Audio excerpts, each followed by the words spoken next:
So just spread your square. Where? Here.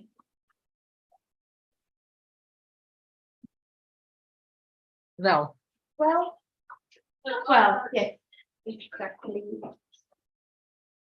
So just spread your. So just prepare your squares. Good morning. Good morning.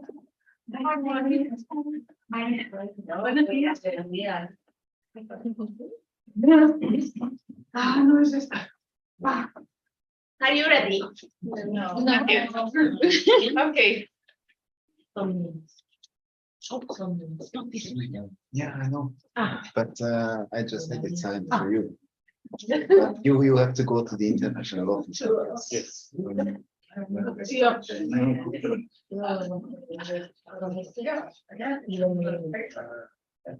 Okay, so You can just bring it to the international office that you already have it, but you need a different one. no. So we are going to So we are going to start in 10 seconds. So get your squares ready. And 3 minutes again to complement your squares. So there we go. 3, 2, 1, draw.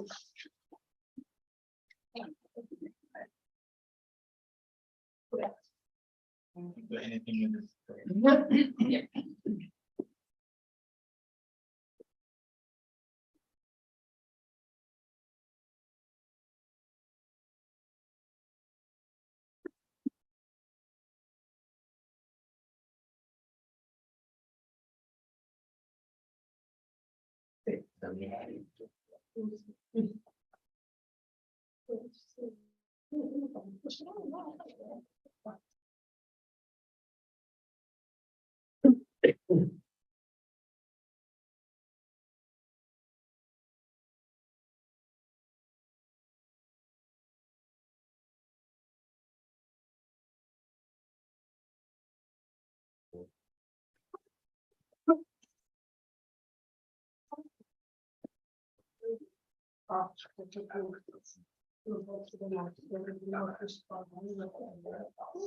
Yeah, half time.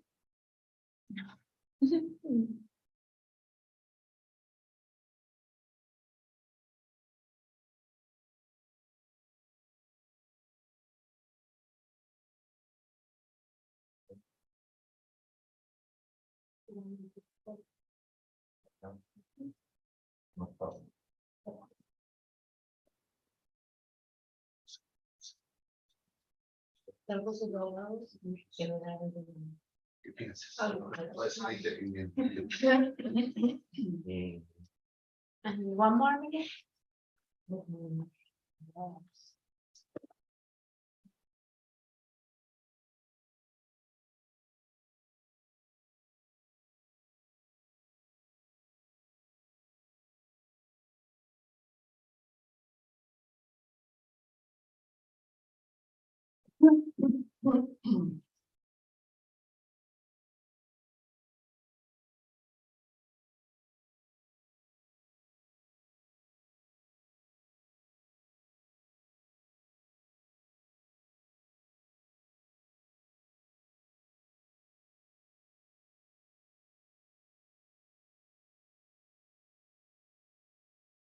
more second.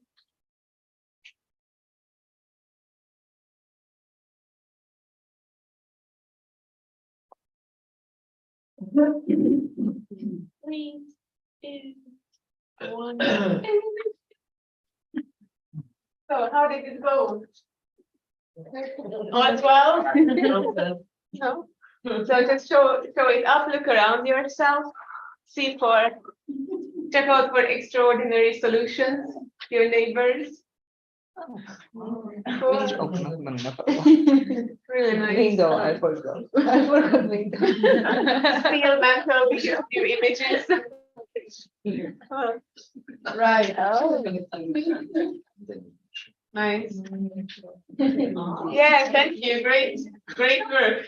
Actually, I think no group has ever managed in such a high percentage solve this task with squares. So maybe this shows something with the training of the mind. Like usually people they manage to get many of the circles, but not all the squares. So yeah, I see trained brains here. And we could do the third part of the exercise with triangles, maybe, but we don't do we won't do it now. But if you want to have some fun with your students or your crew team, that can be like a fun thing to do with them. Another funky geometrical shapes, of course. Okay, so welcome. So welcome to day 2 of the Visual Abstract workshop. We are progressing on our roadmap, kind of in a funky way, circling back to the same points, and yeah, it's kind of a non-linear roadmap we are journeying through. And yesterday we have been diving into building our visual vocabulary, our icon bank. You can see the chaotic organization on the wall, the results. So those of you who haven't been here yesterday, you can just look around and absorb the visual information around the room. We have been collecting on our drive, you can find it on the Slack, digital images as well. So both in real life on paper and both in our funky PPTs.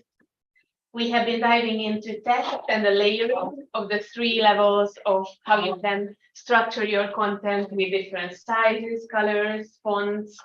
So already through that make your visual abstract or whatever you do a bit more enticing visually.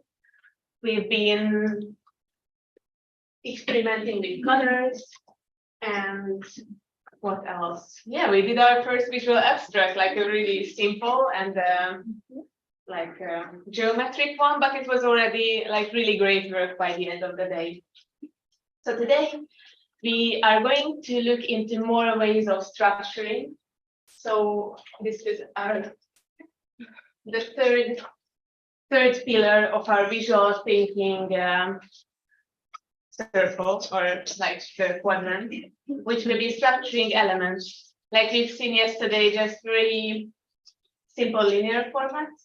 And today we are going to look into how you can visualize processes. So arrows as joint jokers as our best friend. How you can use visual metaphors for structuring. And different ways, a bit of mind mapping. Probably you're familiar with that as well. So yeah, like yesterday, structuring elements.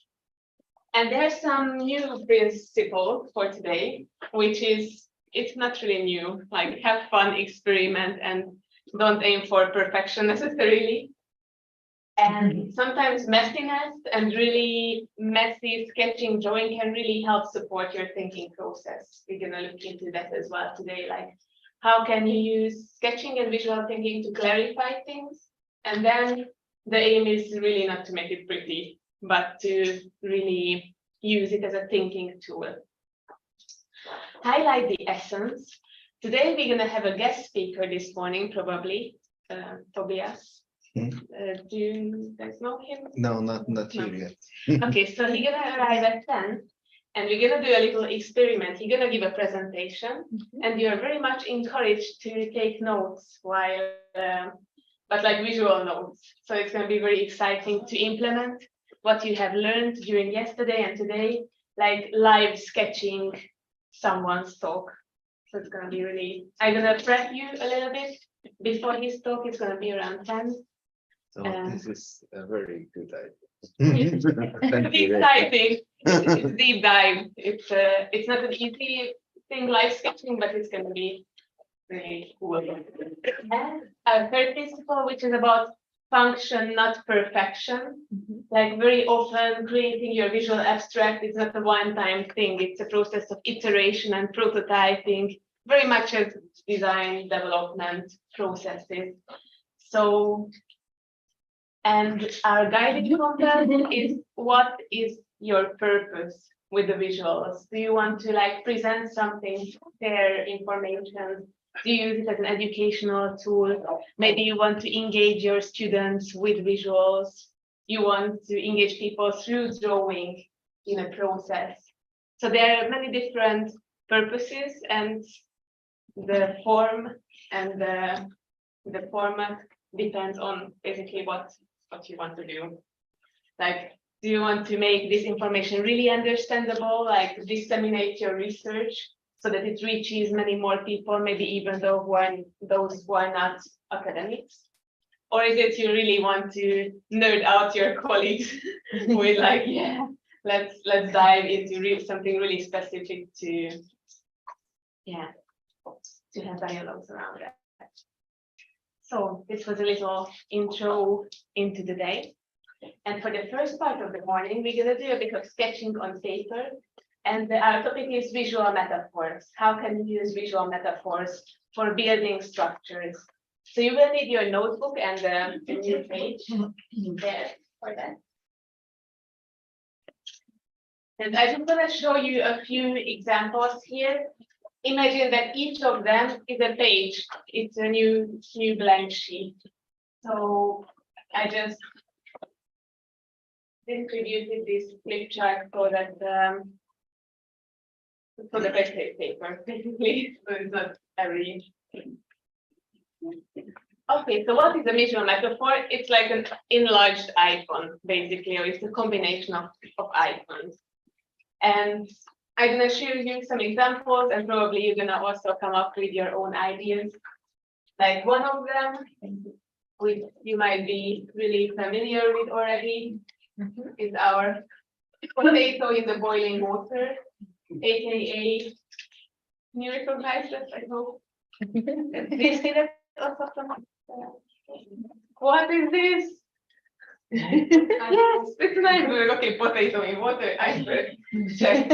So, what do you use the iceberg metaphor for usually? What comes to your mind? Hidden culture. Culture, like different layers. Hidden aspects, definitely. Hard work. Sorry? Hard work. Hard work. Like, Process behind the things. yeah, yeah, all the invisible things that you don't see, you only see the results. Definitely. So you can really use the different layers of the iceberg to dive deeper into a topic.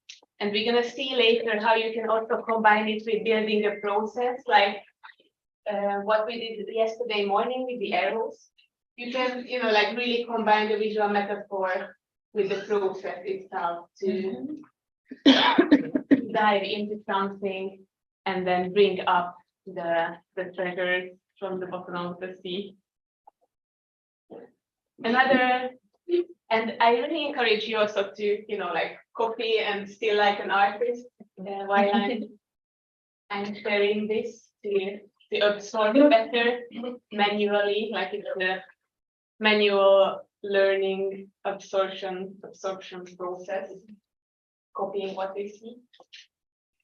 So another very common visual metaphor, maybe flower. Yeah, flower, it can be a good idea as well. Oh. Apple. Yeah, apple. Apple We're gonna have our apples again. Roots. Yeah, so you can take different parts of the tree, like as an organic metaphor. You can take the ground, the trunk, the roots. What comes to your mind when you think about trees? Life. Sorry, life. Life, yes. What else? Growing. Yeah. Grounded. Yeah. Grounding. Like causes and effects. Like what are the root causes of something? And we can even use the the roots as kind of a mind map structure. So like you can write here the root causes of an issue, like writing words on the different branches of root branches of the tree, and or same for the results, that you can collect information.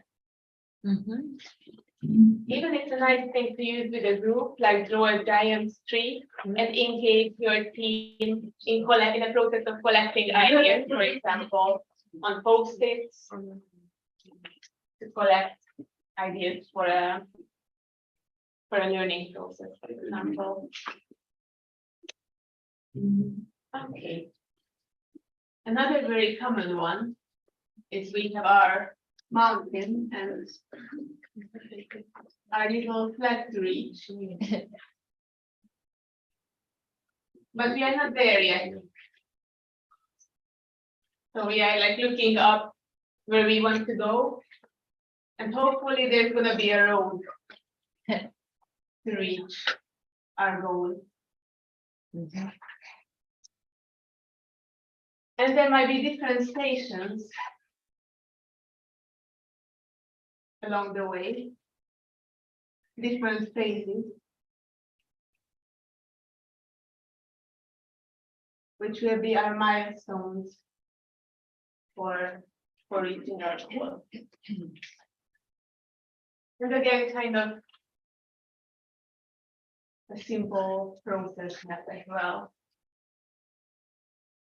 with our goal as a guiding compass. I use this one a lot in coaching and mentoring to support someone to reach their goals, like building a bridge towards what they want to learn, what they want to achieve.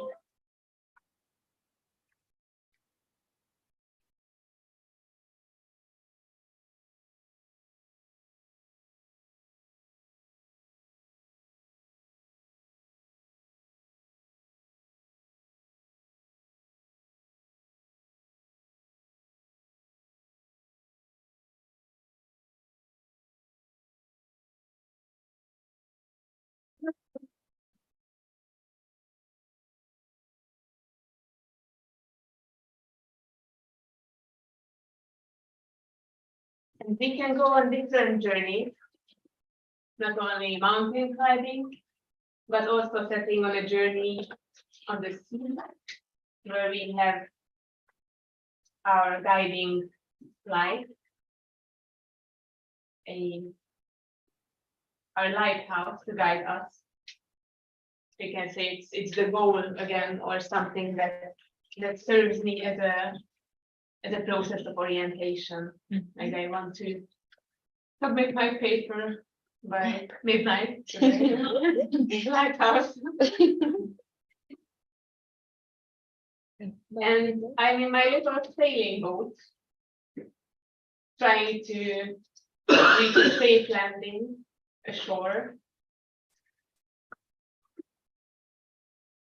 And there's maybe the wind blowing in my sail. Maybe there's an anchor to throw down, or maybe it's something that holds me back from it. Can you see well from there? Not really.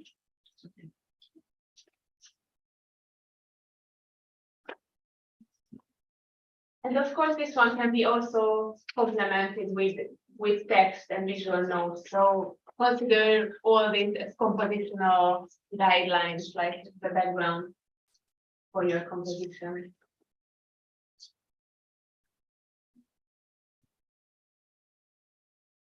Then we can journey through space. We have already used our little rocket spaceship yesterday.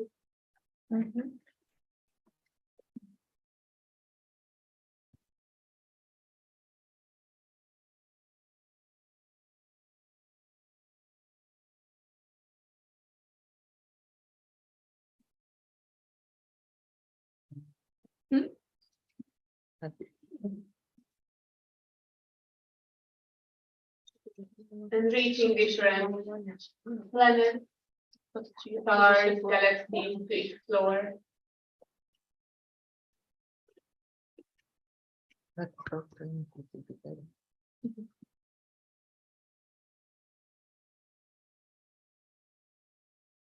What do you use? What would you use this metaphor for? What comes to your mind when you think about space travel? Exploration. Yeah. Yeah, searching, researching, yeah. Limits moving. Yeah, moving your limits. Right. What do you think about the sea journey? Maybe something turbulent. Something If it's, turbulent. yeah. Challenges. Travel, challenges. Challenge. Yeah, great. So sometimes the environment is a little bit more competitive. I don't know if you experience that. When it's a bit like a race towards a certain goal or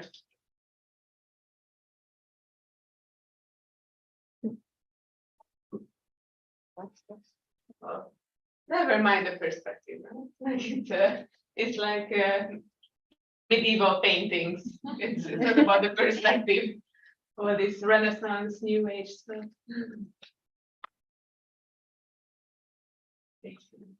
Yeah, iconography, literally. So sometimes it's like a sprint. Oh, What triggers in your mind? Like deadline. sorry? Deadline. Deadlines, yes, definitely, which is like, race really quickly and running the race with head to head, maybe with others.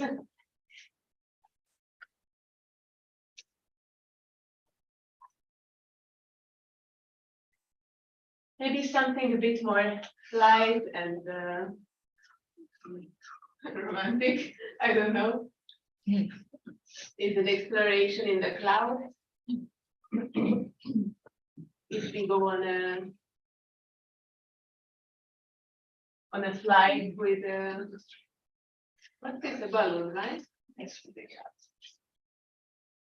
And there can be different parts, like what are the weights that hold us down, or sometimes they even give us grounding or not to.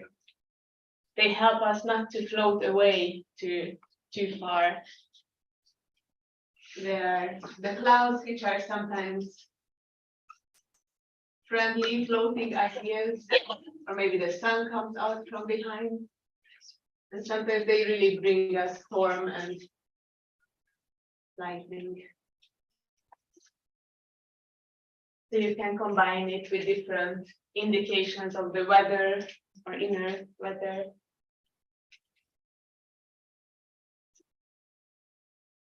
What comes to your mind when you think about balloon travel? 80 days. 80 days around the globe. Also exploration. Yeah, exploration. Freedom. Freedom. Height. Yeah. Right. So we have one more. Do you have another idea how we could feel it? What could be a visual metaphor as a background composition? Maybe a very high stairs. Yes, stairs. Great to walk up on. So we are kind of, oh God, how to reach the different levels. That's me. And then, Going down. yeah, Please not falling me. back. Something that came to my mind that sometimes you also use human, but like human body shape.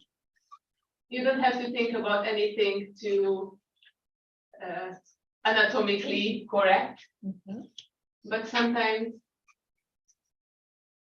it's the different parts, like the thinking part, the emotional part, the action part, which is usually the hands, So you can use like a whole figure to as kind of a symbol or a guiding metaphor. It's very good for decision making, for example, like what are the rational aspects to consider? What are the feelings triggered? And what kind of practical actions would it imply?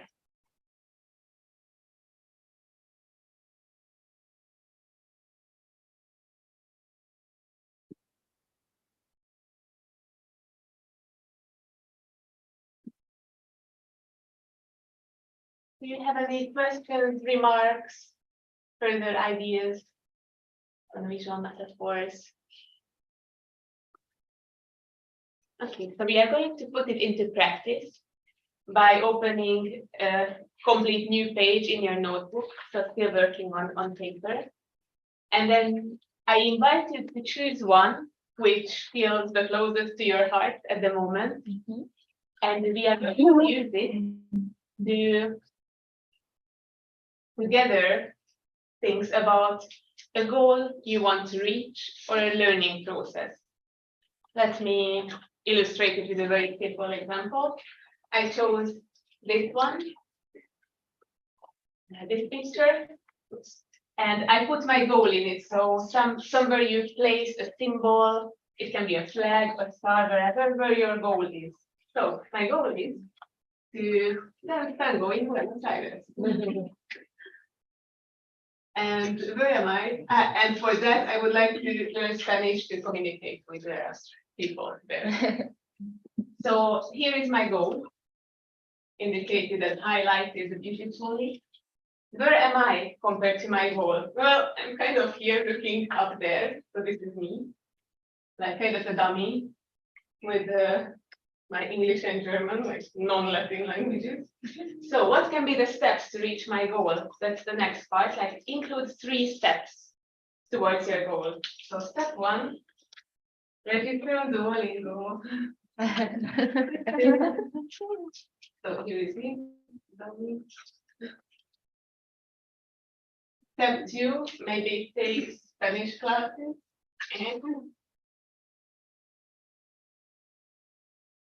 And step 3, gather my courage to talk Spanish to my Spanish-speaking friends and hope that they don't think that I'm this person.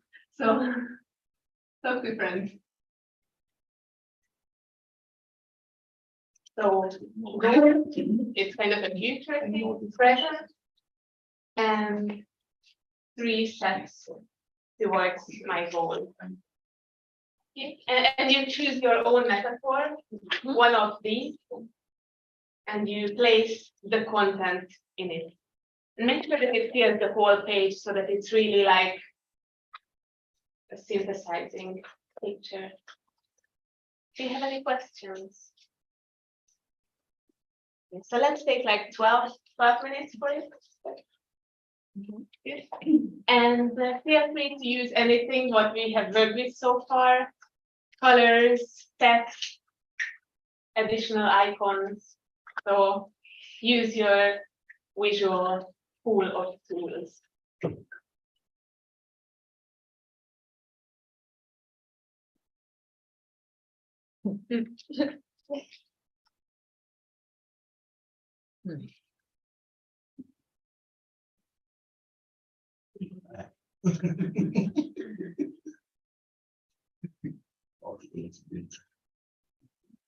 In case you're having trouble with the goal, you can also think about the learning process and the different steps of your learning process. So goals, learning, always is ground.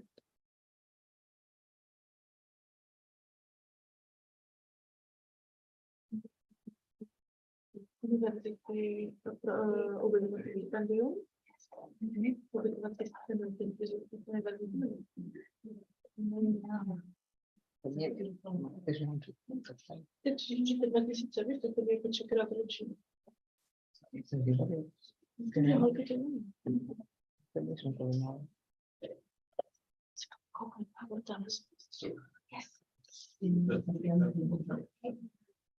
it's really manageable. If you cannot hold yourself back and you want to more. Yeah,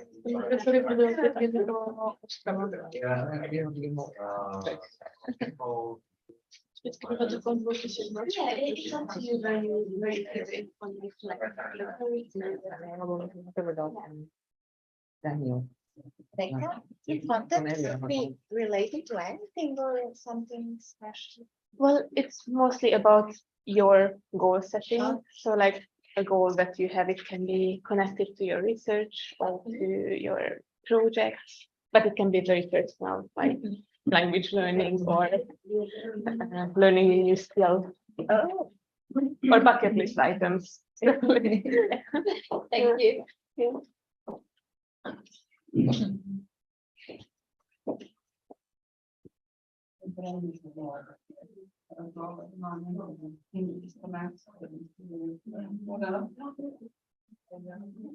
Very right.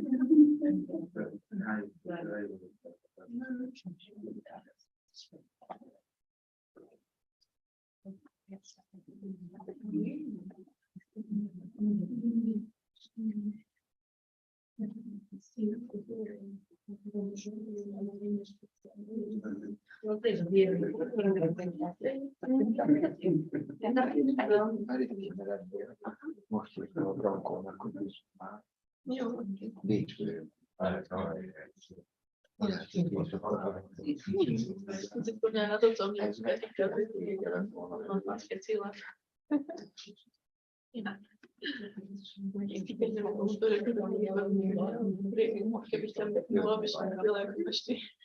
Szerintem hogyha késik, akkor mármint, hogy akkor később lett volna.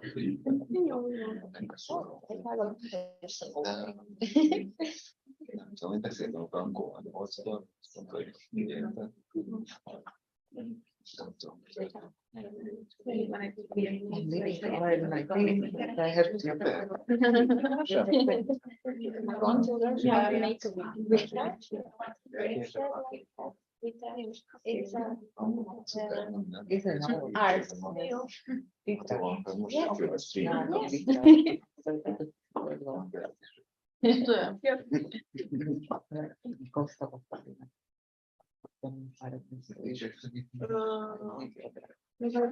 Sorry.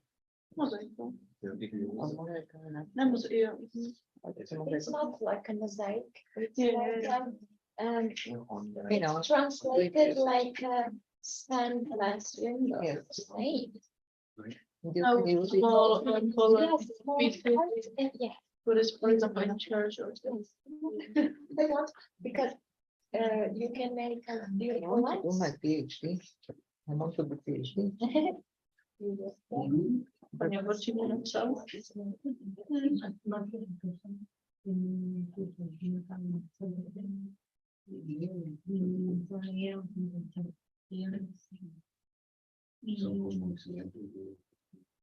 Oh, that's the support.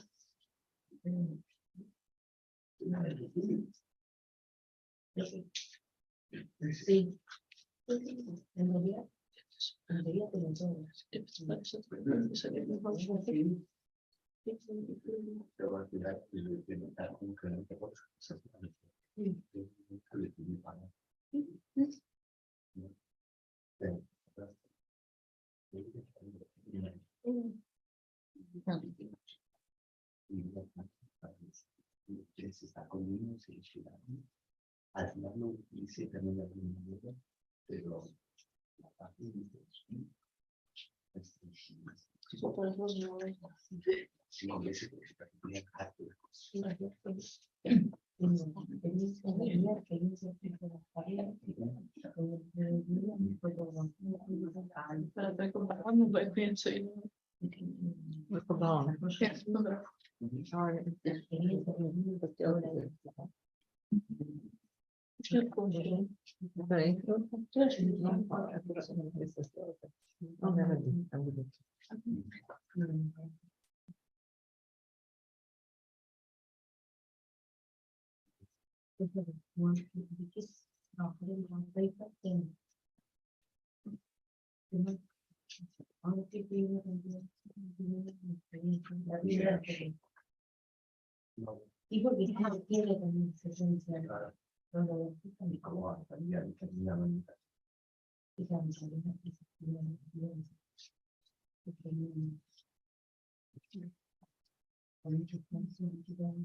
Dici cercando un po'.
One of the revenue.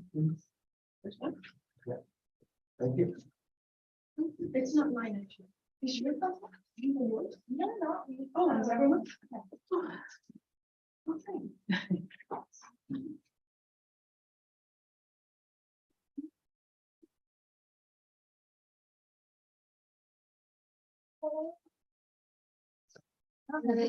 Oh. Tom, I think he asked us to take pictures of the victims. So we shouldn't forget. On.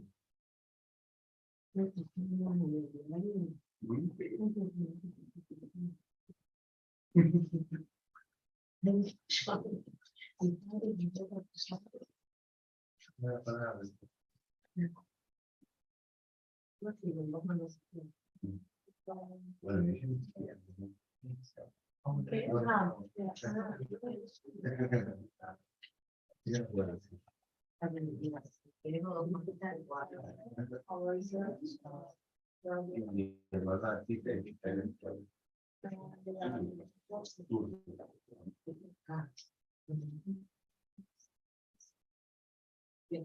Oh. Mhm. I didn't read them. It will be done like up or up. Maybe up. Oh.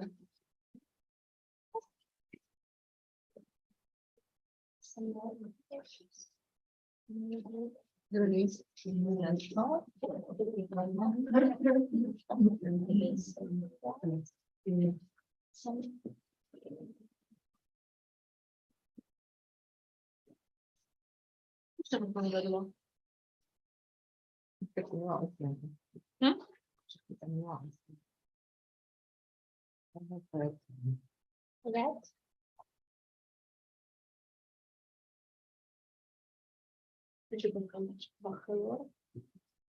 They are coming like 5, 6 minutes. So, and 15, 10,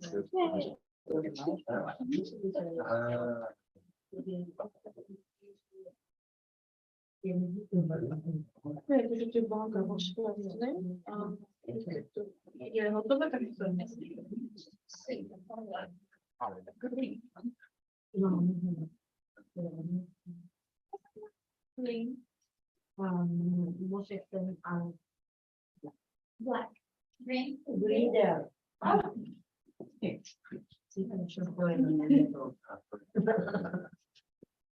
favorite one. Yes.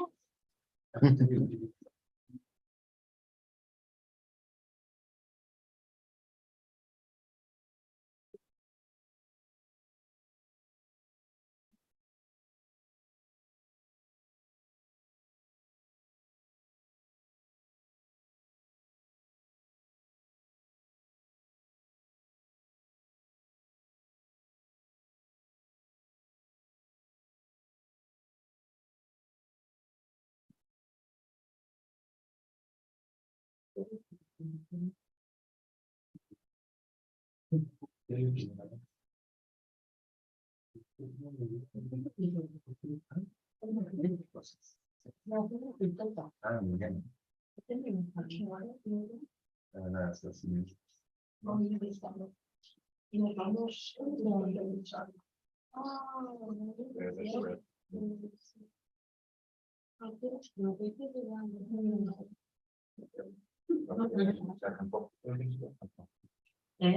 Lo quería ver Sí, por eso.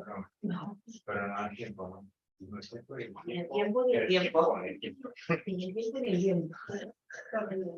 No, porque tiene que ir, que va a tener a las 4 se pueden ya. Eso tiene que ser. Porque tú dices ya. Y tú no Y bueno, la necesidad de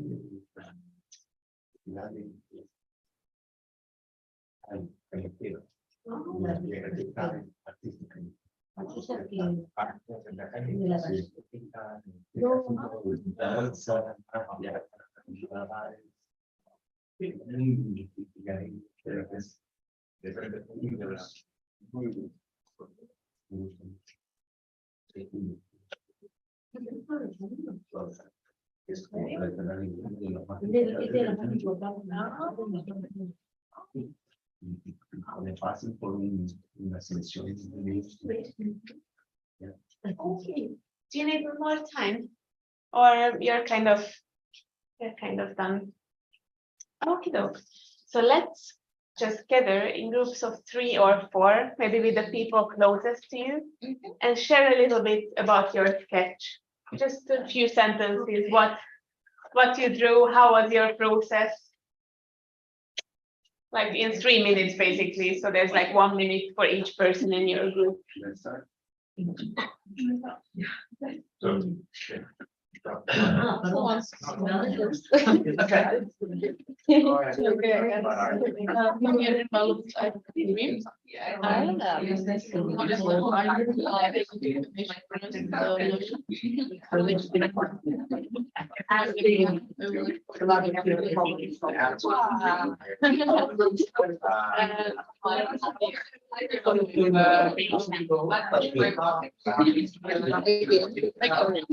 So here follows someone can find and they have a lot of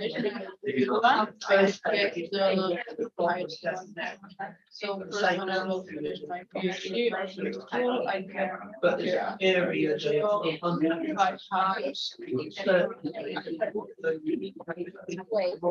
will be done, I will get like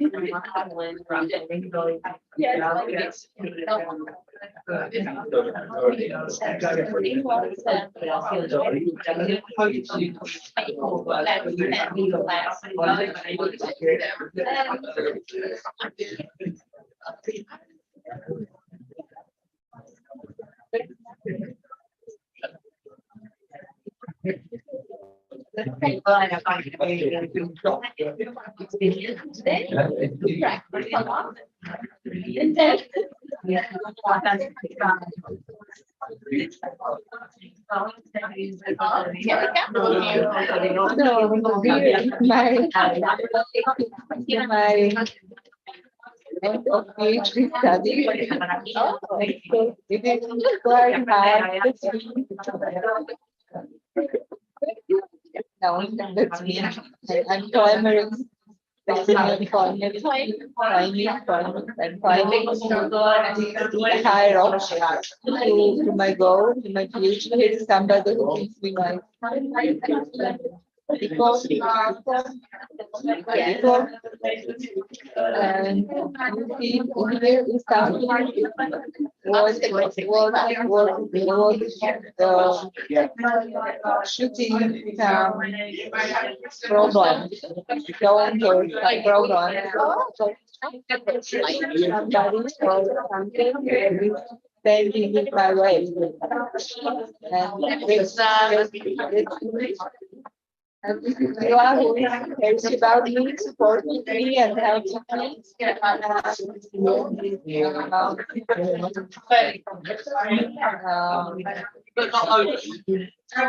had it in English in my head, in a German first. Important is to find out what is this.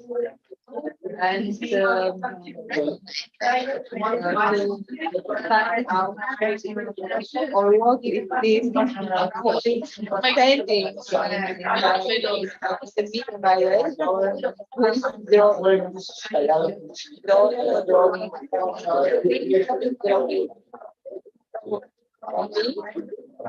I think there is also I'm not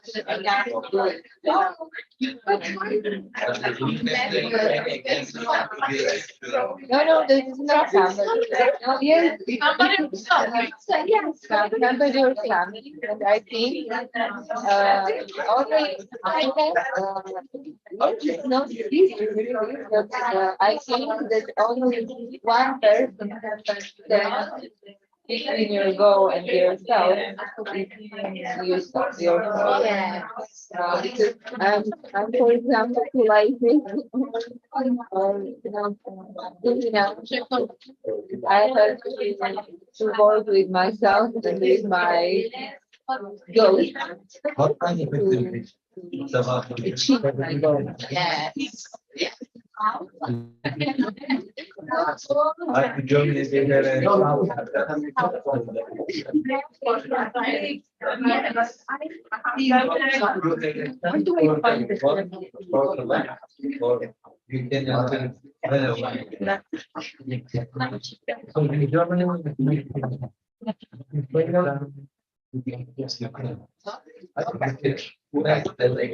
So next week.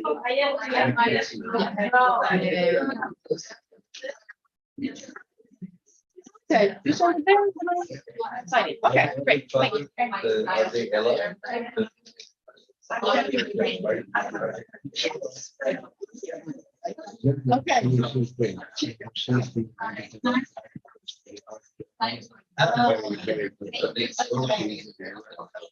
Wrap up your sharing slowly and bring your attention again to our center. And let's just bring your attention to the center. Okay. This means stop talking, please. Yes, thank you. Let's just harvest some morsels of wisdom from this process. How was it for you? Was it challenging? Anything in popcorn style? Yep. Anyone? I've heard interesting from somewhere. Yes. Interesting. Yeah. In which way? In the way that we visualize the process of different shapes. Because a lot of people had like a journey. I did a puzzle. So I think it's a great exercise. Thank you. So for me, it was very inspiring to have the examples. Yeah. I used them. Yeah. Yeah, I'd agree with that. Big problem is to get started. When you've got something like that, then I found that I could then add light and shade and turnings in the path and so on and so forth. So very useful. And we can relate anything from our lives to these processes. It was really, really interesting.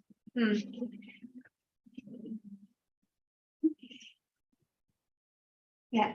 I use that picture, and sometimes I need a wind for my research to reach my goals. Sometimes my family, sometimes my friends, Yeah. sometimes here our friends and colleagues And sometimes we need for the going our aims and our goals Yeah, for the purpose. yeah, thank you.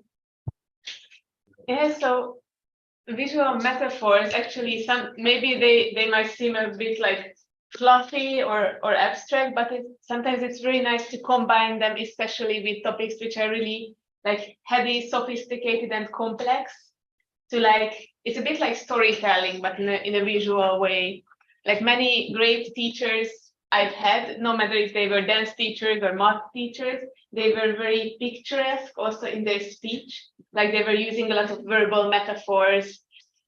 For example, you don't go fishing by jumping in the lake and trying to catch fish. You go fishing with your lane and wait for the fish. And it was a metaphor for something in dancing, I think, but it really stayed with me as it's a bit like the storytelling aspect, working with metaphors and images, verbally and visually as well.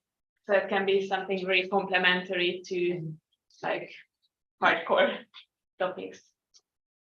Okay, let's jump into another way of structuring, which yesterday we already touched upon, and many of you are very intuitively using it already great. Like I've seen in many of your sketches that it's a very intuitive way of structuring information, which is to visualize processes, connections, and communication sometimes. And for this, the Jolly Joker, is, you will guess. Arrows are best friends. The visualizer's best friend is an arrow because it can communicate so much. For example, simply by its texture. Is it a dashed arrow or is it a continuous one? Well, what is the length, of course? But you see that what they differentiate between a dashed arrow and a continuous one. What's the don't fall? What's the message there? Security. Yeah, Sure about something when you draw that. Yeah, Always in one direction. yeah, it's like further connection. Continuous process and step by step.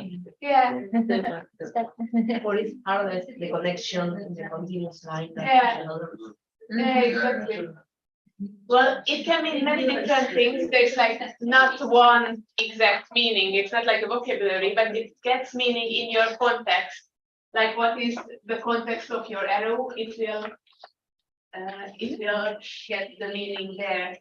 And many of the digital tools, you have like an arrow vocabulary. In Canva, what we are going to use in the afternoon, you have an icon bank of arrows, for example. So you can select from there.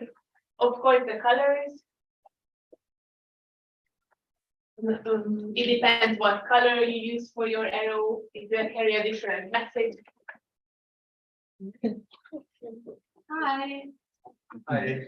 We're just gonna wrap this up in 5 minutes and then we can jump into. Okay, also the thickness of your arrow and that it can be a container for something. What do I mean by container? That it's a little bit like a square. And how to draw kind of a symmetrical container is that you find the tip of the arrow and connect.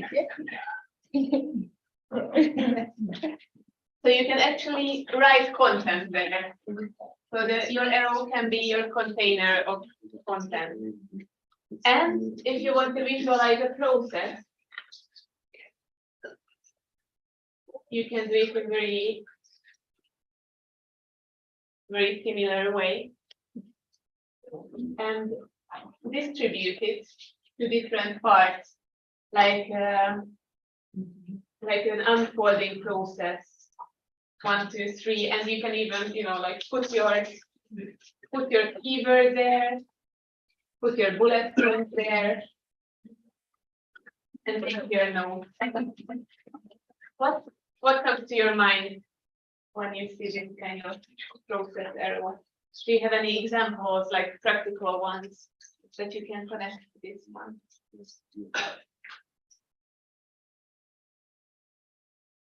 Well, anyways, once I was making an illustration about dinosaurs, and this was like the geographical ages of the planet. So it's like the Triassic age, the Jura, and the Cretaceous, whatever. So like the three, and then boom, the dinosaurs died.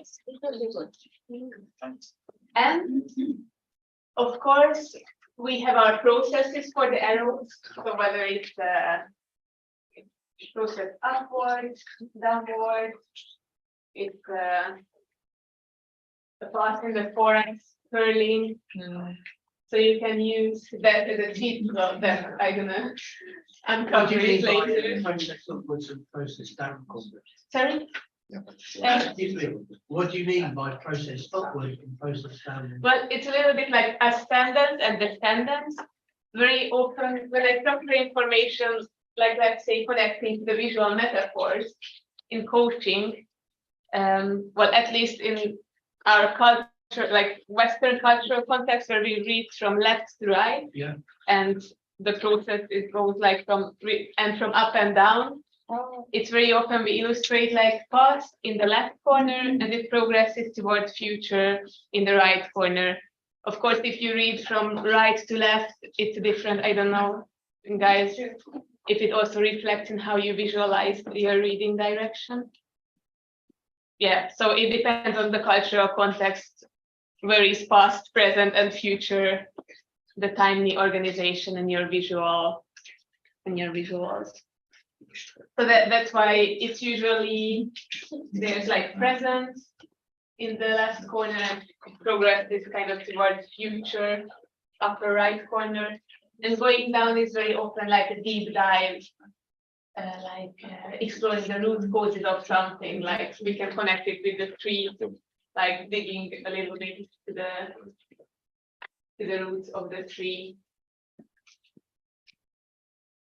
And maybe just to more briefly to wrap it up, if you have multiple options, like you want to make a decision in something, there's this arrow type of divergence. So there's one starting point, and there's like A, B, and C options.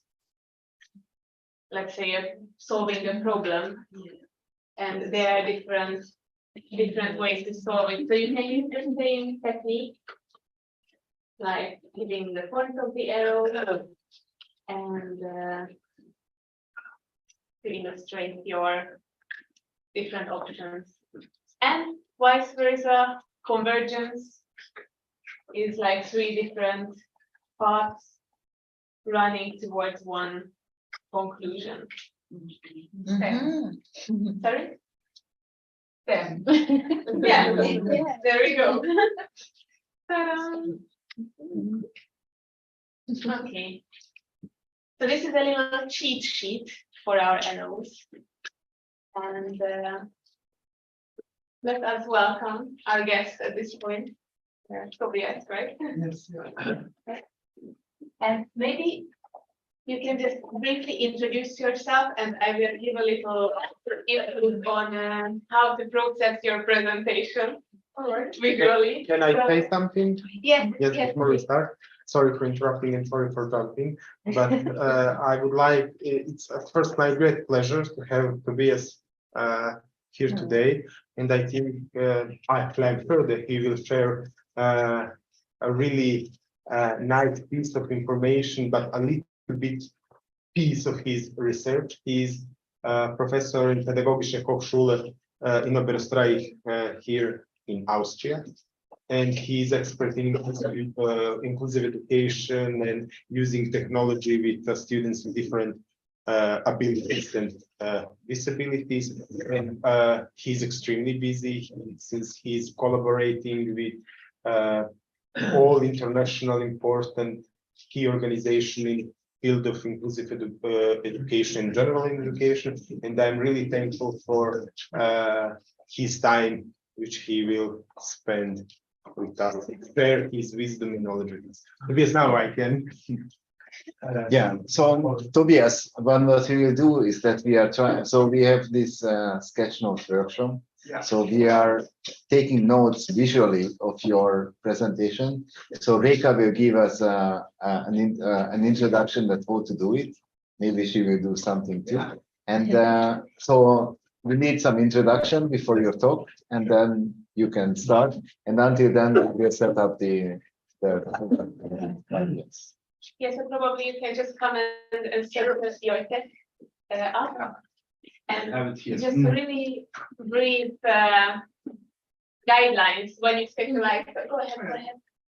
When you specialize talk, it's so exciting, and thank you so much for this amazing opportunity. Like it's kind of not a surprise, but still a surprise. So what happens? You're at a conference, you're at a presentation, there's a live presenter with his presentation, and you want to capture as much information as possible for yourself to learn and to be wise when you're alone or whatever. So sketching a live talk. It has 3 phases. So because the actual thing when you sketch the talk is just a part of it. I draw.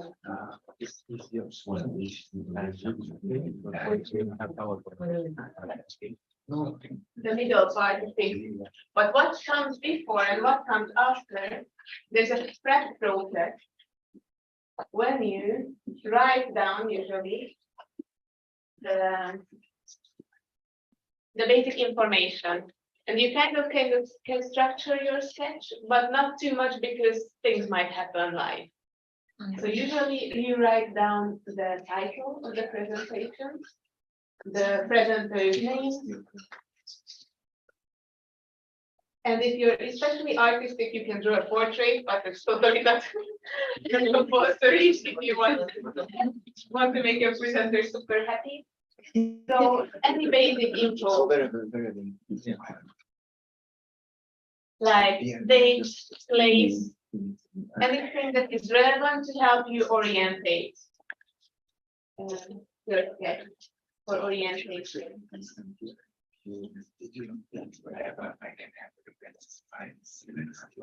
So this is what happened before when Tobias will tell us his name and title and everything. When you live though, you just concentrate really on the essence, so kind of filter out the structure. Filter and structure.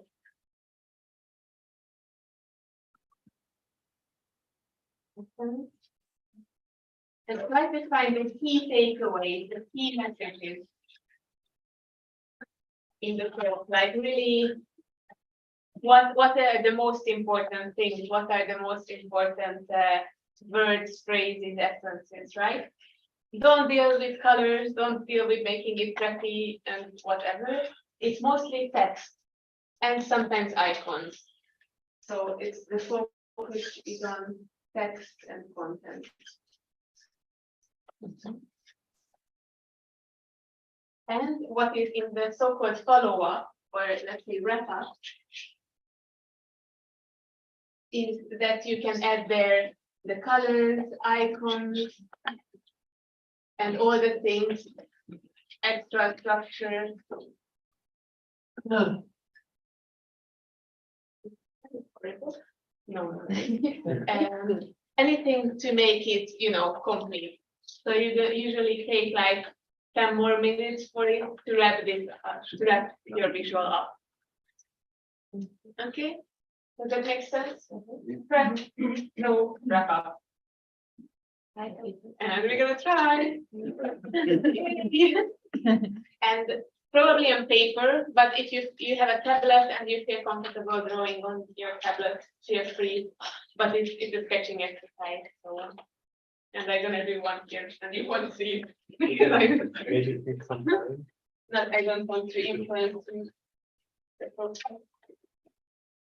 Maybe try with this. That's the travel.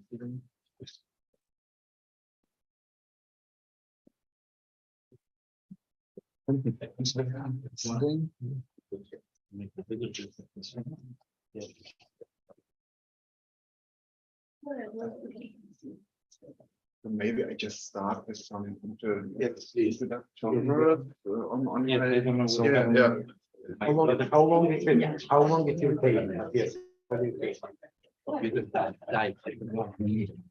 Any political ideas been trying to do it? But I'm connected to this.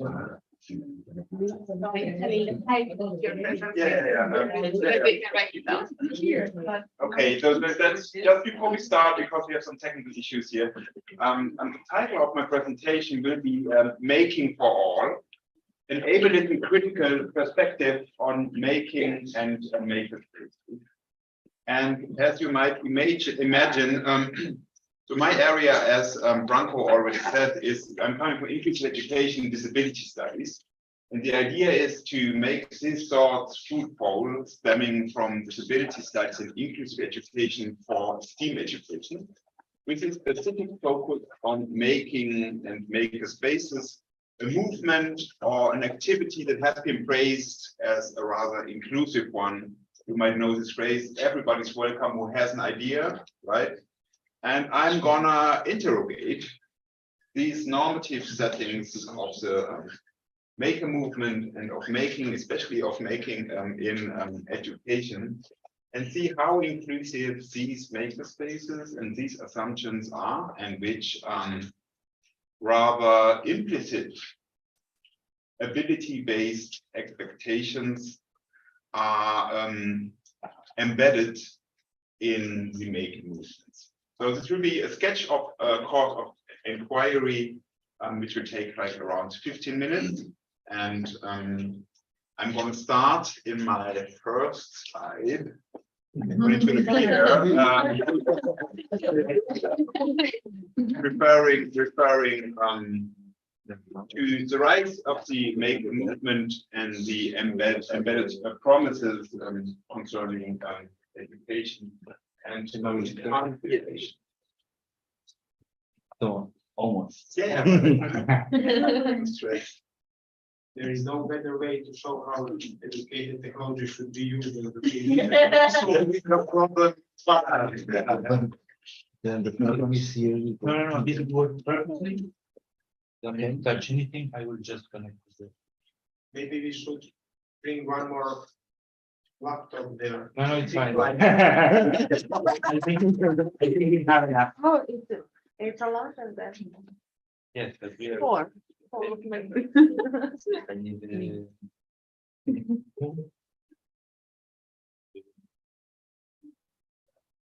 to go over and Slack.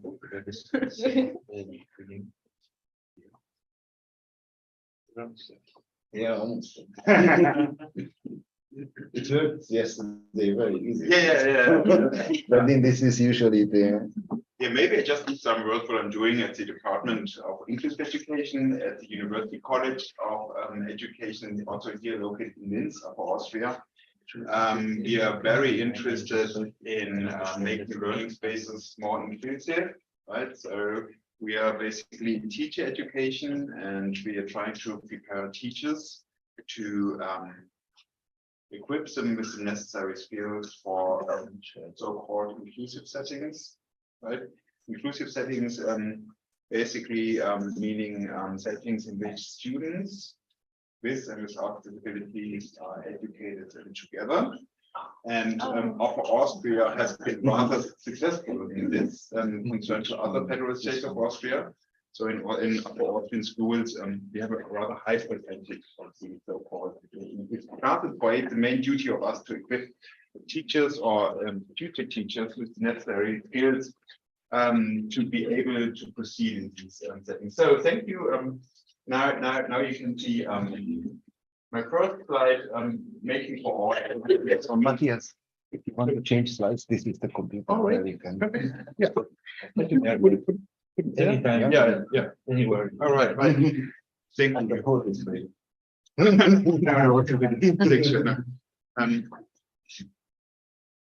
So, and just to give a brief introduction, I guess you're all familiar with the maker movement and making, as it has, I think it's still a hot thing. It still gets a lot of hype time. And when we're talking about making, we could refer to this phrase, and I just put together some characteristics of the maker movement. Making could be considered as a community of hobbyists, tinkerers, engineers, hackers, and artists who creatively design and build projects for both playful and useful ends. So one might say this is a rather inclusive definition of what to do, where different groups come together to work on one thing or one topic. This concept of making or maker spaces has been considered as a rather open concept, as being structured by a culture of welcoming everybody, and so on, as a culture of sharing, as a culture to establish alternative modes, which are not consumer focused, but more on a DIY culture to improve society, right? Interestingly, at the same time, when we're looking at this, traditional or the stem cells of the maker movements, which were rather spontaneous and collectively established spaces. At the same time, I think we see establishing the fab lab at the MIT, there's a certain tendency to sort of institutionalize, or one might also say domesticate these original maker spaces and include them in institutions of education, right? Or universities, but also we have a very strong tendency now also in Austria, but I think also in other European states to establish maker spaces in schools, right? Making, for example, has also become part of curricula of teacher education. So one might say making is a mega trend, promising to equip students, both at universities and at schools, with the necessary skills or the key skills considered for the 21st century, right? In order to enable persons to participate in a digitalized world. I know the 4C model, you might be familiar with it, with critical thinking, collaboration, and communication. All these skills are strongly associated with the maker movement and with making in educational contexts. Right? And I think it does make sense. If you ask me, I think maker spaces can be brilliant places where one can generate and acquire terrific skills, where you can learn to collaborate in a collective way, and it can be really empowering.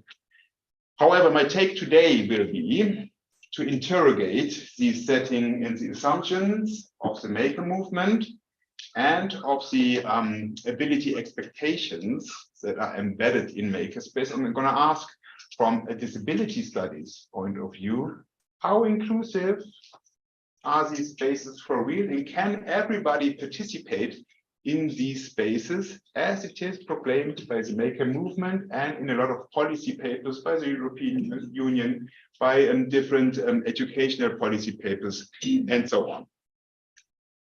And I'm going to lose some words, just some brief words from my theoretical point of view, which is stemming from disability studies in education, and which is linked to the concept of ableism.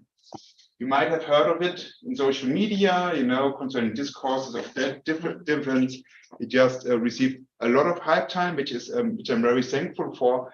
But it has also a very strong, apart from social media, scientific tradition within disability studies. And you could consider ableism as a critique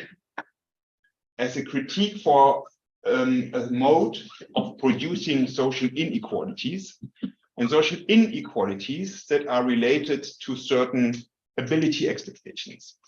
So from an ableism critical point of view, you would always ask, which role do abilities or ability expectations play in marginalizing and excluding processes, right? For example, a classic take would be like, which ability expectations are embedded in our conceptions of normality, right? For example, who would be considered as normal and which abilities this person should have, if you know what I mean, right? Ableism is a thing similar to sexism, racism, classism. You could consider it as a hegemonic discourse that structures the thinking of all of us. And the tricky thing is that ableism, in a lot of times, it could be considered as elephant in the room, right? Something that is not visible, that is hidden, that covers itself in expectations and thinking how things are, or what should be normal, or who should be considered as normal, right? So from ableism critical point of view, you would say, when following a social model of disability, first of all, it's not the person, for example, that is disabled, but these are certain ability expectations projected on an individual by society that disables the person. So it's not an inherent part of the person or his or her abilities, but these are societal expectations and barriers in society linked to ability expectations. And these barriers manifest in differing ways. On one hand, for example, in thinking about who's normal and what's normal and how you should perform normal, right? And it manifests also in the structure of buildings. Not so much in this building, right? But one would say when you're thinking about a regular house with lots of stairways, right? You would say that there is one very strong implicit ability expectation materialized in this building, which is, right, that you're able to walk, right? So this is not because people or architects want to exclude certain persons, but they have in mind what might be considered as a regular person frequenting this building, and ability assumptions linked to these thoughts, right? So that probably every person is able to walk, but they are not. But this is just one example. The other manifestations are more in our way of linked to our way of thinking, how we address, how we think of persons, and also how we teach persons, right? Ableism is also rather linked. So I would say there are some fluid ability expectations which change over years, right? I think a brilliant example is, for example, digital abilities.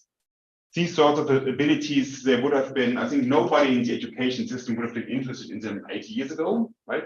But they are become more relevant right now. So you would say, so ability expectations imposed on students, on subjects, they change over time, okay? But some ability expectations, they tend to be more consistent and more stable, which Gregor Waldbrink, STS scholar from University of Calgary, considers as so-called essential abilities. These essential abilities, which are essential to become fully recognized as human, like walking, being able to hear, to talk, to have a certain mode of rational thinking and all, which is considered as rational thinking, and all these stuff, right? Okay. So the ability expectations are fluid and ones that are more stable, and there are those that create what Fiona Campbell disability studies call that's the great divide. Ability expectations that are used by society to distinguish, to categorize between able-bodied, not able-bodied, or able or normal, not normal or disabled. Okay. So I will use this take to interrogate long talk, but I will use these takes to think about how can makerspaces, what can we critique about makerspaces, what implicit ability expectations are embedded in them, and how can inclusive education, when it comes to makerspace and education, help to find a more fair, to find a more just way of educating students. As if you think of inclusive education as an antagonist of ableism, which is thinking about how to enable all subjects with ability expectations that are more fair and more individualized and do not exclude certain groups of learners? How can we use this mode of thinking for our concepts of teaching making and our design of makerspaces? Okay. And I'm going to use this theoretical framework to interrogate, first of all, some basic assumptions by proponents of the maker movement, and then we'll move on to makerspace in educational settings. Oh, that's the one. Yeah. Sorry. So I just collected some quotes of proponents of the maker movement. You might be familiar with it. CEOs of the Mark Hedge, CEO of the tech shop, and also author of the famous Maker Manifesto. You might be familiar with it. Who says making is fundamental to what it means to be human. We must make, create, and express ourselves to feel whole. And from the few I introduced to you before, one might ask, on the one hand, who gets accountable as being fully human? Those people, even if this is a universal take, so everybody, as it seems, following Mark Hedge, wants to make, can make, and this creates what we can recognize as being fully human. And I would question about this we. So who is this we? And who is excluded from this we, right? And there might be some people who, in certain constellations, are not able to make, or who might even not want to make or do the making, right? And even this is a very strong take, which one might also consider as an anthropological take, that it's in all of us, that we want to make. I would question it, right? Because of course, in the evolution, making, crafting, it empowered humanity, right? But this take, if it takes this so central as a universal thing, as an anthropological constant, so to speak, I would question it excludes a certain group of people who might have not, in certain settings, the abilities to participate in making. And linked to that is the question: who counts as human and not? Only those who are able to make. Next quote by Doherty: making comes naturally to us, using our hands and minds to create, explore, and communicate, right? And you might say that this quote and the us is also essentialized understanding of what the able subject is able to perform, to use your hands, to communicate, and to have some certain cognitive abilities to participate in making. And I would say this is not a rather inclusive take, but it has very strong ability expectations within. Also by Doherty, making as a technology is considered as a very inclusive take, which is just welcoming everybody who has an idea, and meaning that you can develop any skill that you can learn and employ, and that this idea of making is considered as an inclusive one.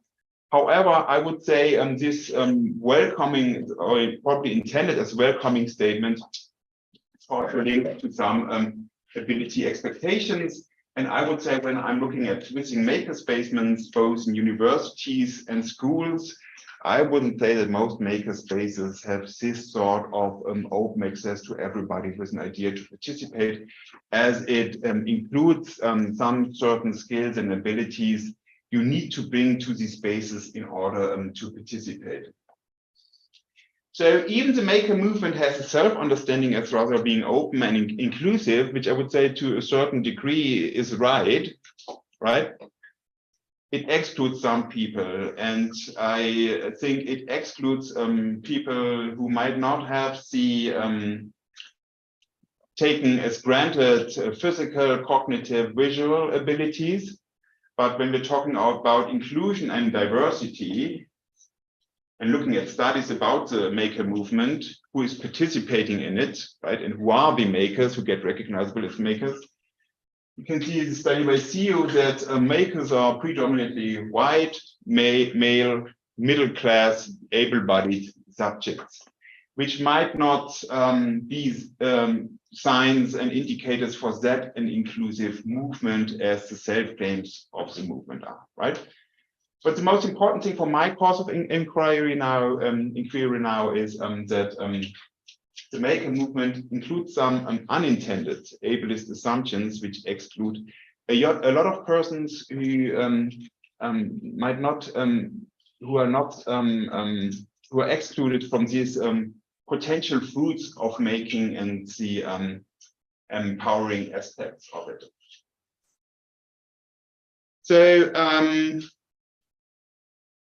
when we are looking at makerspaces and of studies concerning makerspaces in education, you can see, I know I titled this page "All Happy in the Normie Space."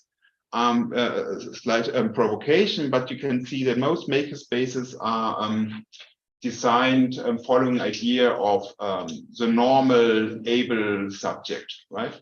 When you're looking at most of the instruments, the technology within makerspaces, you can see that they have some expectations what the subject should be able to perform, or which practices a subject participating in a makerspace and should be able to perform concerning physical abilities, like operating certain instruments, which you can see on the picture. The individual should also have some visual abilities. For example, when we visited most makerspaces, there were no toolkits in Braille. So I would say it would exclude persons with visual impairments.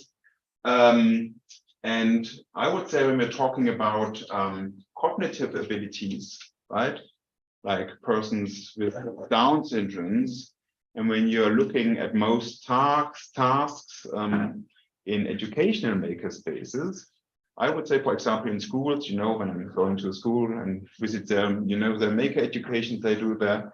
I would say that most tasks in educational settings concerning making are not designed in an appropriate way that enables them to participate in making in relation to their cognitive abilities. So I would say, and this also counts for Upper Austria, but also for a lot of makerspaces I visited all over Europe, that most makerspaces are designed for the able subject who is able to see, to hear, to talk, and to be able also to perform a certain way of abstract STEAM-based thinking. And I think it's a pity, because I think making indeed has the potential to empower everybody, but it reproduces certain ability expectations that implicitly, but in lived realities, very directly excludes certain groups of persons. When I focus on schools, making in schools is considered as the perfect subject for inclusive education. Why is that? You know, inclusive education, you know, it's, as I said, it's an antagonist of traditional meritocratic schooling, you know, of instruction-based teaching is what I'm doing right now, basically. But the inclusive education, it's more like group work, project-based work, looking at group dynamics. How can I put together different groups of learners with different abilities so they can learn to collaborate in an empowering way altogether. So making in recent discourses in education policies considered as the subject, right, that has it all. You know, because you can in terms of interdisciplinary approaches, you can combine arts, math, chemistry, you know, all these things. Combine it, do project-based learning in different groups with different learners. However, and this is a paper just in press, when you're visiting making education at schools, in so-called inclusive classes, how it is performed by teachers, you might say this might be project-based learning. You might also say this is group work, which is empowering.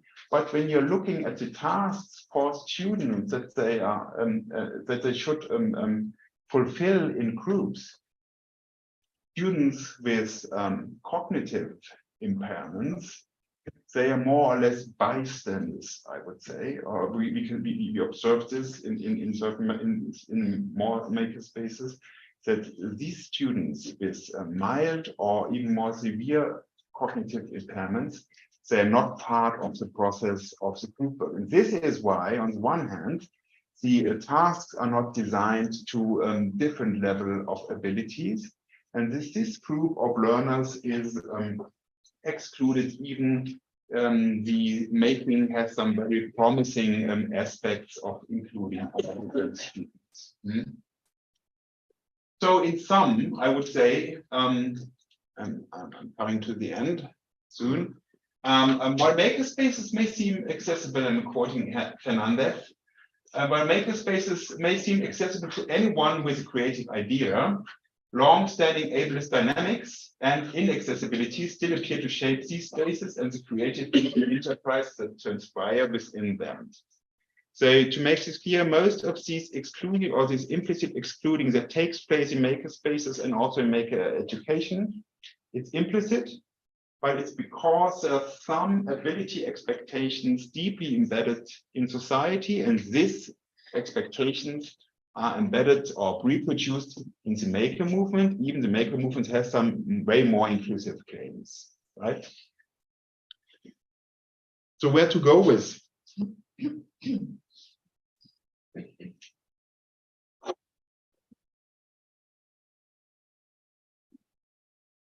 Could be another slide. Yes, thank you. Oh, yeah. Cheers. So how could we perform or create what could be considered as inclusive making, right? I think we need to create spaces, and this is tricky, and this is not only about ideas and ability expectation, but also, you know, the equipment and the costs of it. But we need to take this into account in order not to exclude by unintended hidden ability expectations certain groups of learners from the fruits of making and of maker education. Important thing to note, I think there is no universally accessible makerspace, because each individual, and also each individual with a disability, has certain specific needs, which means you have adapt every makerspace and every task within a makerspace in line with this. And to recognize this. So you are not that there's need for individualized accessibility measures in makerspaces. When we include making into teaching, I think we should be very aware and self-reflective of our ability assumptions and expectations towards abilities, also with students at universities, because some disabilities might be invisible, and there might be some expectations you're not aware, for example, concerning visual impairments, but also other cognitive disabilities. So we need to reflect our ability expectations when we design making and include making in our teaching, both at schools and universities. And I think it's a very recommendable practice to reflect your own ability expectations when you design a class, a course, a lesson, and so on. I think thinking about abilities can help create more accessible makerspaces and to design teaching for all. And to be clear, as a last point, what does it mean? It doesn't mean that you shouldn't have any ability expectations, right? I think we all learn from ability expectations, right? I think we are all pushed to the next level of learning, to acquire new abilities, also by some ability expectations. The question is, when do these ability expectations get unfair? And when do these ability expectations exclude learners? So as a last thing, I think it's important that thinking about abilities can help to make makerspaces more inclusive and to fulfill the claims of an ostensibly, but not in reality, inclusive movement. So this was just a brief line of thoughts. You probably could have, you probably might have gotten aware that I could have talked way more, but if you're interested in this, and if you are able, sorry, again, ability expectation by mine, there's an article in German, but you might be able to translate some with DeepL, and there's also an English version submitted, but which will take some time. If you want to, you can have a look at this, which is about making an ability, as the title says as well. And if you have more questions, you can send me an email. I can, and also on most social media platforms if you're interested. So thank you for having this opportunity.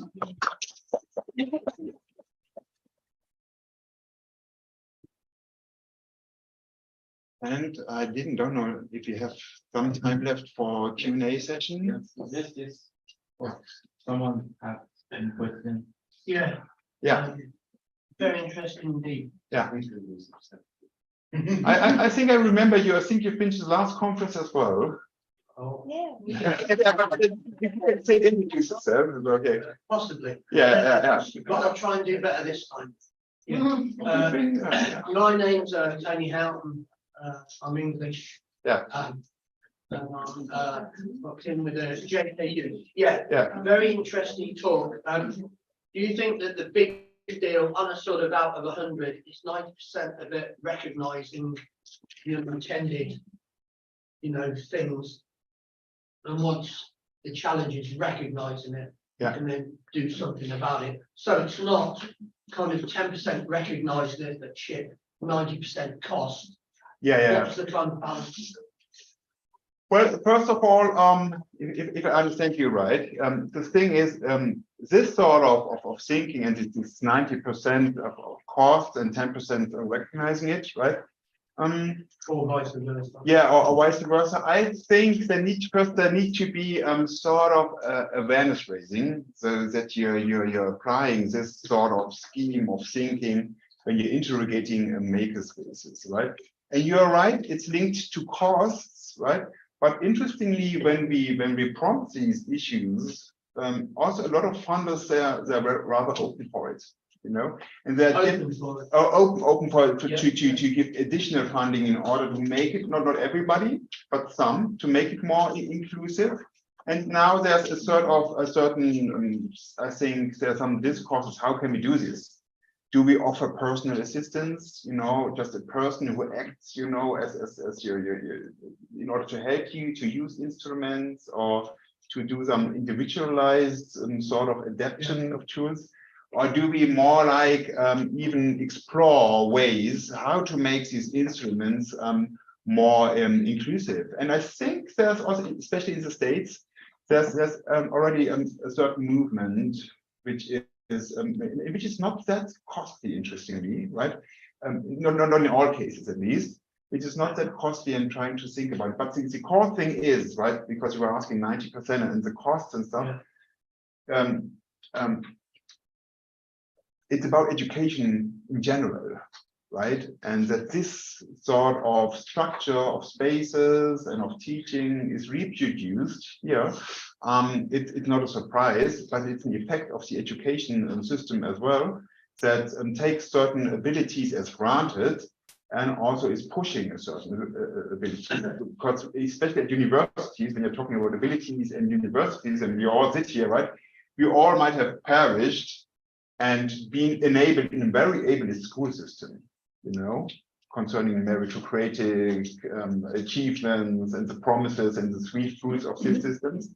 So one might say these ability expectations are reproduced and are imposed in us, and we incorporate them in our school, on ways through school, and we reproduce them when we are designing learning environments. And the thing is, these questioning these ability expectations, this can be a rather cheap and low cost thing, which we can all start with. Even there are also some requirements that are more costly when it comes to technical and other. Second question. Oh, may I just a quick one? Yeah, yeah, You're talking about, you know, the maker spaces are essentially white middle class. yeah. Environments. Yeah. What about specifically if I said maker spaces with special needs schools? The reason I say that Yeah. is that in special needs schools, a good recognition of this in many schools in the UK, for example, and indeed funding to ensure that the special needs is leveled up. Yeah. So my opinion on that? Yeah. Well, I would opinion, and have you actually been into maker spaces in special needs schools, and do they also? I would say there are some few attempts, but concerning special school, I'm very skeptical about as an inclusionist, as an inclusive education proponent. I'm rather skeptical concerning this conception of schooling and of education. Even there are very well intentions linked to special schools, right? In order to create spaces that are accessible and to offer some individualized teaching. I would say that they replicate segregation, you know, even by the form and type of schooling, because they segregate certain groups of learners to certain spaces. And what my take would be, in order if we make all school spaces or all university spaces set inclusive and accessible so everybody can participate in them. And most things I saw in concerning your question, maker spaces in special schools, yes, they have some more resources concerning this, but if you would shift these resources from special schools to the mainstream school system, I think it would be the more sustainable way to create inclusive learning environments. Thank you. And Next. Yeah. Well, thank you for your speech. It was really I'm Diego, I'm from Brazil, and I'm also working in makerspace. Yeah. And I was wondering, in a practical sense, I'm not sure if in pedagogy school do you have a proper makerspace? No. We have one. We have a makerspace, but not an inclusive one. Yeah, but we're working on it. We're working on it, yes. But this is we are having a lot of projects now in order to make it more inclusive, and it's a tricky task, right? Especially when it comes to teaching in schools. You know, to have group dynamics, you have to define tasks in order to make it interesting for learners on different, for example, cognitive ability levels. But we're working on it, and I think we have to work harder on it. And I think it's just a start, right? Yeah. Thank you. Okay, one more question. Yeah.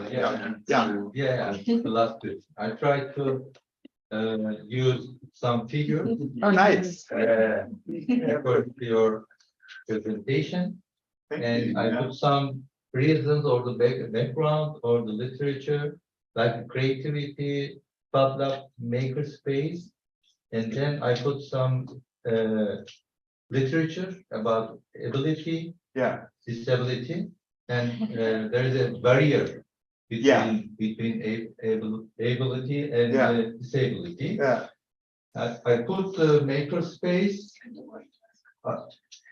as technology, explore and experiment. And the STEAM also is a good idea for the makerspace. And I wrote, design for all. That's very exactly. I have found this term, if it's true.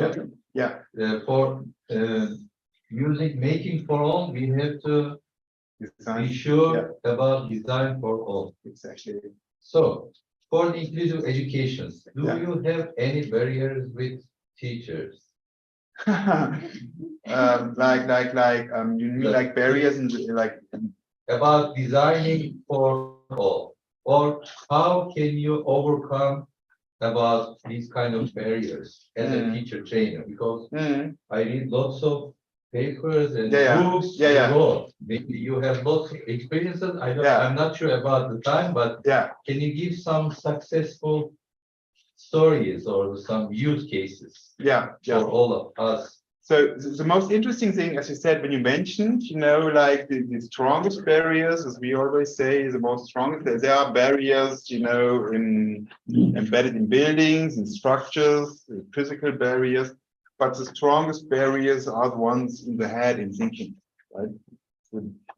And if you ask me, how can you challenge this, right? It's a tough thing. It's a tough thing to challenge it, for example, in meritocratic school education system, where you also have some pressure as teacher to perform in relation to the aim of meritocracy.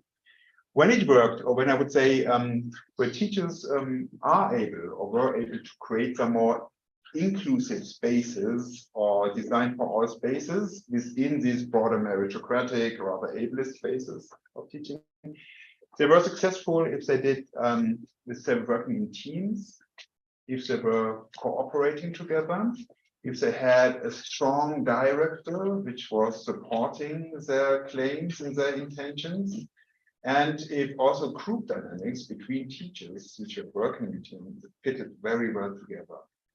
So I would say if you want to design for all, so you need to have the know-how, right? And you can teach this know-how, education settings. But on the ground, in the school, you also need to have this other soft factors which are key to establish design for all in schools in reality. And this is a thing which you can't educate, but this is a thing that needs to be managed at ground level at schools. And this is also another barrier to inclusive teaching, because when I'm talking with a lot of students and colleagues who are working in schools, they say, well, I want to do this, I want to challenge this, but I have to work together with a guy who is with a very narrow mindset, who says, well, no, they should do this, and that's how to do it. And you should, all the students with disabilities should go to the room next door and be educated there, with, segregated from their peers. This makes it tough to push these ideas we learn at your teaching in schools. And when it happens, when it works in these settings, but on the longer run, we need also more resources in schools for more teams, and also to nourish a certain mindset of team teaching, how you should act in schools. And it's not the individual teacher who's doing his or her own teaching, which is more like what I would experience, at least in some STEAM labs. It's more like sharing, working together on one issue. And this is the mindset we need for teachers as well, for schools as well as. Thank you. So may I say the ecosystem and climate is also important for this kind of trees. Yeah. Collaboration. Yes. Yeah.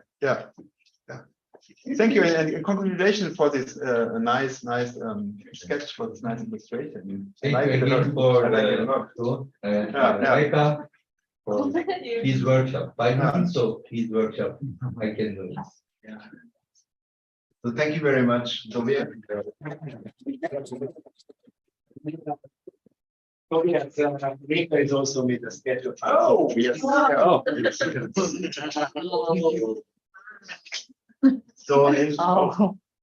So in 2 minutes. Amazing. So Rika is giving us some impression in 2 minutes, then we have a break, and then we will look at how we can visualize discussion. So, it's very inclusive. Yes, oh, it's amazing. It's amazing. We managed to intimidate you all with one move. Oh God. Yes. Yeah. Wow. So Rika, maybe you can just say something in 2 minutes, and then we will discuss all the details. Something in 3 minutes. Just take your time. So Yeah. Well, there was preparation before, so I kind of checked your presentation, and there's in live recording, there's always some prep work done, so it was really helpful to already get some introduction to the topic. And I had an idea how I'm gonna organize this all, and then I dropped it because it's usually a very spontaneous process, even if I have pencil lines to have my structures. but nevertheless, they're helpful. Yeah, and I hope you can like distill the pieces of the main messages. And I'm really curious for what for your notes because that's like the main that's like the main point actually. And it's like I don't know 10 years of practice for not really or yeah. And we can talk about this later after the break, but like let's like breathe a bit. And Tobias, we will keep it for you. For me, really? Oh, it's amazing. Oh, wow, because can I say it's just because I think even from aesthetic point of view, which is amazing. I think you have all the key. It makes all this and the the discourses I ticked to. I think you just have them all here in a very, very also accessible way, as a circle around the main topic. And even the small examples I gave, like the manifestation of ableism in the structures of buildings. Wow, I love it. I really love it. So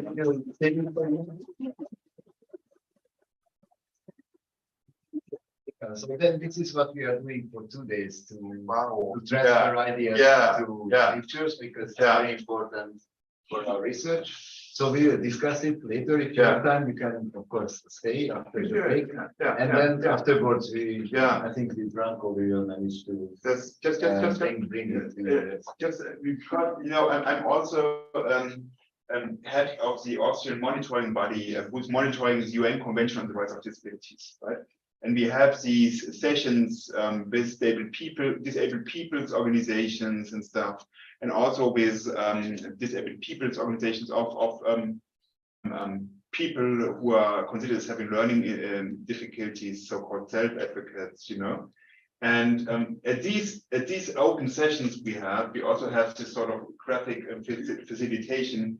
And our feedback is that this is a very, very promising tool to make also knowledge, that is maybe even formulated in a more inaccessible way.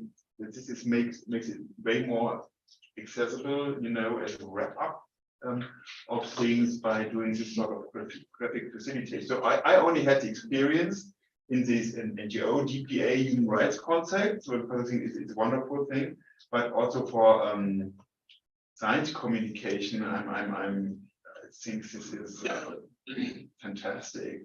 I'm so happy you did it. So the idea of this session is that we are transferring ideas to pictures because we want to have this, and then it gives us lots of inspiration that how to structure our ideas. And then at the end of the course, we will have visual abstracts. So we will create the pictures of our own research, and then it will be very useful for the PhDs and for writing papers and so on. So Rika, this is the second workshop with Rika, and then I think we will continue it for a long time. So. I guess so. Great. Okay, but I think we need a break. Sure. And then, Thank you. 20 cards, how about that? 20 cards is Perfect. Okay. Well,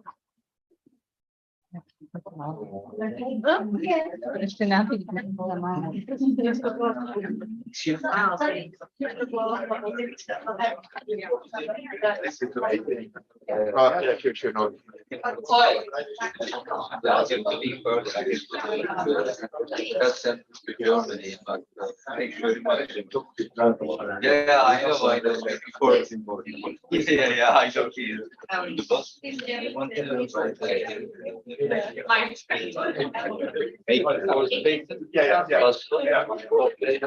Send an email about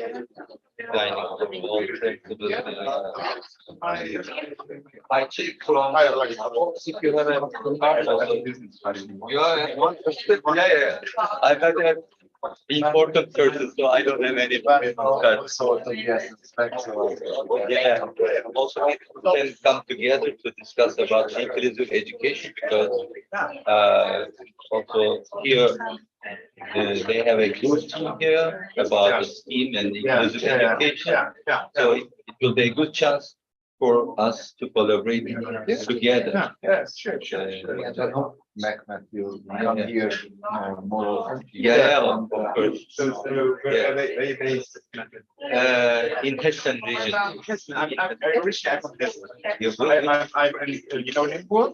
Yeah, yeah. Limburg, where Yeah, from Indonesia.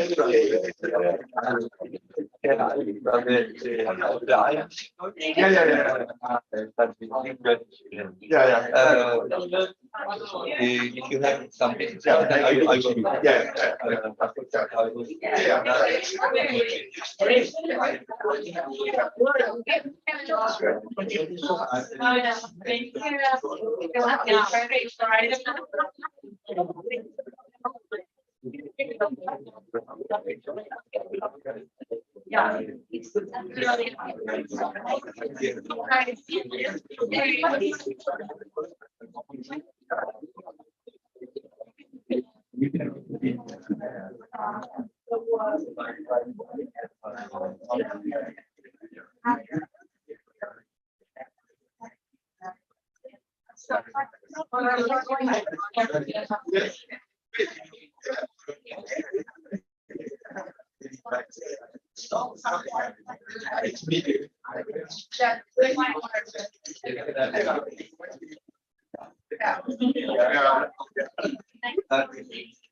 So I can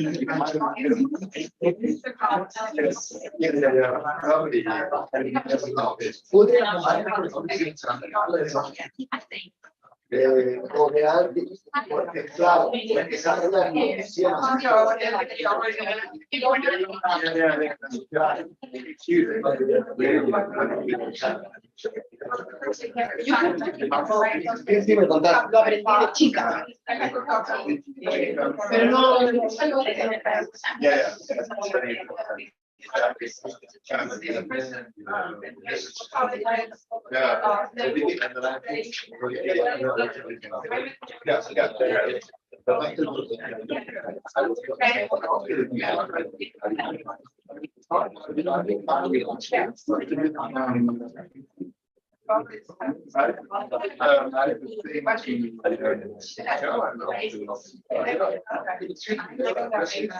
No, no. Yeah.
Yeah,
I will see. I have good friends in the study. I'm working with the professor.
Should write something later. I just like this because I thought we have a workshop on how to create a bridge in video. It's only learning the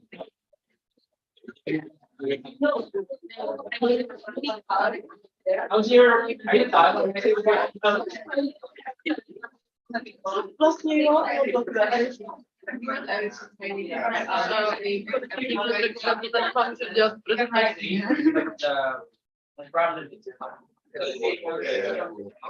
I'll put them in one.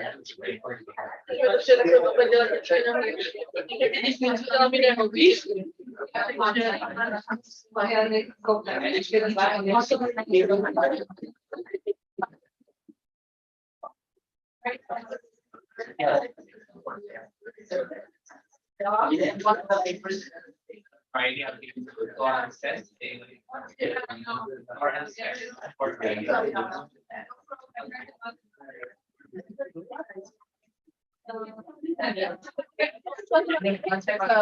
You guys need to do a lot. just write a lot.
Yeah.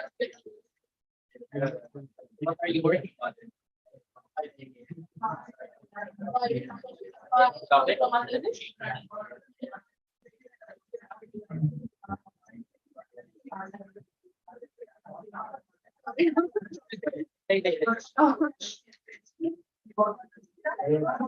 I'm just thinking about how I can some builds right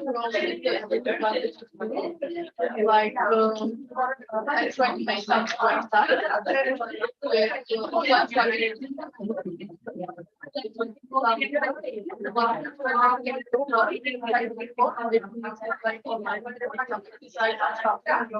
because I work with the children. That's like cell phone or something, but without very penetration. So they can do exercise So what do you mean disadvantage in terms of what do you mean by the disadvantage? like it takes you a little like so I don't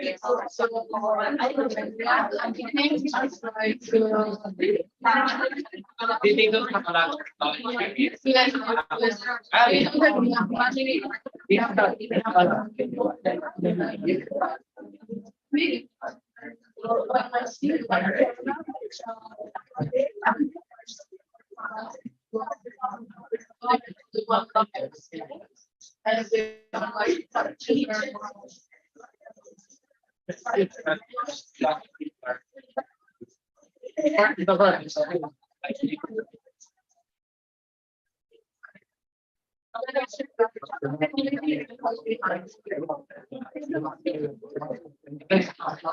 Because I was gonna connect, especially for countries like Philippines, as a children don't have internet.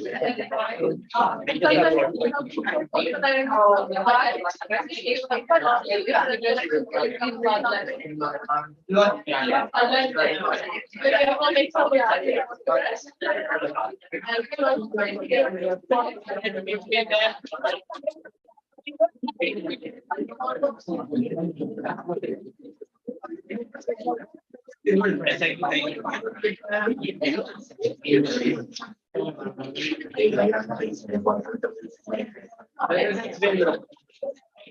I think that will be very helpful and very. After that's part of the language, maybe we can probably later. Last year, I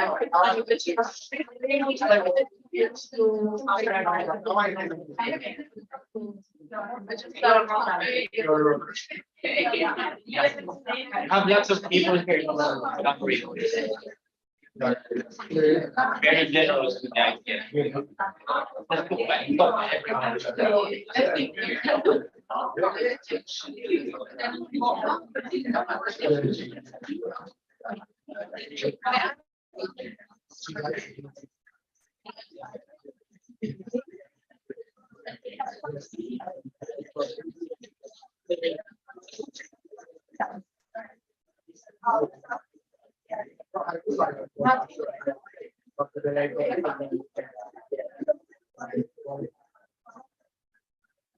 I try to replace it.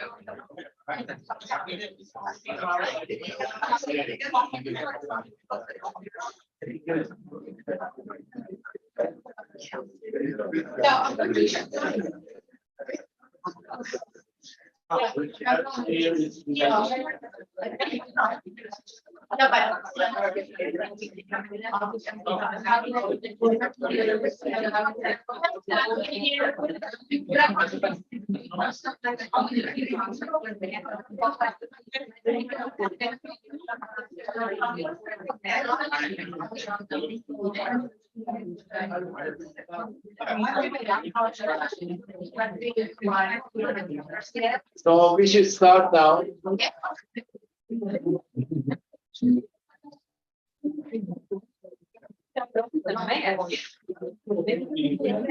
Very kind. Thank you so much. I will try. Very good.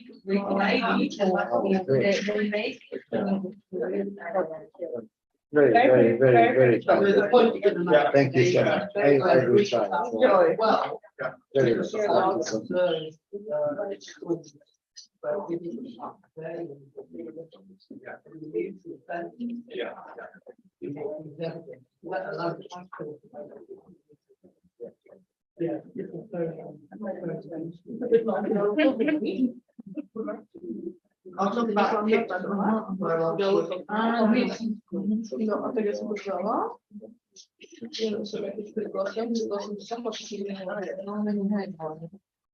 Okay, so let's gather back our focus to the here and now. And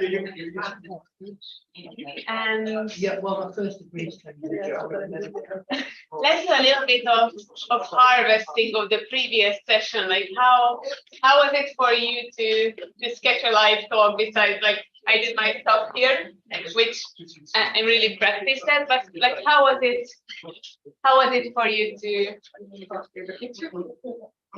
I did good.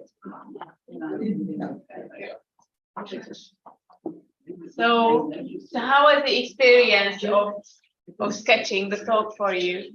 Popcorn style. Share. Go ahead. I had the teacher. Very Because I had the show, so Okay.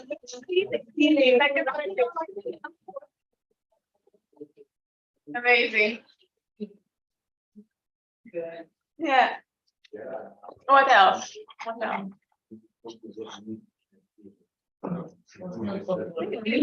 Not at all. I mean, And the notes are not. yeah, for the presentation. Amazing. Great. Wow. Yeah. Something that makes me quite confusing. Yeah. Something interesting. Yeah. That's why very nice. Nice.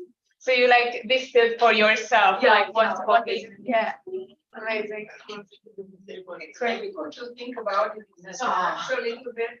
I was thinking that dance Yeah. before the presentation. Yes. I kind of drifted into my own experiences related to that, so it's no focus on listening. Yeah. So I don't have this skills, I just have. Yeah. Yeah, which is like really, that's also a really good, you can show it. Like it's a really great start for already non-linear. If you look at it, it's already breaking down the information in chunks. So that is really the first step to like, okay, here a bunch of stuff, I read a bunch of stuff, but that's really the beginning to like really break it down, arrange it differently in space than just a linear text. So that's really great to begin with, yeah. And anything else about your personal experience? Yeah. This one, connecting I felt very big difficulties to use the space. Yeah. Because it was non-linear, but yeah. Yes. Yeah. I know. Problem with this. Yeah, using the space. Okay. I did the layout as the advice in the beginning, but then I had the tendency to write everything, so I couldn't help it, which is icons and stuff. Yeah. But the only difference is from bottom up approach rather than top down. So yeah, maybe next time I put more icons. Cool. Yeah, and even if you have like really like linear, a lot of text, what you can do as a follow-up is like highlighting keywords, for example, or like putting bullet points. There are a bunch of things how you can work with even like quite a chunk of text to make it a bit more emphasized here and there and to make it more visual. Anything else?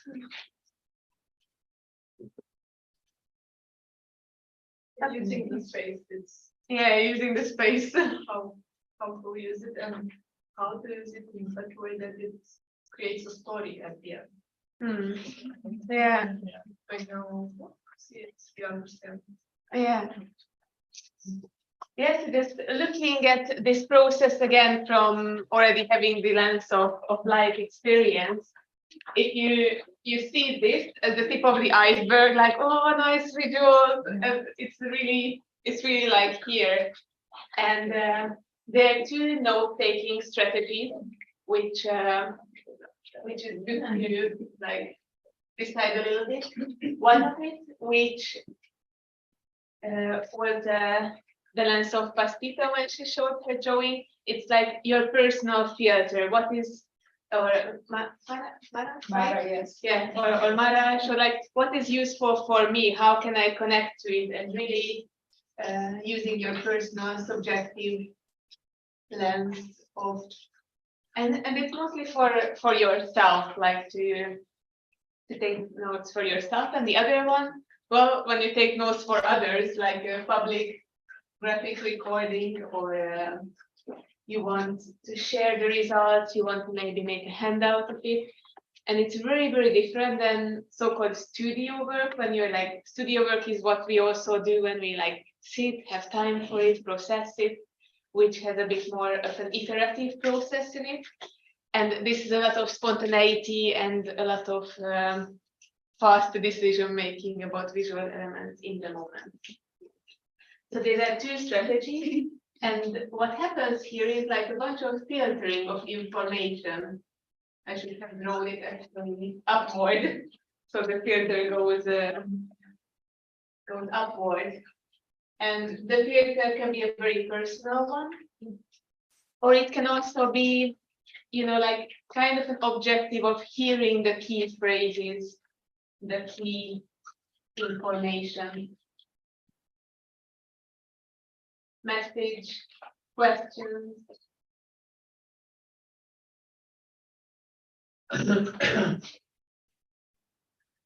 There's also something in the preparation phase when, like, you can maybe observe here as well, like you make a decision like, okay, my arrows will be blue. There's one decision left to make in the moment. I'm gonna highlight the keywords with yellow and others with orange and others with blue. So it's like, okay, it's not always consequent. But what we did yesterday with the brand book, like decide on one hand colors. You also saw like I didn't mess up with green and red and purple here. Well, the font in the terms of how you're gonna highlight the main parts, write the title beforehand, maybe bullet point arrows.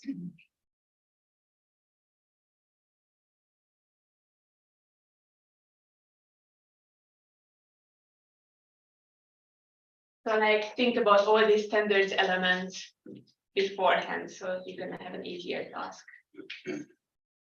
in the moment. Well, what is at the bottom, cannot see, is like rows of practice. And what I can recommend to you, and what is really helpful, is sketching TED Talks. There are a bunch of really nice TED Talks on YouTube. And if you want to make yourself a challenge, I did once a 30-day TED Talk challenge. So every day I sketch the TED Talk, and it was, yeah. Or in the class, so we have to do presentations all the time. So maybe what we can do, we can sketch each other's work and then create pictures for inspiration. Or then we will have the PhD proposal presentations on 15th of June.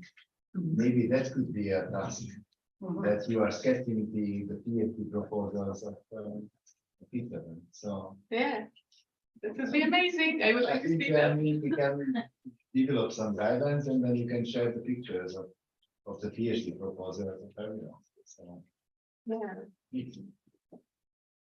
okay, we have a home. Do you have anything to add? And let me check. Practice. Well, practice. We have the PhD proposal in one picture. Oh. Wow.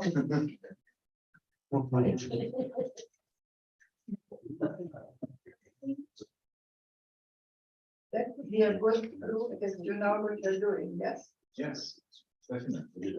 So I think maybe from this point, everyone should have a picture of the PhD.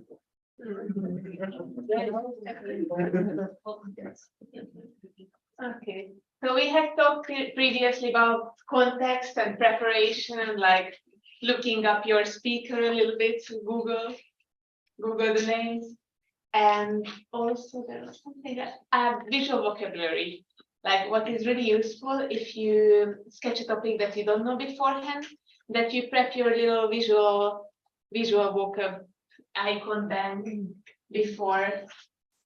So you have something to learn about it. When I work in a field which I don't know so much, medical or engineers or people who love to talk in acronyms, look up their acronyms. So you can even sketch areas that you don't know much about, but with some research, you can do quite a big job. Okay, some little tips and tricks. Sometimes maybe you have seen I used Post-its for writing the information which I don't know where to place before. And sometimes I just sketch with pencil, placeholders, and when I have a bit of time, I place the information. So it's a bit like drafting in the process. So it's like PP, pencil, and Post-its.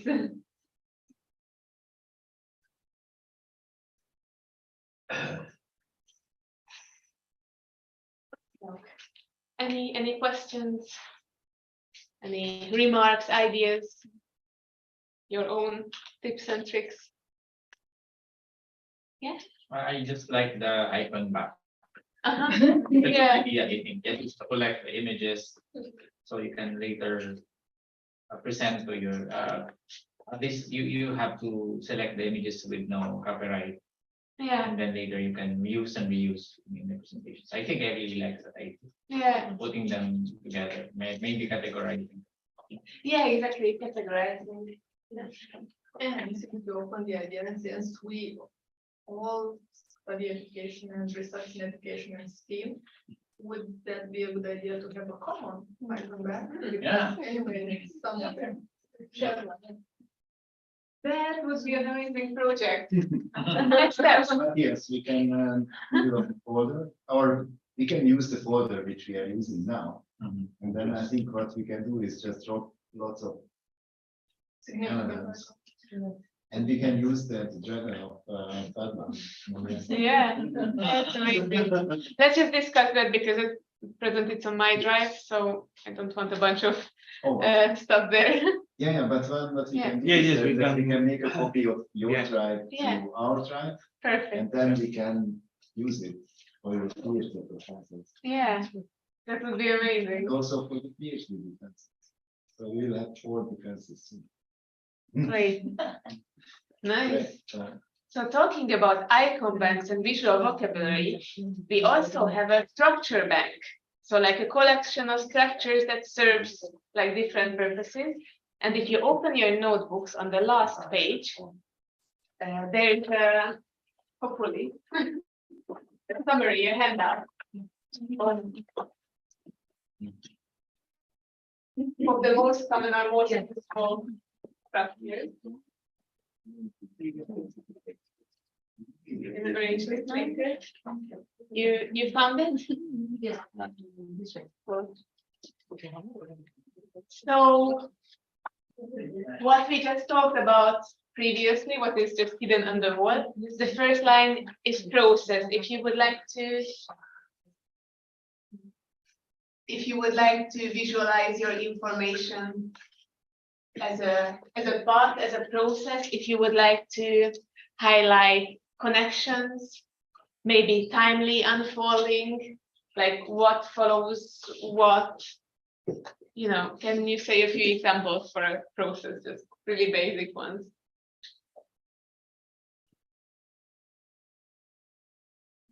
Maybe from your own, sorry? Wake up, get clothes, Yeah, eat, and breakfast. yeah. Yeah, so like a daily Mm. routine. So there are a bunch of ways to visualize the process. We have already looked at it. Then there's the second row, which is the central arrangement, which has one specific and thank you, one specific and really useful branch, which is the mind mapping. Do you use sometimes mind mapping techniques? Cool. So just a quick recap, because sometimes there's orthodox mind mapping and there's a bit like unorthodox mind mapping. So the orthodox hardcore mind mapping is it really uses different colors for each of the branches. So it's a central arrangement starting from the middle, and it's like branches of a tree or roots of a tree or the synapses of the brain. So for example, I want to visualize school subjects, and the blue one will be literature, and then we break it down to sub branches like fiction, non-fiction, and those can be broken down to smaller sub branches as well. So that's one branch. Then you take another color for another branch, and the shapes are always quite organic and tree-like. Okay. And sometimes we also use mind mapping for, let's say, spider diagrams. Spider diagrams are, here you have the title in the middle, and it's like a spider, it has different legs. and a bit like a fractal spider, like it's broken down to different. It's basically breaking down information. And this is very good if you want to map out a topic, if you want to map the big topics, subtopics. It's slightly different than the process. Like I want to visualize the development, the timely development of something, of the process. Then I want to map something comprehensively. It's different functions a little bit. Just for the sake of simplification, when we work with the mind mapping concept, let's say it's not only orthodox mind mapping, but also spidery mind mapping. So it's kind of central arrangements.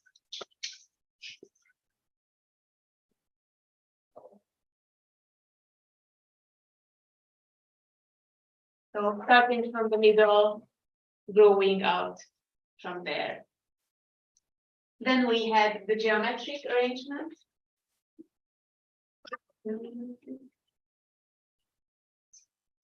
Which we already used yesterday with the 3 columns, which some of you said that is pretty restrictive. But very often we use like the 4-quadrant approach, or columns, or pros and cons. Like you can see a few examples in the notebook for it.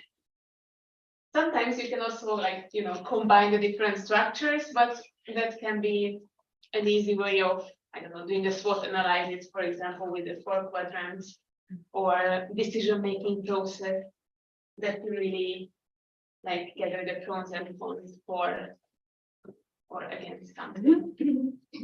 And of course, we have the visual metaphors.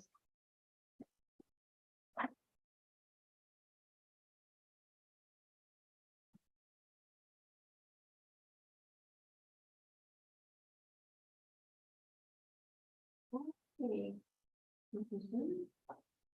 Do you have any questions, any remarks, ideas? Good. So I'm just going to proceeding. Do you have a topic to work with, like your research, your project, something in your mind? We're gonna do a quick sketching exercise on it. Here are a bunch of cards, never mind the colors, and there's written on it either geometric, process, metaphor, or what's that, mind map on it. So you're gonna pick one from this, and you're going to do a quick sketch in your notebook with that structure about your research topic or about your project. So it's like using text, icons, arrows, connecting elements, colors, whatever we have worked with that specific format. And within that, you have free choice which one you choose. Like you pick geometric, it's up to you if it's 4 quadrants, pros and cons, three columns, or if you pick process, you can pick any of them. Okay, let's give it a try. So, what do you want to pass it around?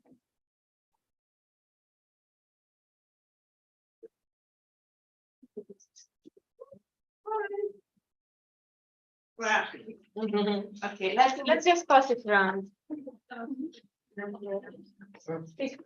Pick one. Pass it around.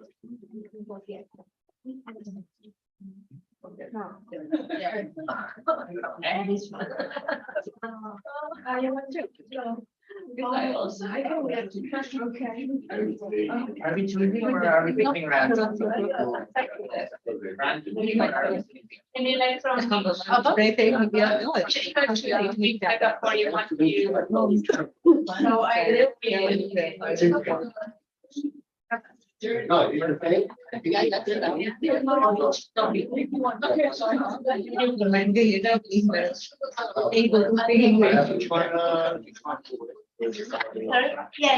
So you wait for yourself on your topic.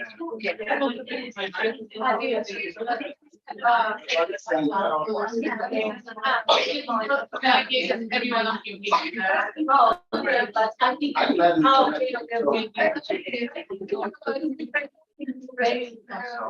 But don't choose, please. You just pick one blindly. Not.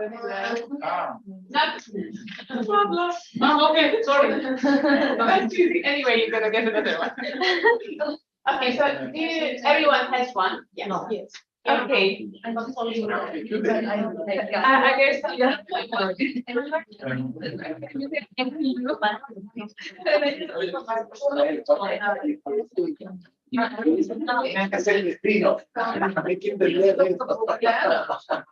This one. Okay. So just some tips and tricks. Just some tips and tricks to set up for success. Elements to include your title, for sure. At least 3 key points, but it can be more, like let's say 3 to 7 key points.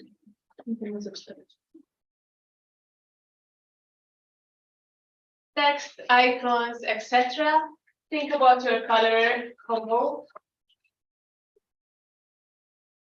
Like choose 2 to 3 colors to work with. And ideally it's a meditative exercise on your own without much talking. Sort of invite you to like center and work it out for yourself.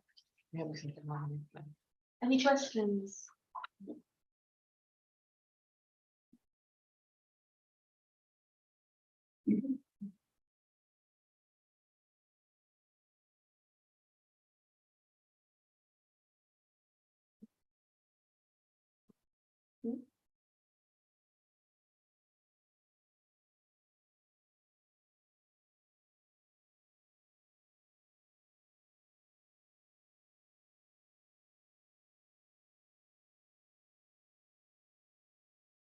Yeah. That's my permission.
Think.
Yes, that's why I love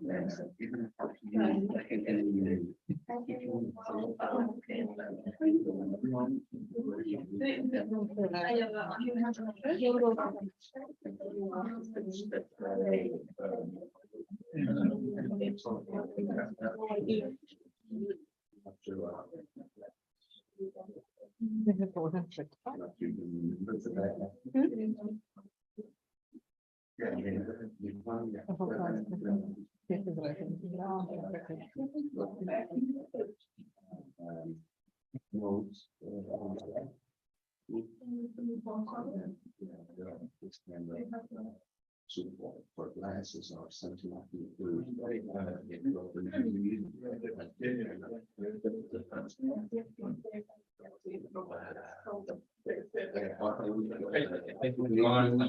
Our Pacific.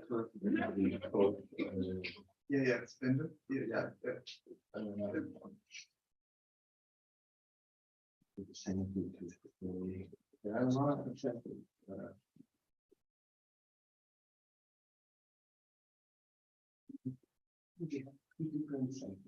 yeah, yeah.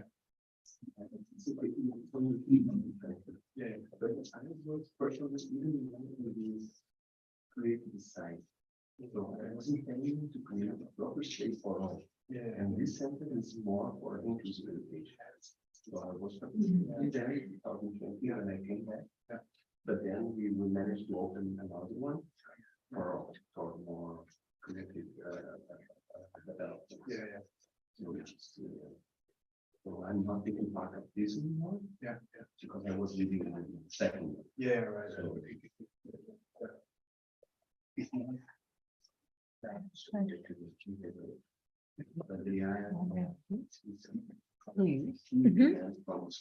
yeah, yes, yeah.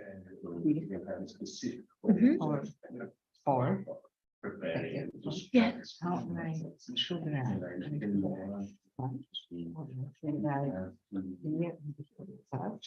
Yeah.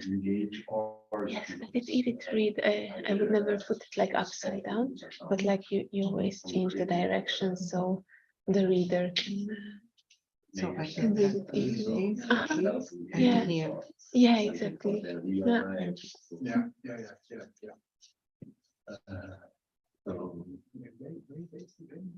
From South Brazil. It's 10% south. It's a winery city. So it's 2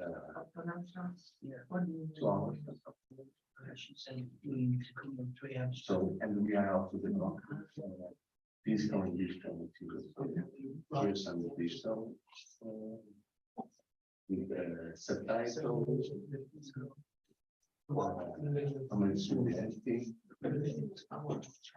So this is my part because it's more focused on. Actually, we have another. This I made the board in here. Kind of powerful. We have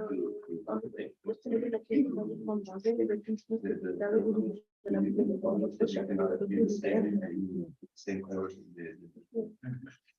And then we adapt it for.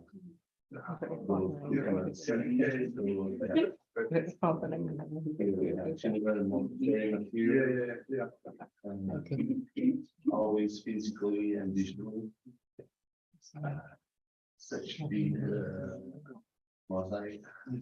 This is really nice, really nice in that they developed there. I never seen it before. The end is quite simple. They are taking this kind of plastic. And then we were printing out from Georgia.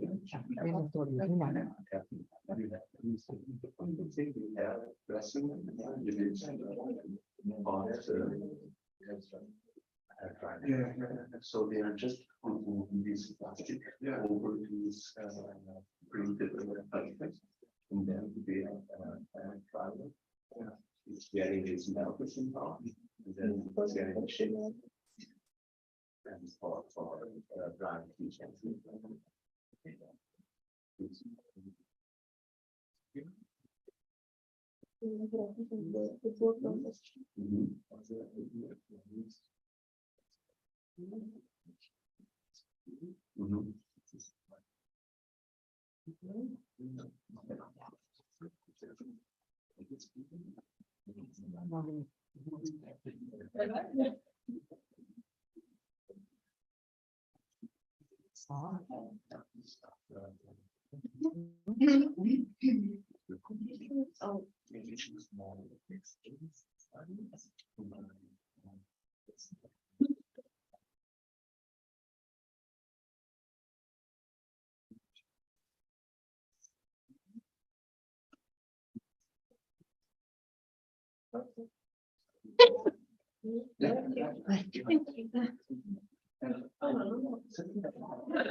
Most part developing that.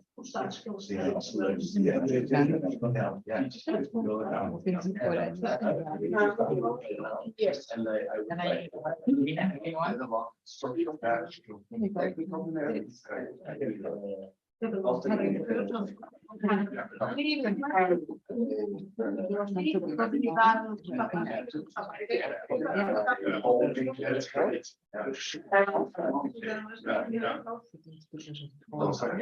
tomorrow I'm talking about by the students some games right now. And not only because or less tools, it's not specific, but some actually say this kind of material that we are doing already. Really exciting. Yeah. We are really excited. So how long you staying here? Now here, I've been here for before.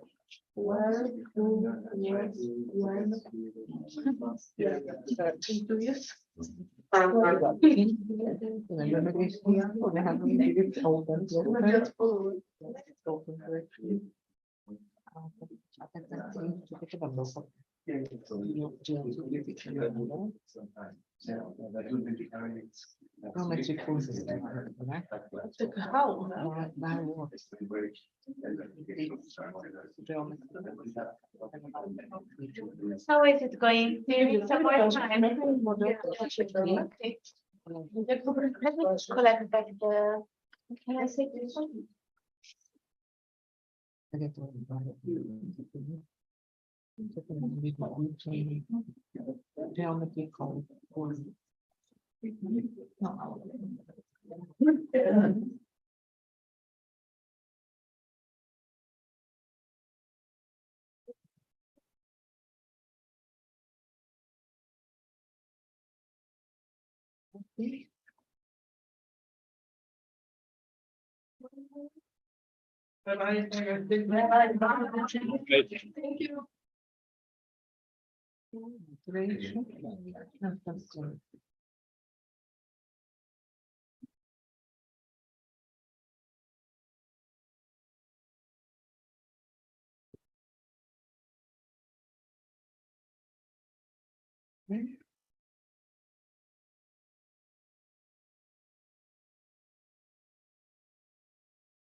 Thank you.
Yeah.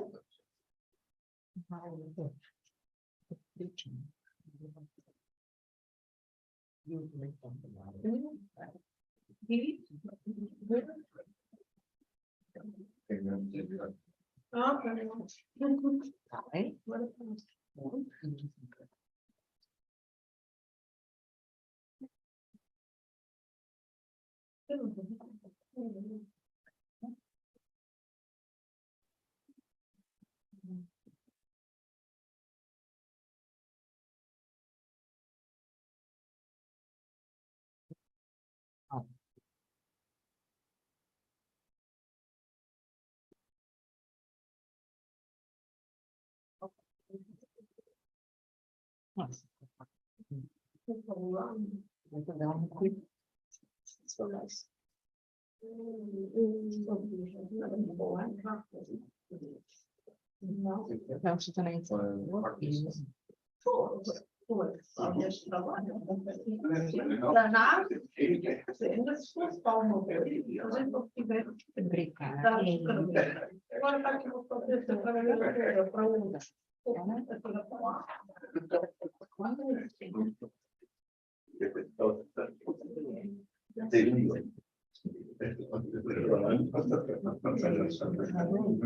Right, right. What do you think? Is like 3 more minutes enough to wrap it up? Okay. So through your last icons, highlights, whatever you need. Oh, I like it.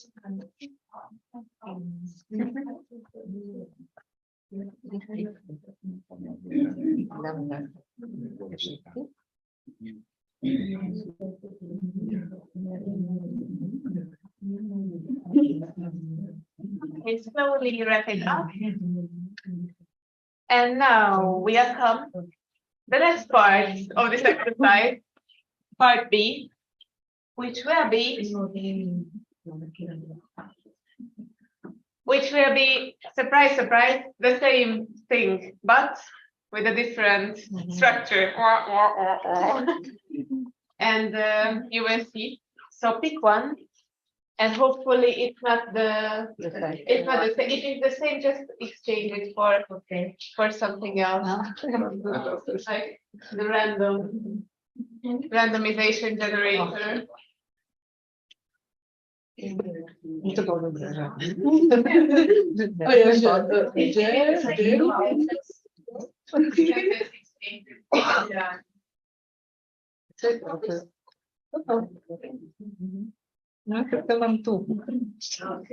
I can see that.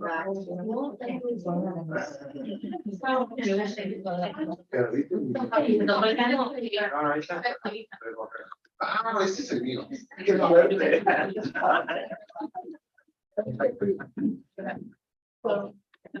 It is the same thing that they say for everyone. Range of sweat. Thank you very much. So the challenge is to structure the same content differently. That's basically it. So Standard.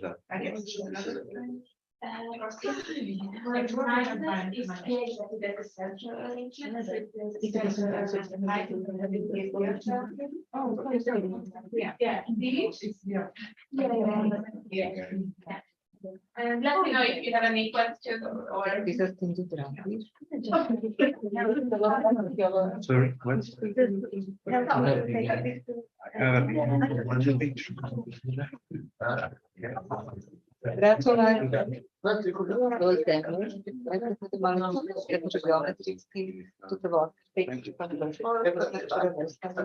Máme akože spôsoby vizualizácie, jak našich abstraktov. Mali sme to najprv vytvoriť nejaký, a teraz sme vystaviť druhý, ja som mal byť geometrický, čiže som si to rozpísala. Teraz mám proces, ako sa k tomu dostane.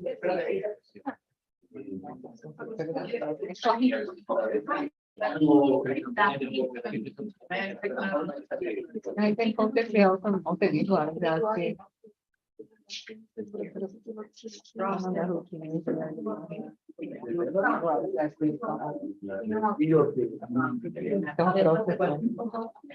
Tvorenia. Učí vlastne nejakým spôsobom, ako ja to tak chápem, že ako tvorí, im skúsite toho pomôcť, ako vizualizácia, ako grafické.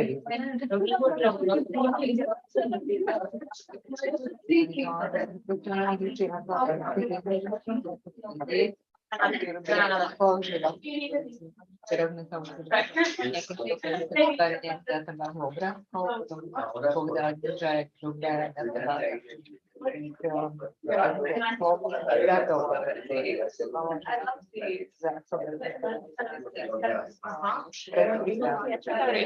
wondering about the chat, if I should type something. Which one should I use?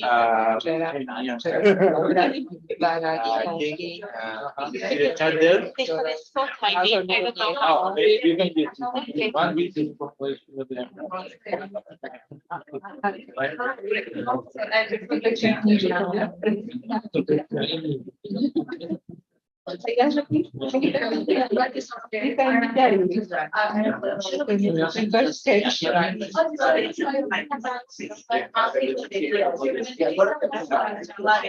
Що місяць є графіки, ага, наприклад, то не розумієш, що ти правильно розумієш, читати.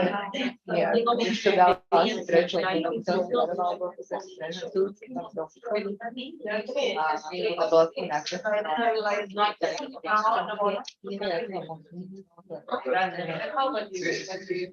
Vale, visto que diga que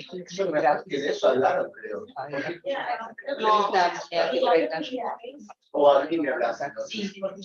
To už je grafička. Môj pojem a keď som bola rada, že to pochopila, že o čom rozprávam, to bolo náročné. Just a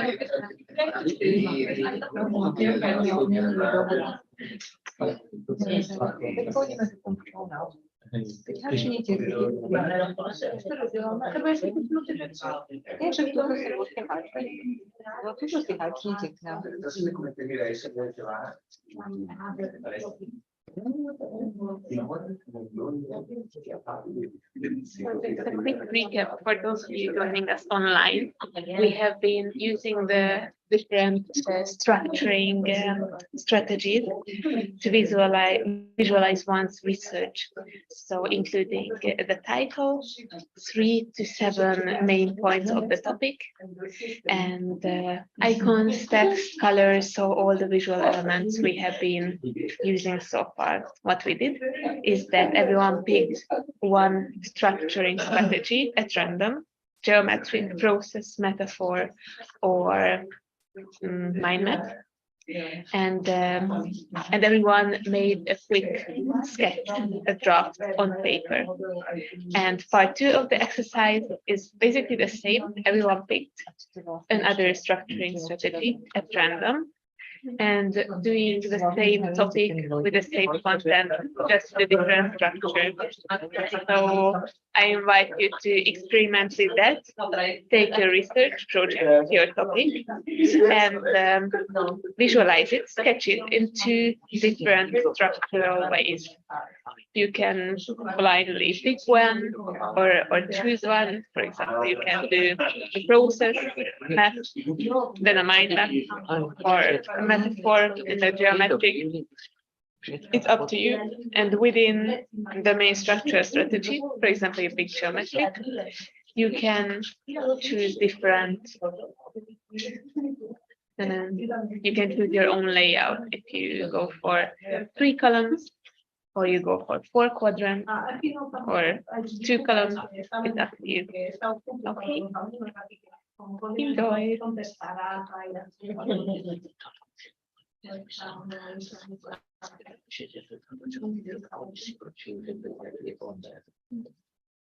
Wizualizacja trening. To nie ma się. Czy projekty do tego procesu?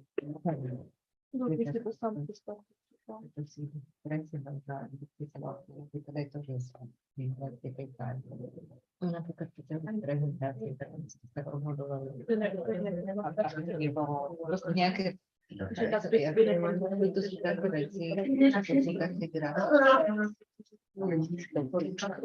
proste nebol strašne čo predplácať, nemali by sme používať fondy v jednej sláhe alebo 20 štáty.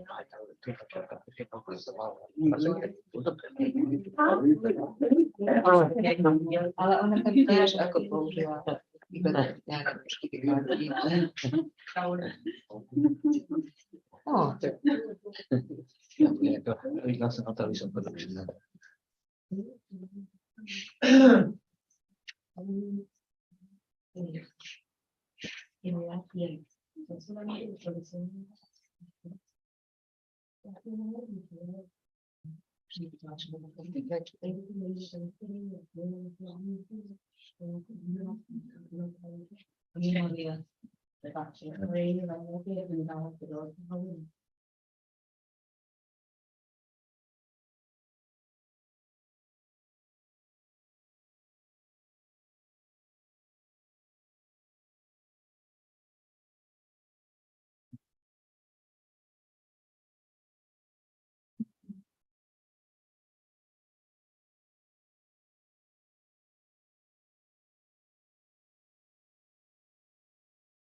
Let's put it back.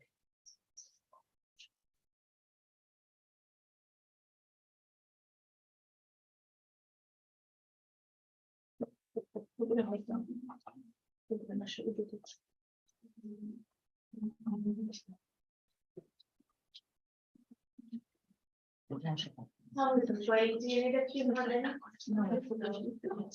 Great. Okay. That's amazing. So let's wrap this up and let's wrap up the morning together with it. So I would like to invite you to join with someone, maybe someone you haven't spoken to yet that much, and show each other the two versions of your research sketch and reflect briefly on how it was different to create these two versions. If one feels more fitting than the other one, if one was more challenging than the other one. So share some brief reflection and show your sketches to someone around you. So pairs. And apples. And so okay. So first someone else.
So they are like this forever.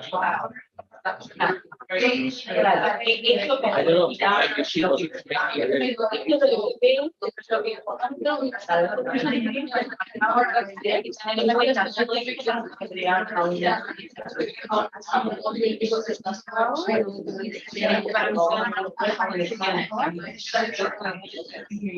my best is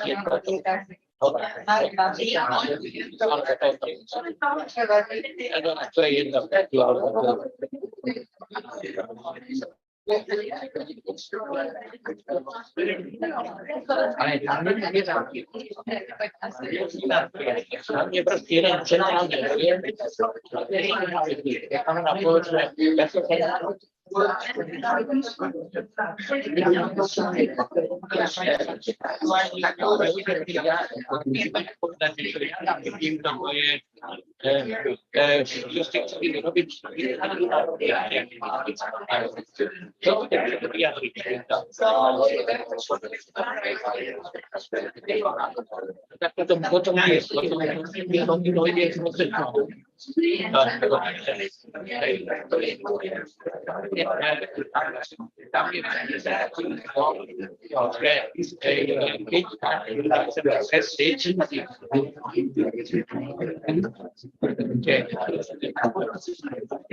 A teraz na to máme takže teraz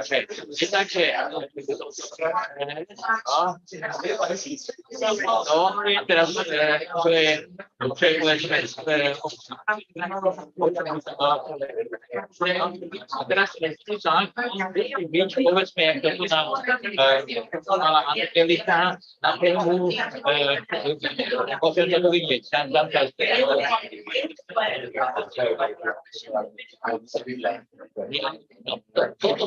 toto by som presne lebo proste chcem urobiť novú metódu, Itu tapi itu bunyi aktifnya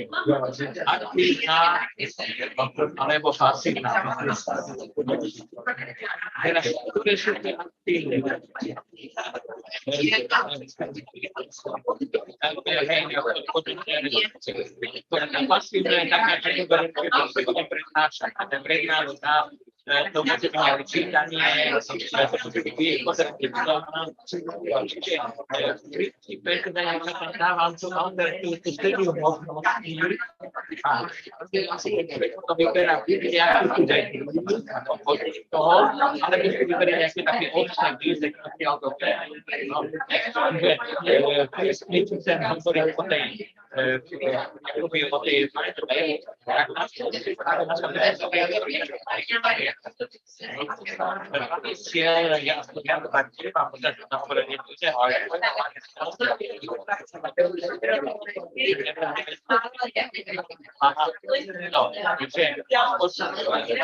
to je taký dynamický, že taký mal byť aj niečo, čo tu presne je, preto táto metóda neviem našťastný, preto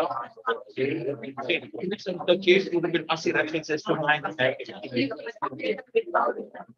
To nemáme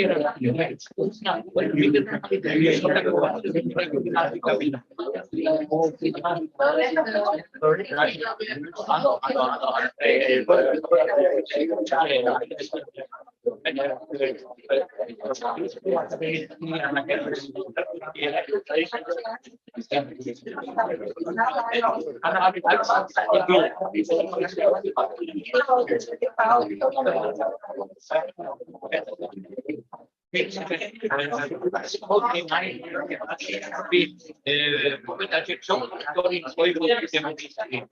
A ty vlastne o tom sa dá už to,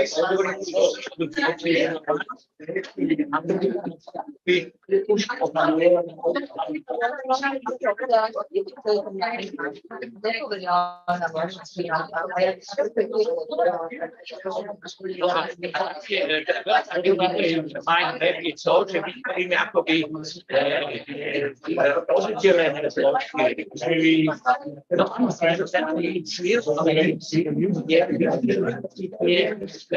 Ktorý to najmä pre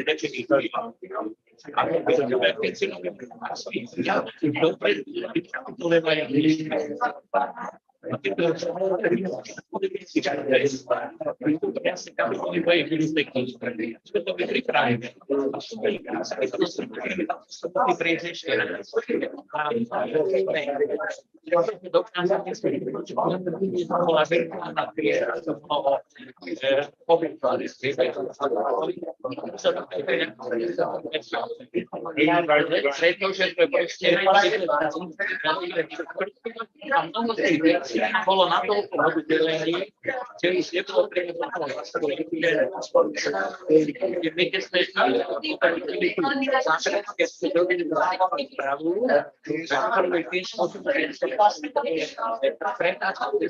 a potom nepijeme a naopak si tam niečo nechýba. A dobre. Treba to rozpoznať, a to je dobrá tá vysoká úroveň, aby človek si všimol, že či tam niečo nechýba.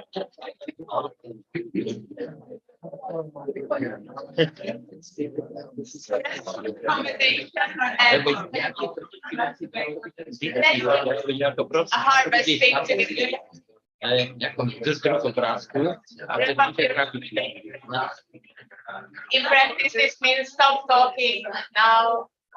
Beautiful. What's the sign that music teachers make? What's the when you conducting? You go like, what's the sign? Any music teachers around? No conductors in the room. Okay, whatever. Like, there we Like that. Okay, let's do a quick harvesting of how this process went. Maybe to hear a few. Please. Thank you. Just a few words from each of the pairs or each of the groups to reflect like how was it basically. Can we start here? Any observations, reflections? Just the essence, really, like one or two key. So it was quite difficult for me, but I trying to organize my mind or my ideas and to make some sense with it, and it helped me to write down on the paper and to use some system. But the differences between these systems, maybe I'm not sure whether I use it right. Question, big question. Yeah. Anything else from your group? Yeah. Okay, so I had the process and mind map, and the process was a little bit difficult for me because I need to think how I will work. But with mind map, it was a little bit how our professor said that you can more organize your work, and you will see what you have, what you miss, if you have something twice. So yeah. Do you also want to show us just one or two? It's not like mind map, but It's pretty. this one and yeah, nice. Thank you. Maybe you can make it this way. Your little team. So I also have the process and mind map. And also for me it was more difficult to represent the process. And somehow easier to represent the mind map because what I did for with both ways to write the key points, and it was easier to put the key points in the mind map. But for example, one thing that you can see in both are these key points, but represented in different ways, and it was I would exercise to give an order to them and yeah, like here. Yeah, great. Thank you. Okay. Next group. Reflect on her work or my work? Well, any general observations you made? For me, my observation was that although both visualizations should have the same content, but I felt that the geometric groups that represented my process more than the mind map. Yeah. Well, thank you. Well, how I then to literally, but yeah, this is geometric representation of a problem. And mine must, I don't know, I mean, something like this, maybe it's also geometric or more than. Yeah, that's very good. Maybe my topic would be geometric representation problems. Oh, thank you.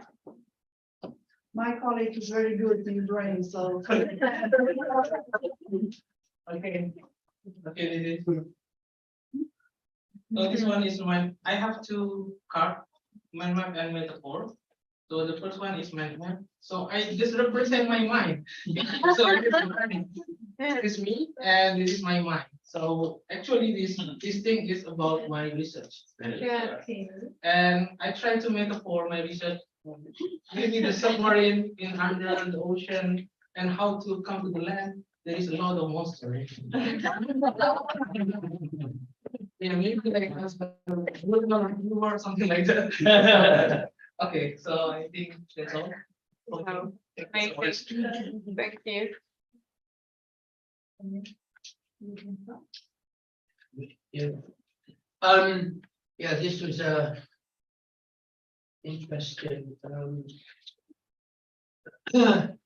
When you said, the same subject twice, it was very interesting because in the first one, the process mapping, I could map very easily the process, but in the negative aspects of the process, the human concerns, and then the positive ones. But the process, when I then went to do the mind map, I got the aspects of the activity out, not the process. What are we trying to do? Looking at the difference between perception and prior expectation and how we can exceed expectation in activities like this. And it was clear to me, and when I explained to my dear colleague, it was clear to you, which is good, because sometimes I have a hell of a job, explaining this. And then equally, when my colleague did her mind map about textbooks, which, I ain't normally too interested in textbooks, but that was really interesting and really very clear and got over the real importance of textbooks in the Brazilian education context. In what? You explained it in 15 seconds. Yeah, cool. Oh yeah, this is my geometric and the first mind.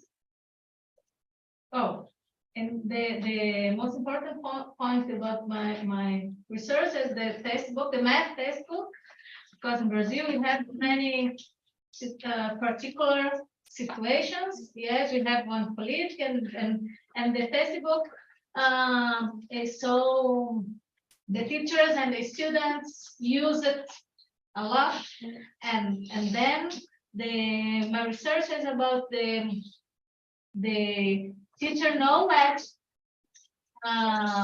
for choosing the textbook. Yes, so this is my. Yeah, thank you. Yeah. At first, I thought that I got a mind map paper, so I thought that putting the whole project into a mind map would be very demanding because I see a mind map as something that is concentrated on a particular specific topic or content, more narrow than the whole project. So I kind of created like a theoretical framework, the research context, and the research methods, and the expected results, and all the things attached to each of these main strands of the project. And then I got the process, and I decided to focus on one thing that is about the design of the learning context. And so it's kind of learning-based research. So it goes into a specific kind of process. So,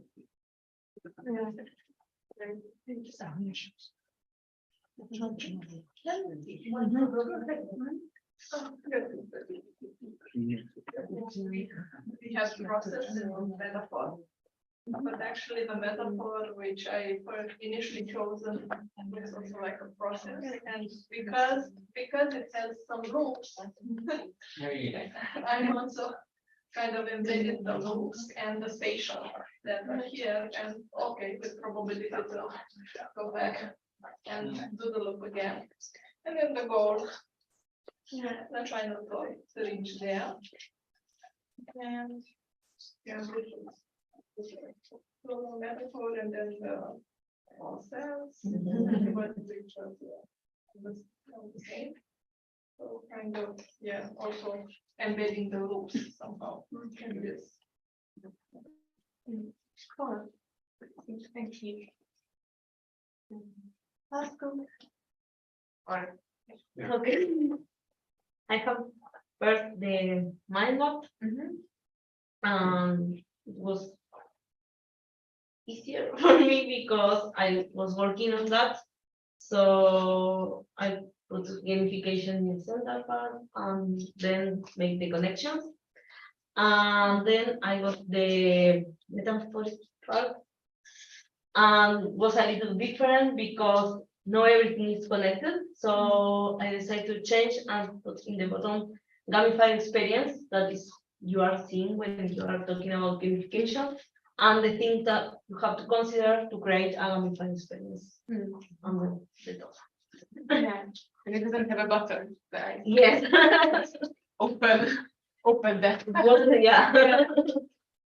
Yeah, cool. Thank you. It has been really, I was looking around a little bit and it was really nice to see what you sketched and really, yeah, powerful. Cool. Thank you so much for your attentive presence this morning. And yeah, just to sum up this topic of structuring, as many of you have tapped into it, combination is endless. So there are these 4 main categories, but yeah, that's the exciting field, how you combine these ways of structuring. So we're gonna have a lunch break now, and it's like lunch break with stuff.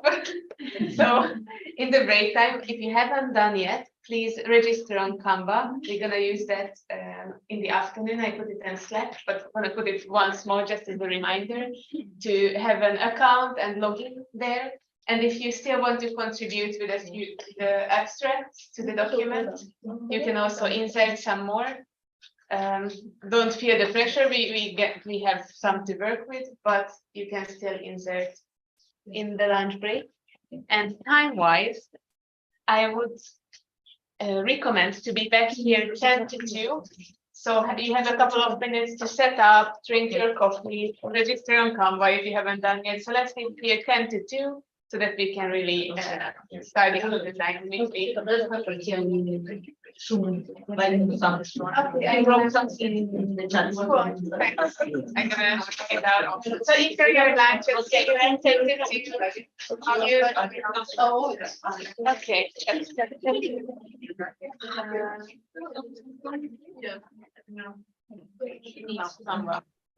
Leka, Yes. do you have at least 1 minute to spare me? Yes. I was just checking what you wrote on chat. Tell me.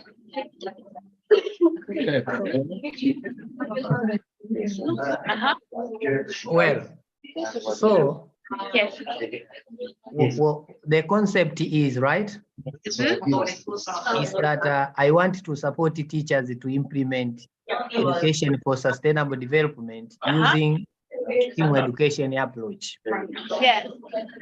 So if you read the framework of education for sustainable development, you'll find that it requires teachers to implement transdisciplinary. So I'm saying education for sustainable development is the same as, or it should is having the same weight. I was feeling this is a metaphor. Yeah, it looks like a scale for me, even though the interdisciplinary teaching looks a bit heavier visually, even though it's the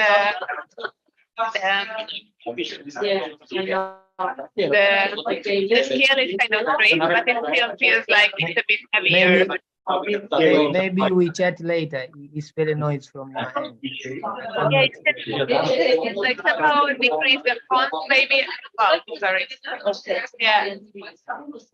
Yeah, if you want, we can check in later. Because there's a lot of noise here at the moment, and I don't hear you very well. So. Fine, it's fine. Just to say thank you. Yes. I will join the Zoom from here till one. I actually never used Canva, but I'm not sure I'll have time to do it. Although my students are doing it, so I took it now. Are you here? Yeah, okay, cool. Just wanted you to know that. Yeah, Thank you. great. This was great. Yeah, thank you so much. Thank you for joining. Yeah. Thank you for doing all this. Thank you. I'm just gonna quickly wrap this up.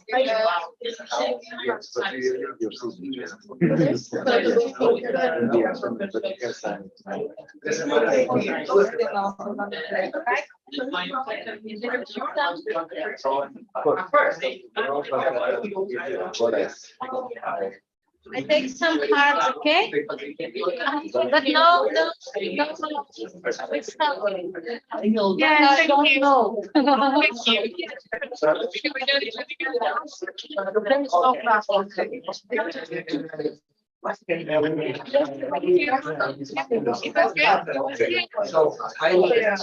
It was okay with the non.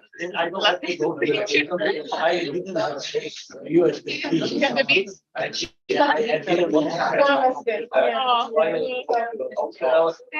I think I paid for it.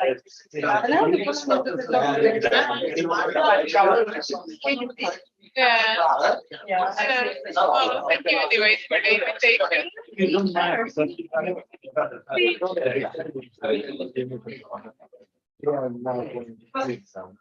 So probably we can send them out here. Thank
Nice and happy, and you're amazing. Like I see your work is really nice. It's funny because my master, but your cooking is more delicious than that. Yeah.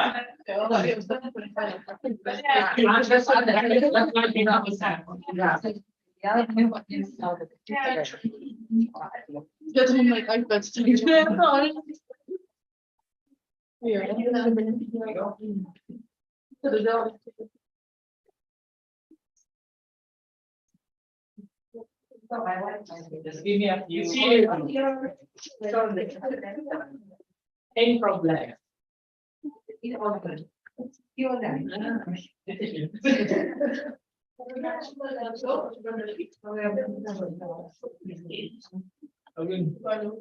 Right. So when is your?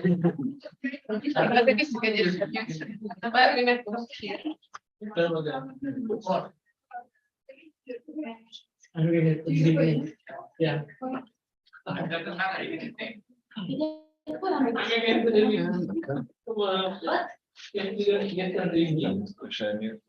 I later become a good property.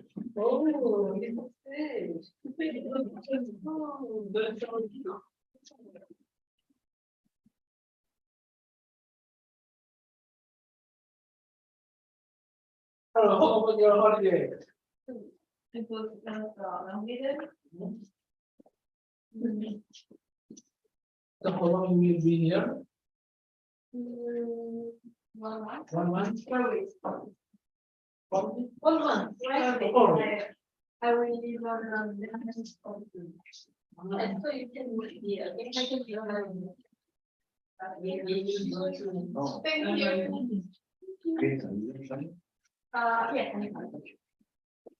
Yes. I coming up? Okay, good. And protect. Yeah, it's okay. We're gonna do. We have to do anything. Mike, how are you? I'm fine. And since you, in the morning, in the breakfast, you don't take breakfast in the morning? I've got a. Oh, that's very fun. I wanted to give you this yesterday, but I didn't have the chance. That's a small thing from Egypt, so I left it wrapped. Because I know this is balance. But it should be broken so put it in the same place. Yeah. Wow. It's a glowing pyramid. So it's a candle and then it glows. I hope you like it. Oh, that's so kind. Yeah, I wanted to give you yesterday, but I didn't have the time. Anyway. Oh, that's so kind. Shall I keep it back? Carry on starting. Yeah, because I didn't want to move around. Yeah. I hope you like. Oh, that's so kind. You're going to lunch now. Me? No, maybe, yeah, maybe I'll join you later. Yeah. Thank you very much. Thank you, my kids. Well, there's something here. How old are you? Between 7-year-old and 3. Yeah, and each time they say, we wanna come with you, we wanna come with you. But it's always busy, you know, I can't bring them. And so. Well, thanks again. You're welcome, Tom. And, Thank you thank you. actually for everything. Oh, it's my pleasure. So I see you Okay. later. See you. You're not taking the object. Pretty cold.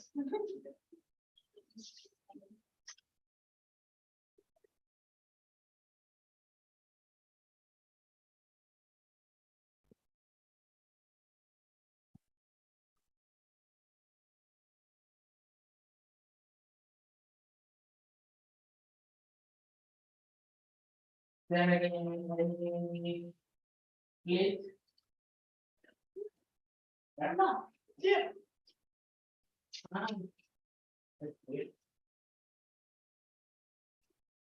Do we need to wash it? No, you. Why? Okay.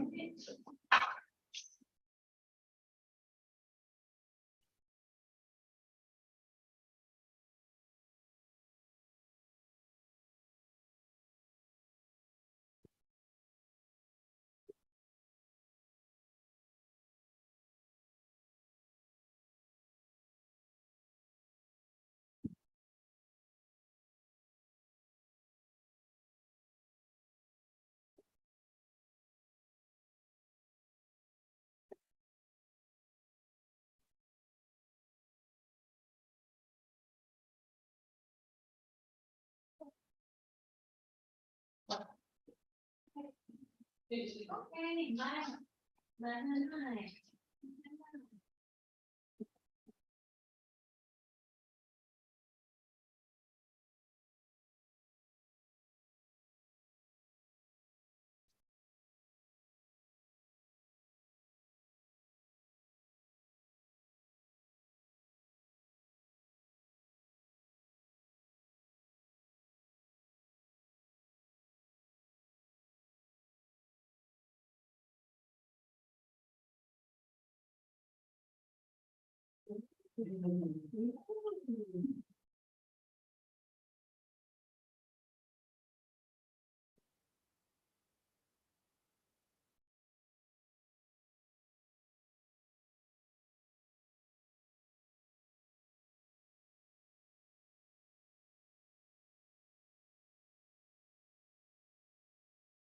Sustainable life.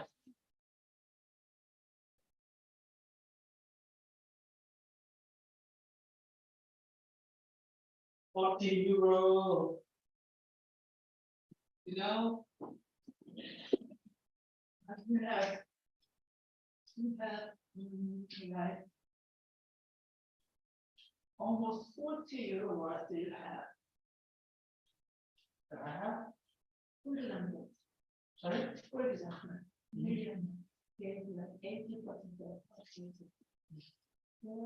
Actually, it's not so much, because only meat.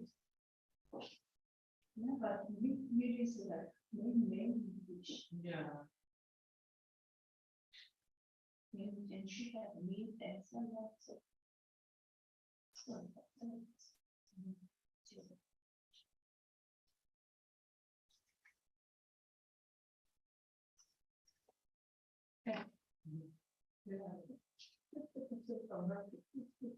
Yeah.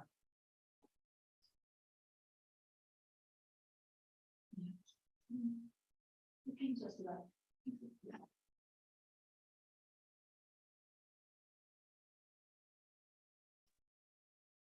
You ate more than you got. Yeah. I get to know them. You ate more than you got.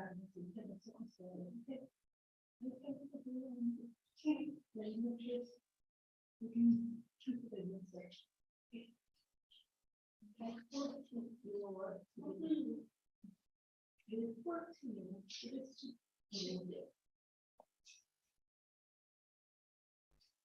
At least I can do something with the stuff follow me.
Tomorrow will be over.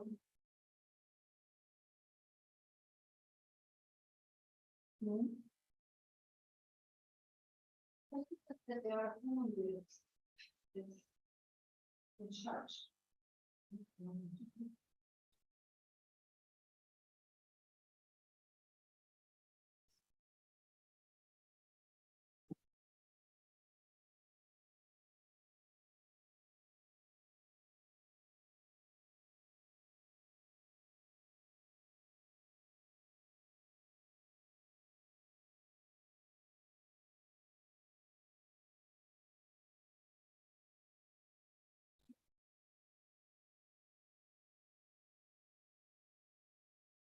You were telling me.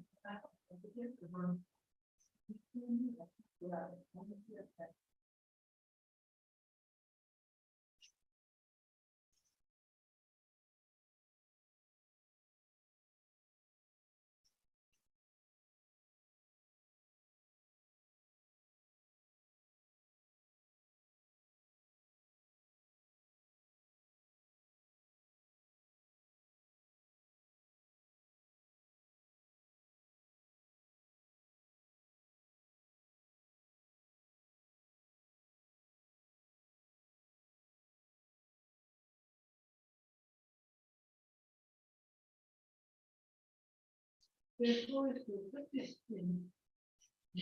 But this one, but this thing. There's always good, but this thing. Why? Ah, but we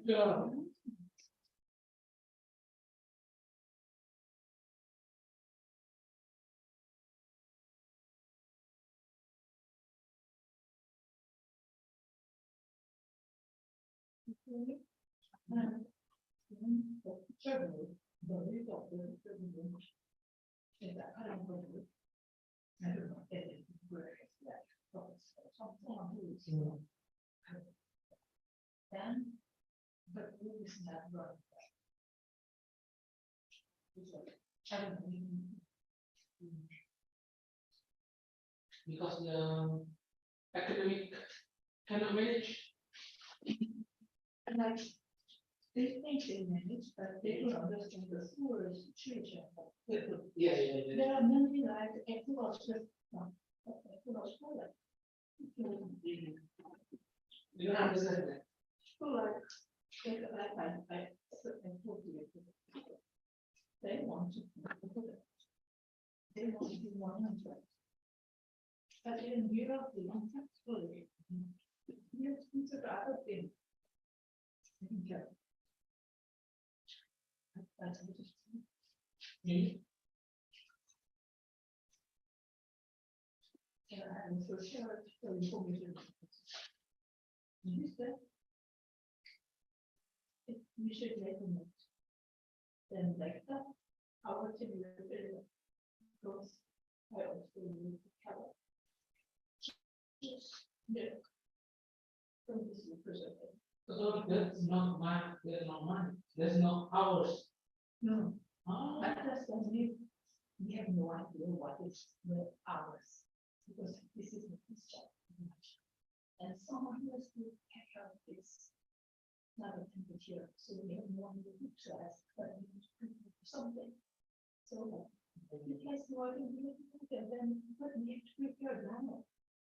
So we did it, then we can like put this note to someone who is in charge. They have to.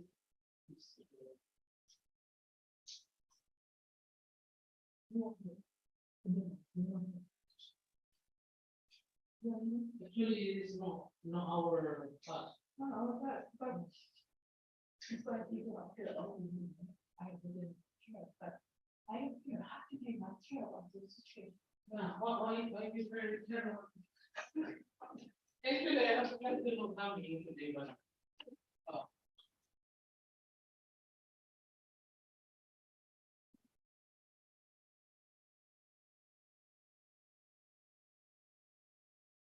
They don't know that. They don't know what to do here that, okay. He's taking care of this, people are addicted, and he said, oh, I'm addicted. You also live here, just talking. To do nothing. But actually, he's no use to taking care of this. Yeah. Our meaning of going there is that thing. So I was like this. Why? You've been talking much about people. I'm not the one who be to take care of this because I want to have a big.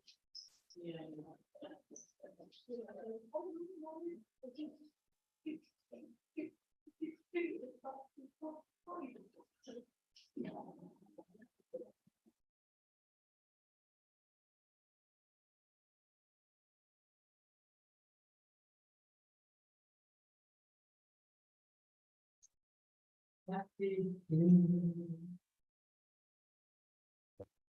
We'll take one.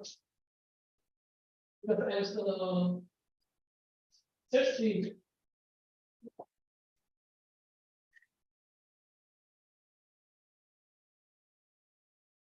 Oh.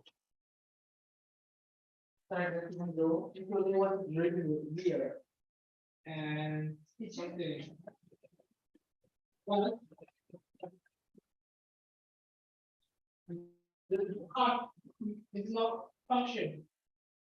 And I tried to found the coin, there is a card for me.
It always happens.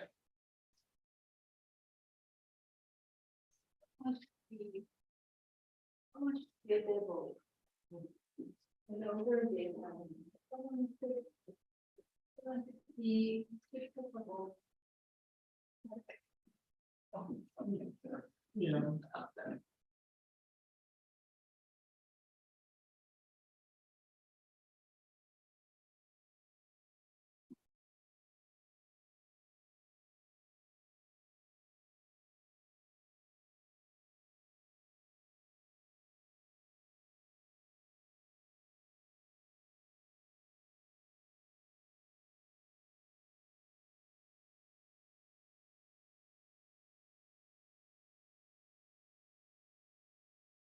Theologia sent me.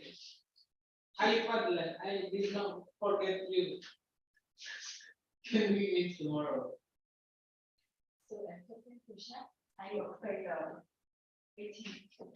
after Fine. like what is the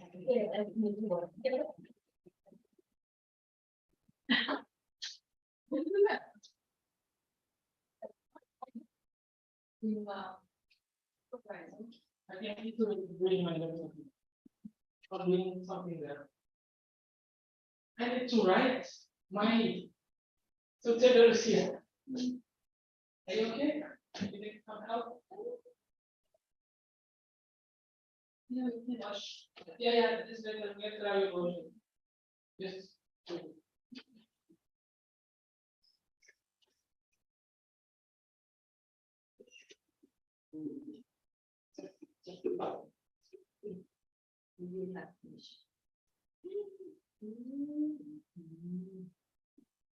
Okay. Copy that now.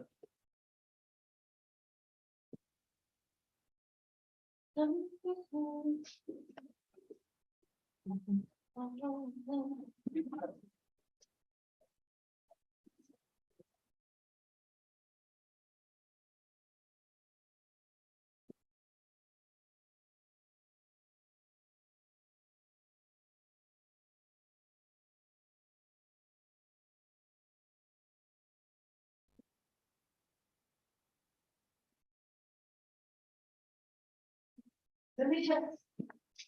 Now delicious. Not like yesterday. Not like yesterday. Super. Super, super.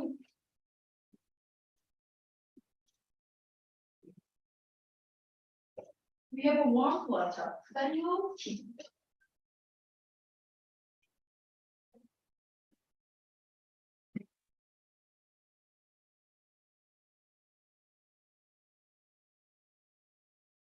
Ah.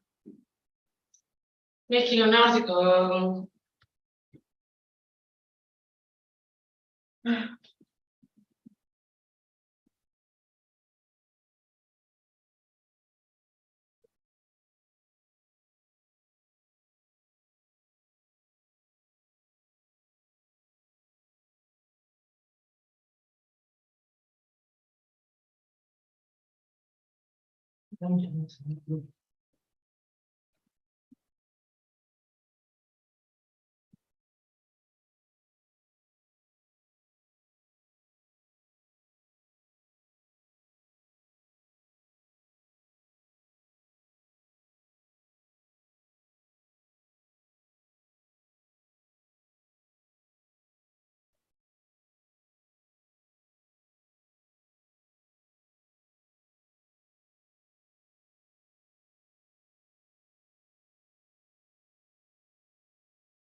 It's fresh.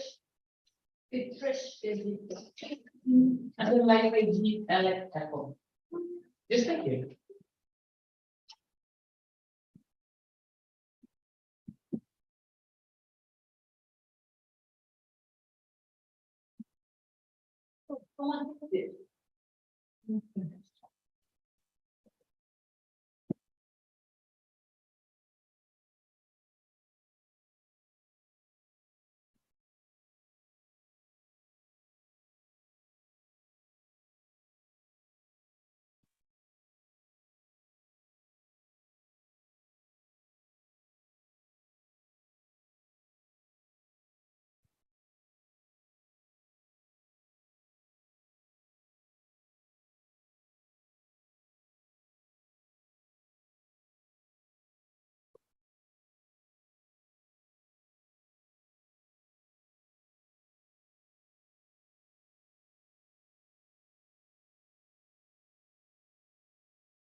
So what you work, What? what you have worked yesterday was ink space, ink, okay?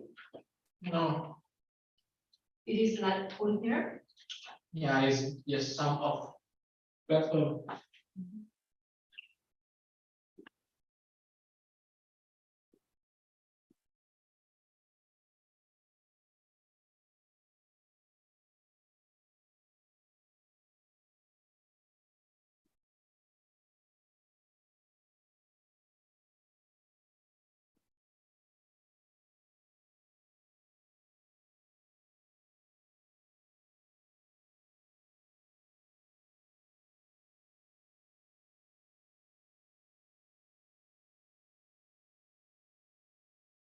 What is it? What is it written? What? Peter alert stand. Stand. Please, everything Or should be placed in the right position like this. I don't know. I feel like stand is something that you. Peter Alice, you know Alice. Peter Yeah, all. Alice. Please Stand. all. Stand is stand. Is it? I don't know. I just feel it because of our context. And then, what else? Lesson B assist. Lesson B assist. What's that? I don't know. Lesson B assist. Lesson B assist. Lesson B assist.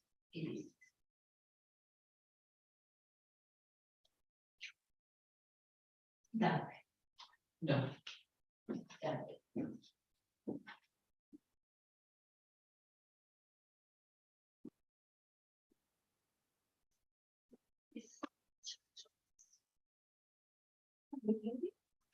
Mm-hmm. Yes. Yeah.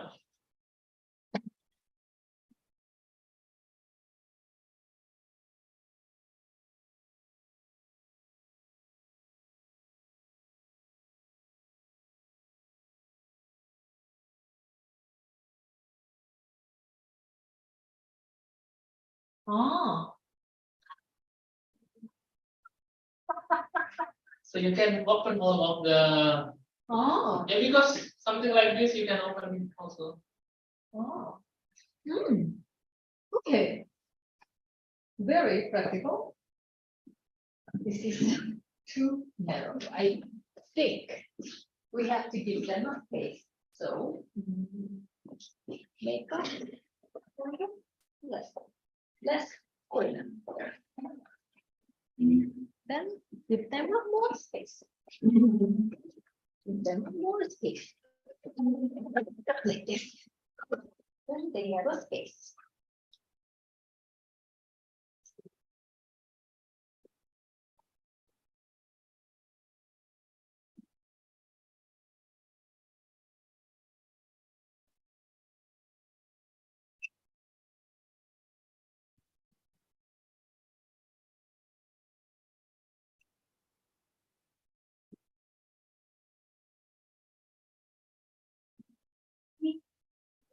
This 10 centimeter back. I think those space is too narrow. No, because of for me. Okay, like this. Okay. Okay, Like this. why are you so kind? Because I have to keep move, but they're there. So for my convenience. My You're convenience. too kind. Okay. Okay, okay, fine now. Fine. For my convenience.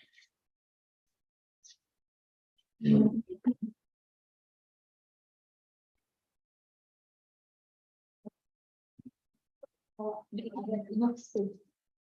Okay, enough space. It's nice.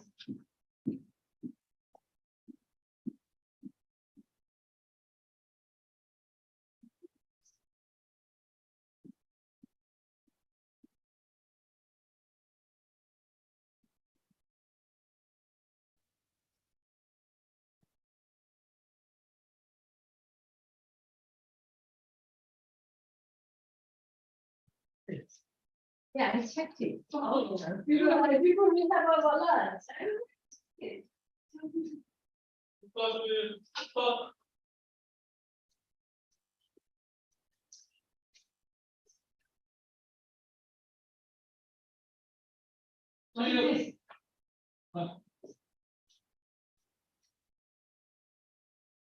This person.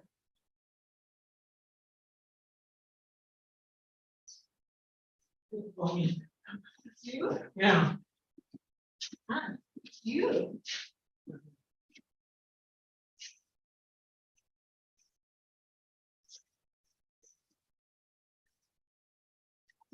Very cold. Why it is cold today?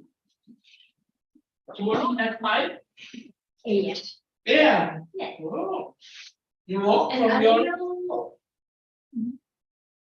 Yeah, I can walk. It is almost the same walk.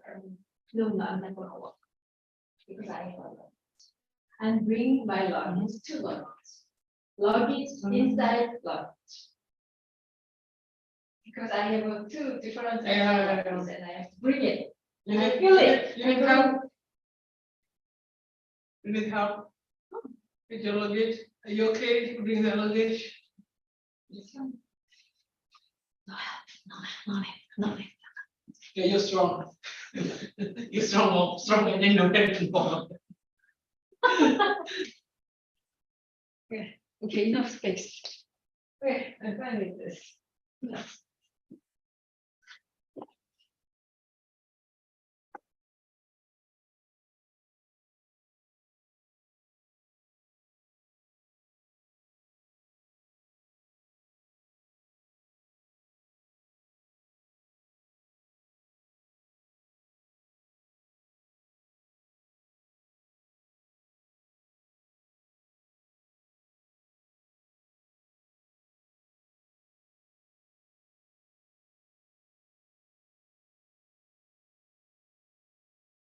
Not my problem.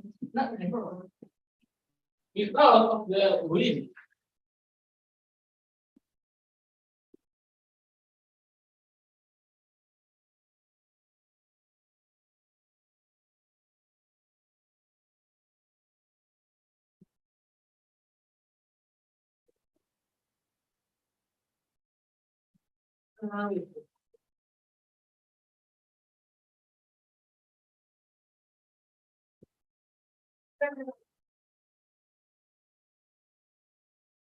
No balance. Like this. Ah. Okay, okay, okay. Okay.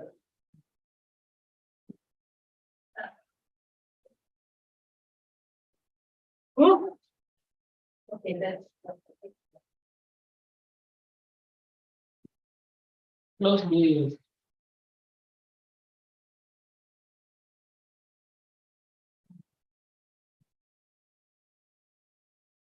Very cool. Do you use this kind of stuff in your country? Paper? Yeah. We don't really use. If we have to, we can just magnet it. Magnet. It's a conventional, but interesting.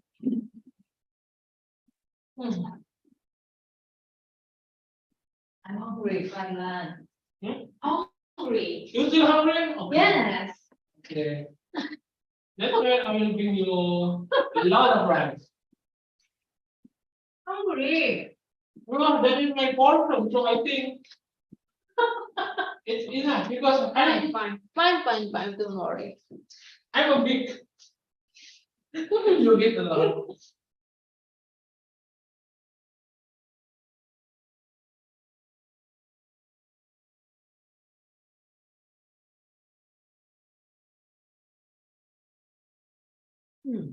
So we have only 4 participants. All participants are in this room. 3 goats and 1 ninja.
Ah.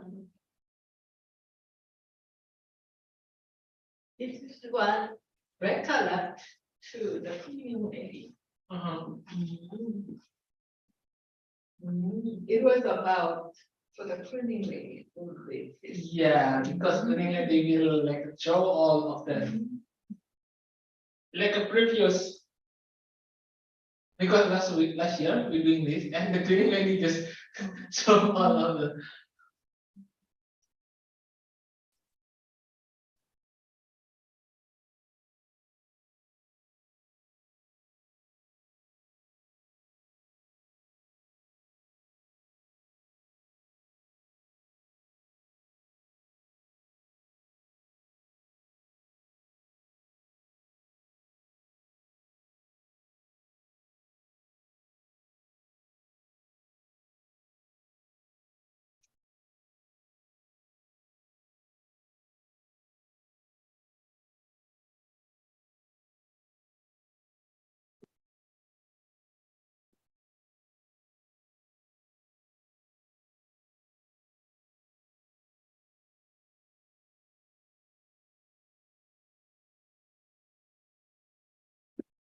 they are like.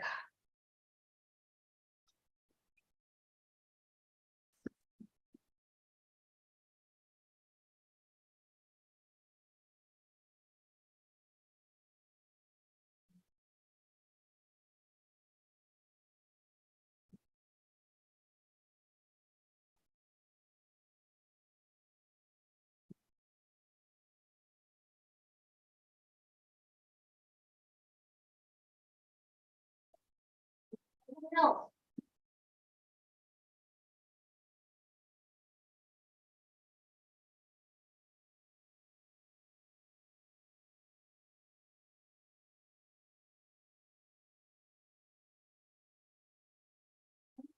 Oh, yeah.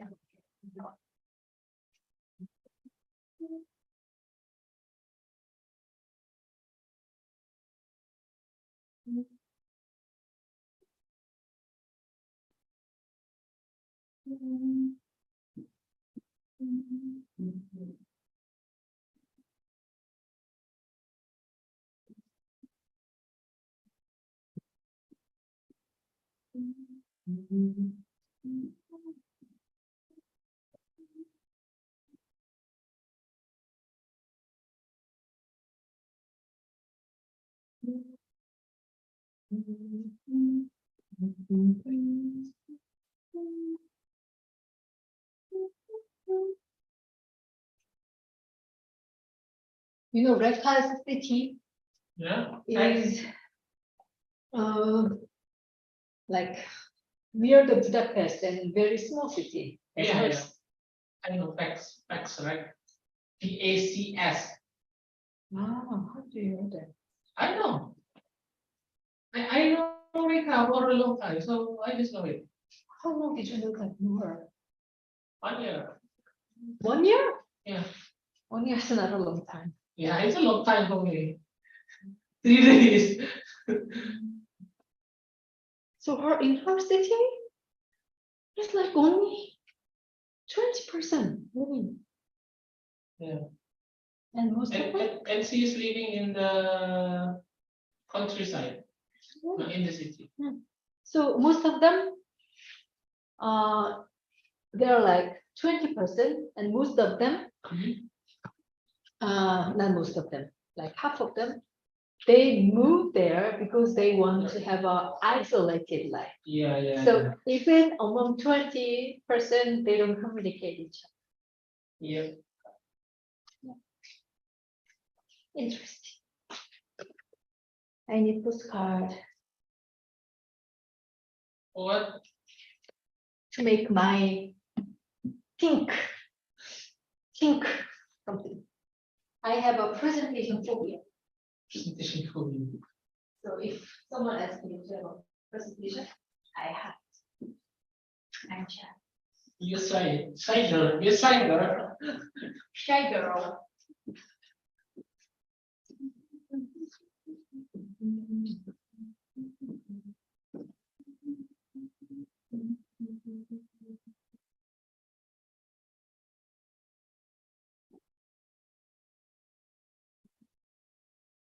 If we arrange this kind of workshop or conference, the basic stuff always has to be prepared is extension. Yeah. It is always happening. This is kind of basic stuff. Yeah. Again, we don't have that. Because we need electricity.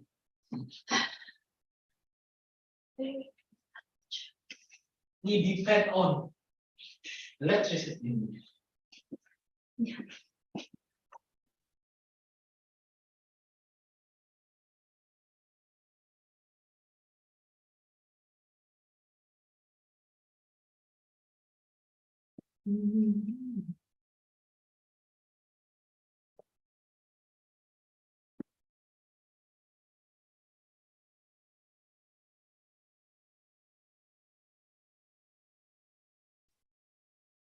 Lindu, what are you doing?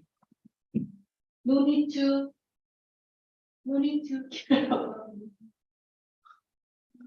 Okay, I don't care about you. Just do anything what you want. Sorry.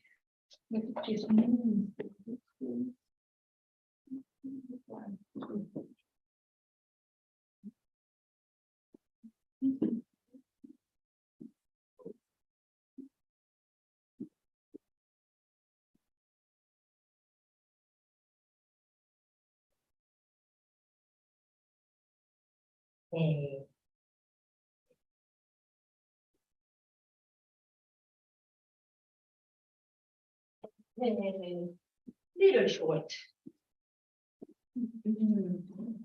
Ayan. Okay, okay. Okay.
Is it too weird?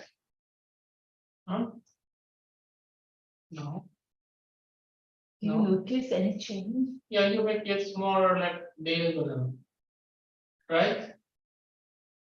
I moved. Yeah, but it little bit like this, but it's okay.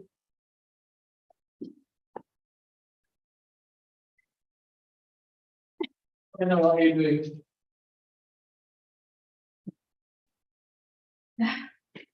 Why it is not? Don't do that. You will break your backbone.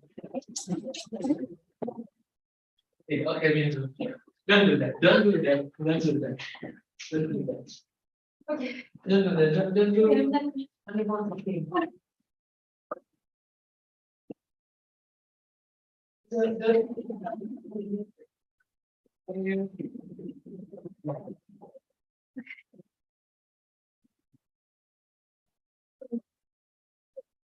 Electricity problem.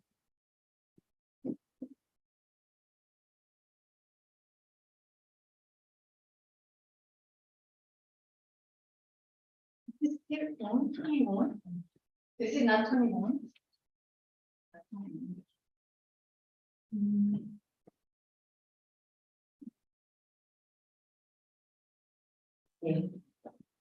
It's broke now. Fix it.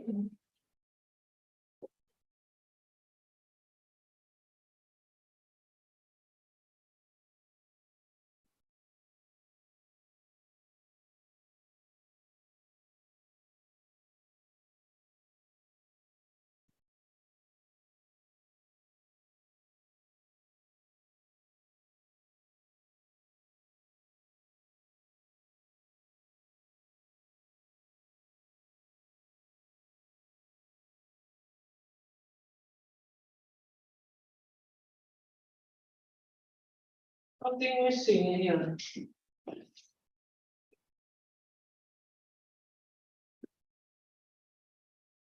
Oh, there is something.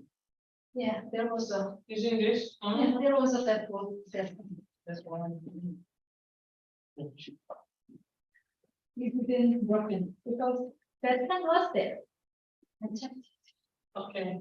it. Oh, look at that.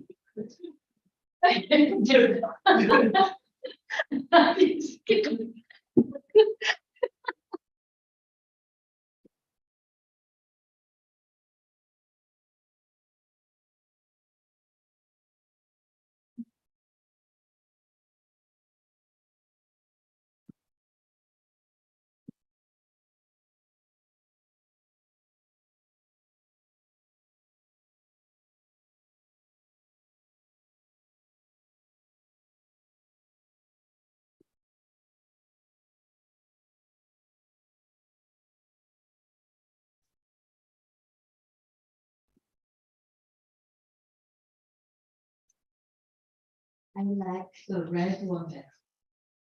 The red one is there.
It is live.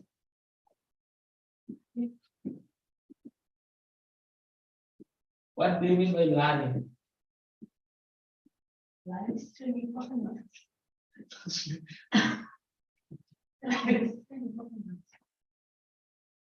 Why people are smoking here? Because it's all outdoor. Set an alarm for them. Don't smoke. Don't smoke. Do you have a rope? Do you have a rope? No? Do you have a rope? I want to rope you to chair me.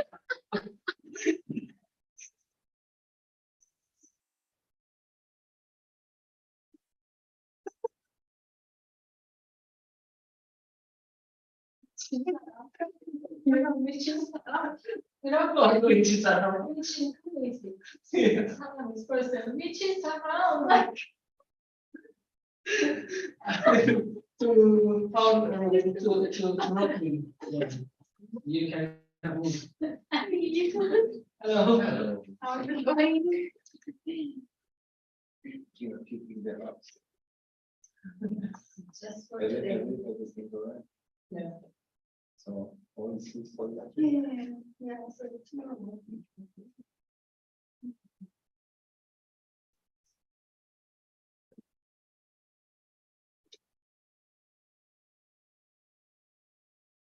I'm making this with Kodorusia. We have a plan to.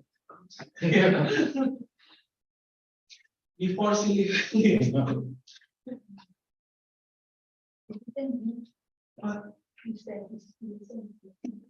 Oh, yeah.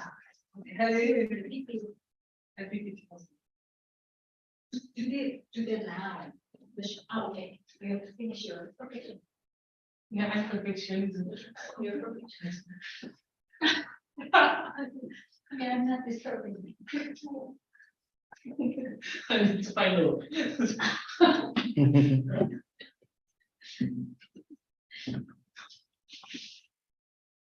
I changed this. Mine. Okay.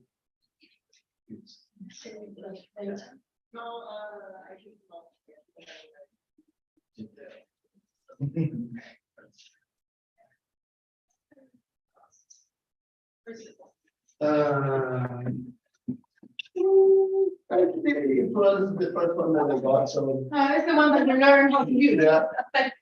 Yeah. I got Madeleine Oh. now, It's here. sitting there. Oh, you lost yourself. Oh, no. No, I just forgot it. I'm really good in forgetting. Making mistakes all the time. I was telling to them, when I was here, I bought a flight ticket 1 year in advance. So when I got the airport, I realized I was 1 year. You remember that? That's pretty That's me. But he is looking ahead. Strategy not to lose things, just do every time, exactly.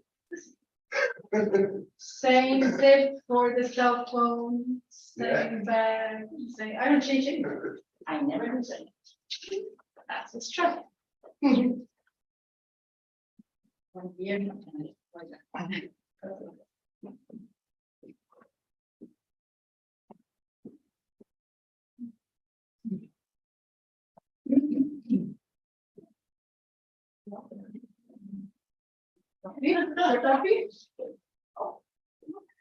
I love this chocolate. Marzipan. Let's try the red one.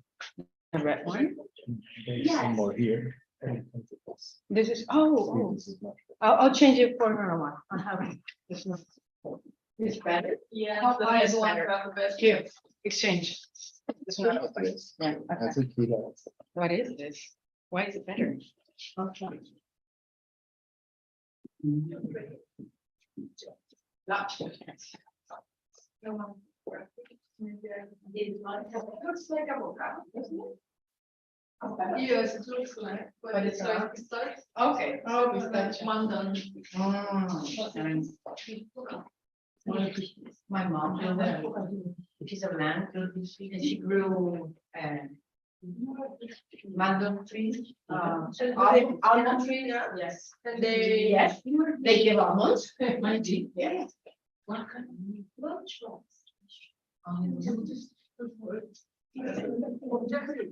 yeah. This is.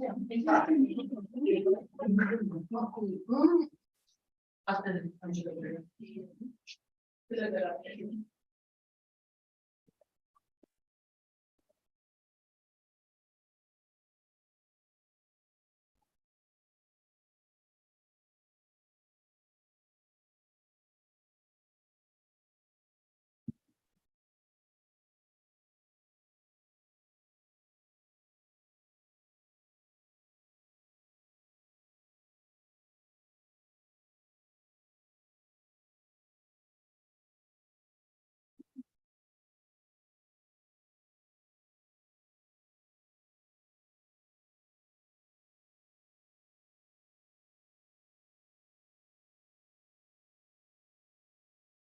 I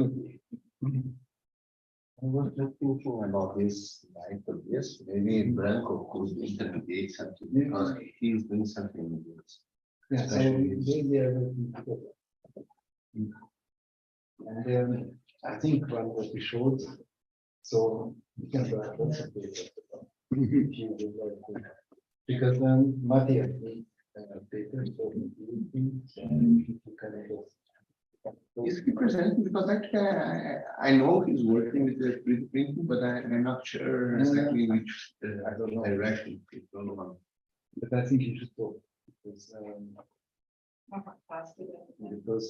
Matthias needs Yeah. data. Chilling time. Ideas. More on, I'm in jail. They all wake up and, no, they need stuff. Yeah. Okay. You should,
Okay.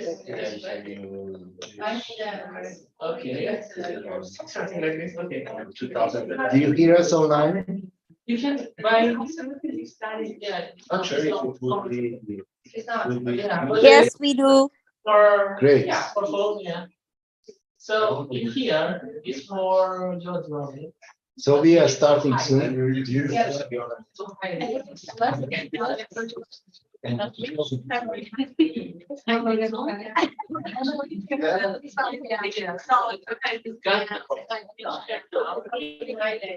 you need to. Another day, press the app.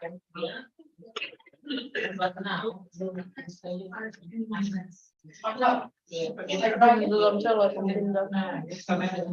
Senior. Okay.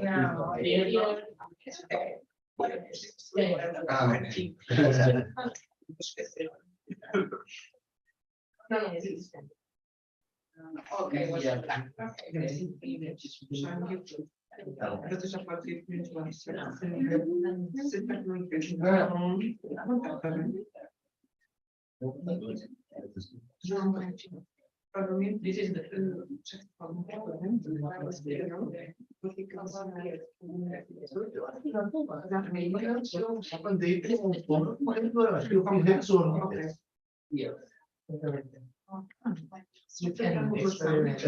Yeah. You can experiment.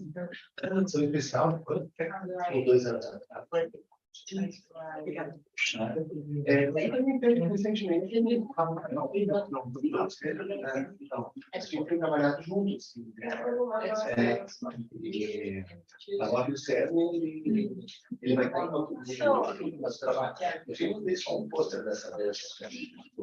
Welcome to the afternoon session. Oh, Bart. Oh no. Oh no, oh no. So I will show you magic. Post-it magic, which will change your life forever. It's gonna be amazing. So I wonder how you usually use post-its. Like you grab it like this and like this. Oh no! No, not really, right? And it, man, it's like a donkey's ear. But if you grab it like this and parallelly.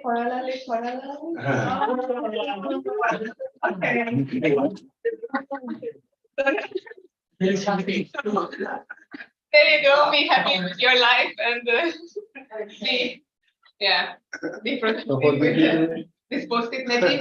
So you will need 4 post-its for the next slot. So you can practice this magic thing, passing around and just pulling four pieces of the post-its. There's some more. I will give you more because it's a bit of a concentration. And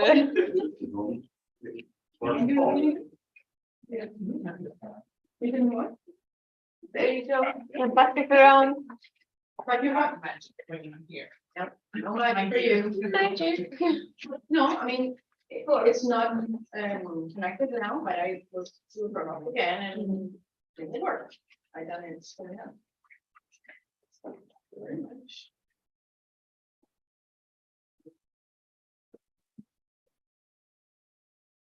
And while you're pulling of the post-its, I will just quickly introduce the next session, because we have arrived to the dramatic part of our workshop when we actually gonna read abstracts, like visual abstracts. Where are the abstracts? They are the abstracts, like at least some of them. So in the next session, we are going to work on how to process text to visuals with the help of some of your input that you have inserted in the PPT. So on these 4 post-its, it will be the magical visual abstract bingo, right? And what will be the game of the abstract bingo? That for each of your post-its, you will write. What will you write? So you will grab a thick, dark marker from somewhere around you. And we will draw 4 different icons, like let's say an arrow for signaling process.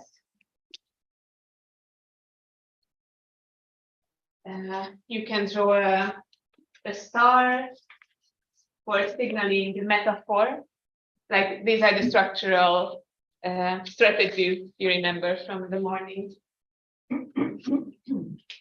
Let's say 4 quadrants, like a plus 4 exactly. And what was the 4th? What was the 4th? You can draw like a spider with these legs for the mind map. So 4 post-its, 4 icons, or like 4 symbols on each of them. Okay.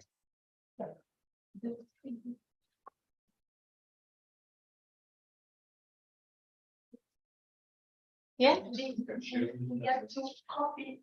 Copy the yours? Yeah. Yes, you can copy mine, create your own version.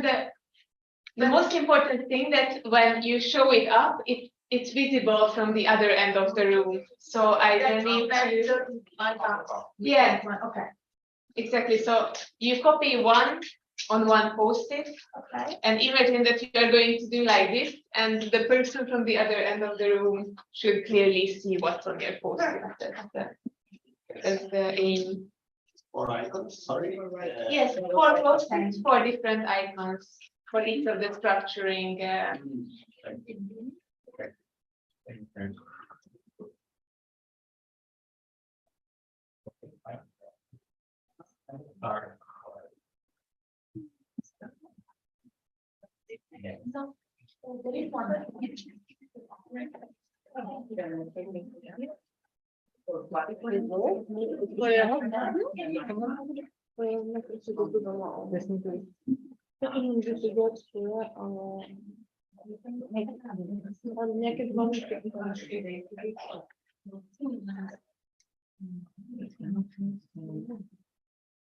And to review the abstracts themselves, I'm gonna project them here, but it's the same document where you have copied yours. So if you have trouble reading a lot of text from the distance, lesson learned, don't put a lot of text on the PPT. PPT is not your handout.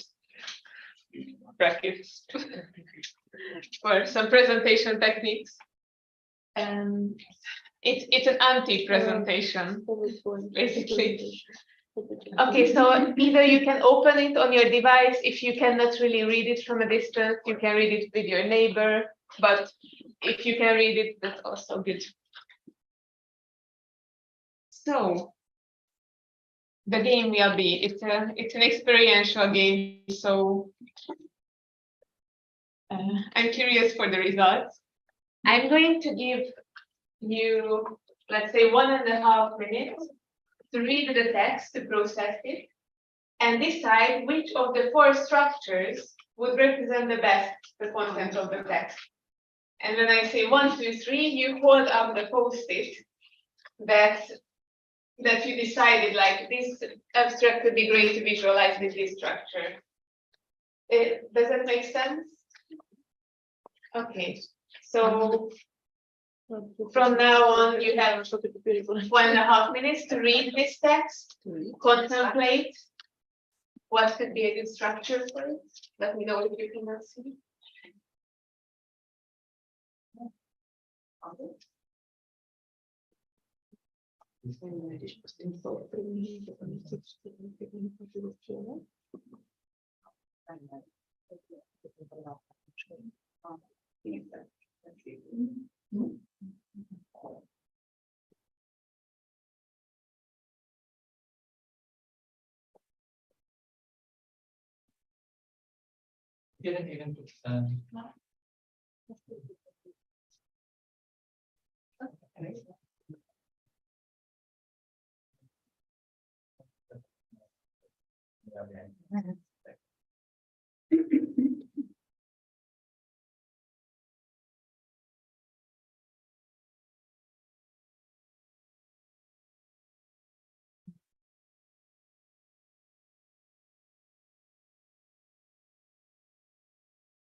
10 more seconds.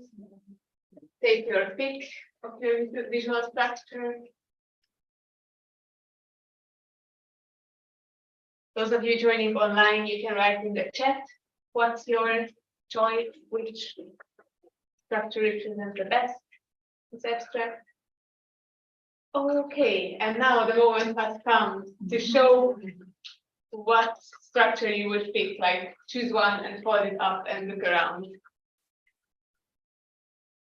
So we have one mind map, geometric, mind map, metaphor, process, metaphor, right? Cool. Let's hear like 3 voices, 3 different choices.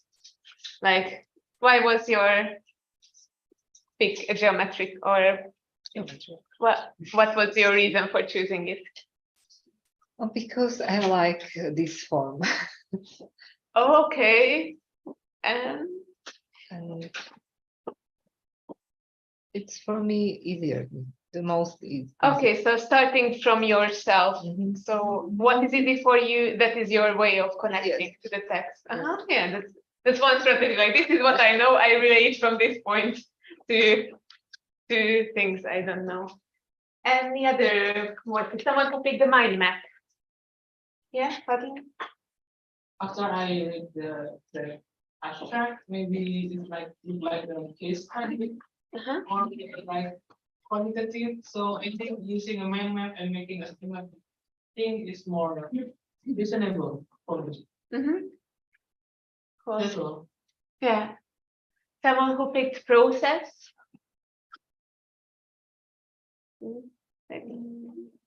Because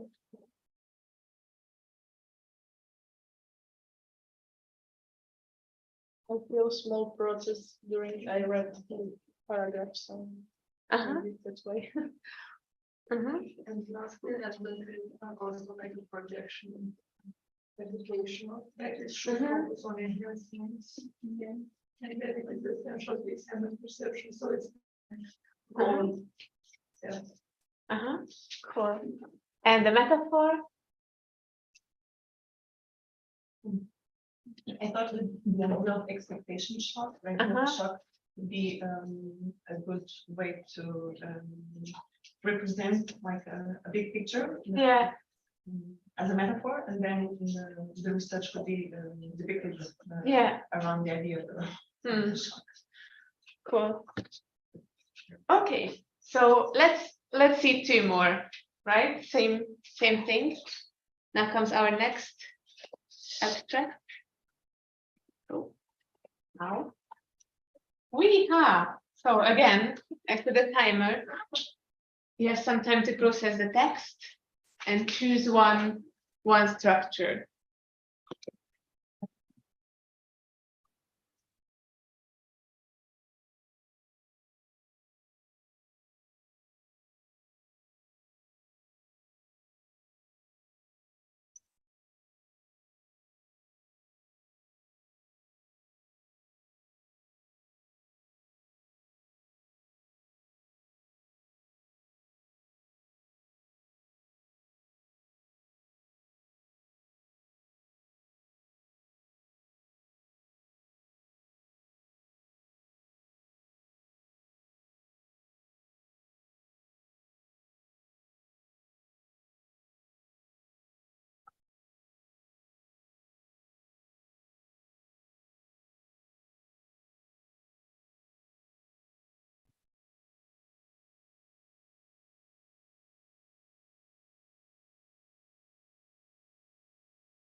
And more seconds. Pick your choice. And 3, 2, 1. What's your structure? Mind map. Geometric, process. Okay, let's hear a few voices. Diego, why did you?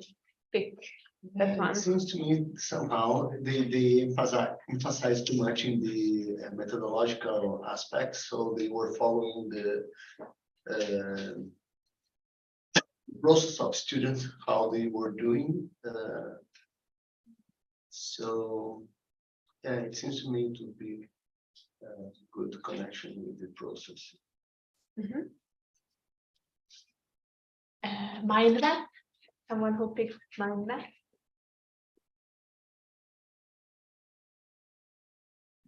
Yeah. Yeah, I was thinking of the connections among transdisciplinarity, technology. The word connections is stuck to my mind, so I was thinking of that. Yeah. Mind. Cool. And the geometric one? I picked geometry too, right? What came to my mind was when it was described that there is an experiment in a control group. So I thought maybe it's easy to compare here the results in the geometric shape. Cool. And metaphor, is there someone who picked the metaphor? I'm not sure. Okay, so let's see a third one. And then we continue with the next part. Okay, there we go.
And 10 more seconds.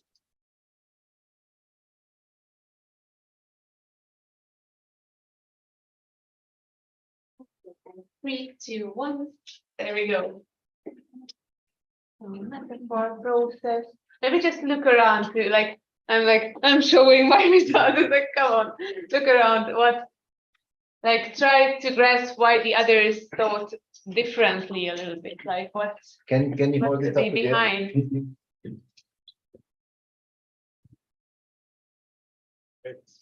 Cool. So let's hear someone who picked mind map. What was?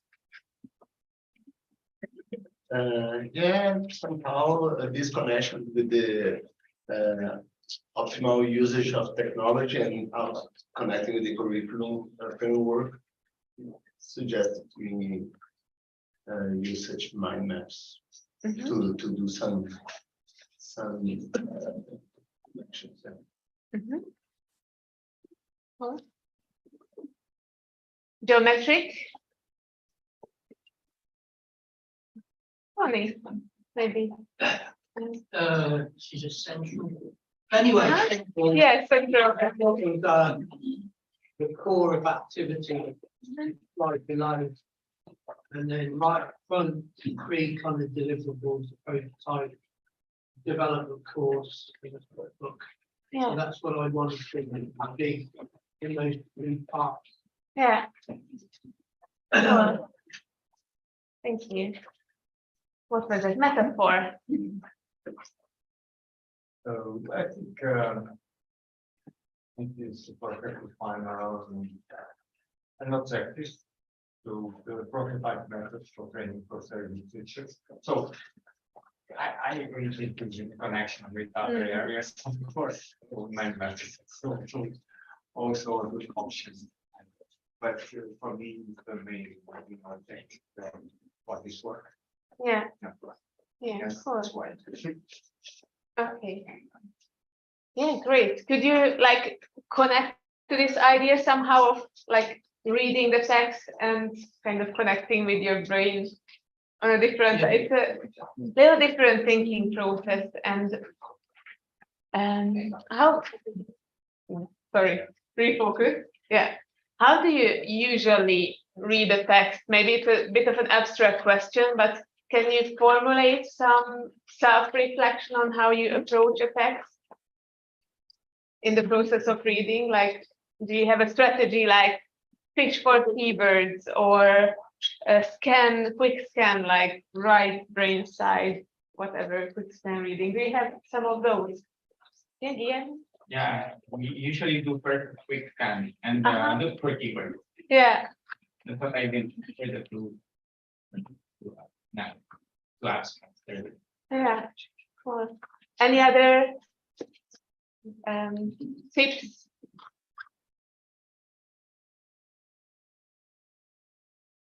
Okay, so let me just show you a quick way of, sometimes when we work with visualizing text, when I give out printouts, we do a few things to work with a printed text. So the first thing is, which might seem really cruel, but sometimes we take a black marker and kill the blah blah. What does it mean? What does kill the blah blah mean? But for example, very often the first few sentence parts, like this, like, let me say an example. Taking all factors into consideration, we might reach the conclusion that keeping a cat might have some disadvantages or advantages as compared to keeping a dog in various different areas of life. What is the message of this blah blah? Keep a cat or not. Blah, blah, blah, blah, blah. What's the main point? Have a cat or don't have a cat, like that.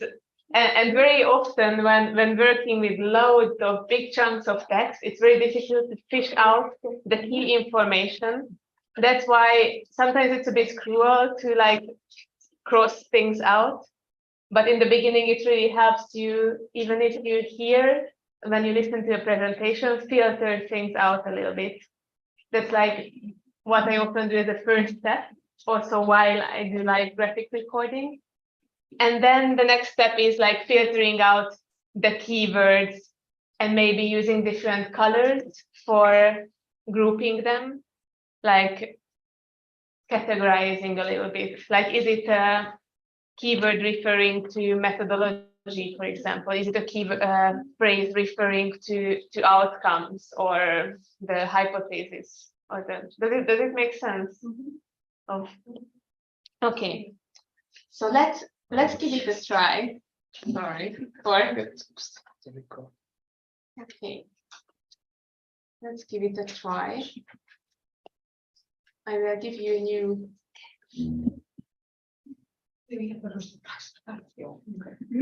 new text. For some of you, it's familiar maybe already. And now we are going to do very much the same things as before, identifying first what can be the structure behind, but you also do a quick sketch. So first step, read the text, pair a visual structure with it, and then do a quick sketch in your notebook. Fish out the keywords, place the title somewhere. It's like a really quick draft of how would you visually structure the content of this text.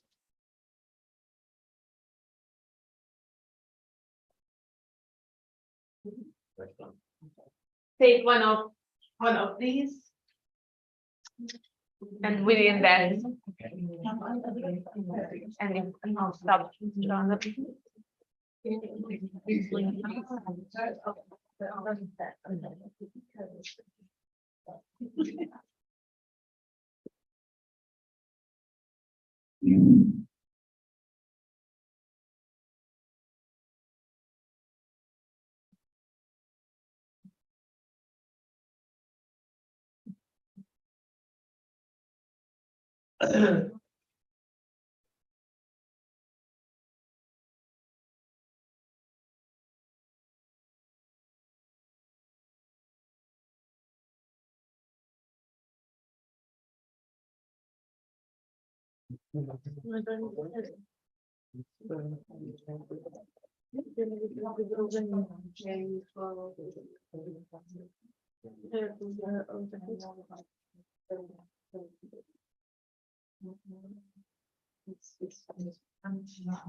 Seems to be getting more. It's very interesting. So they use this one now. And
Yeah.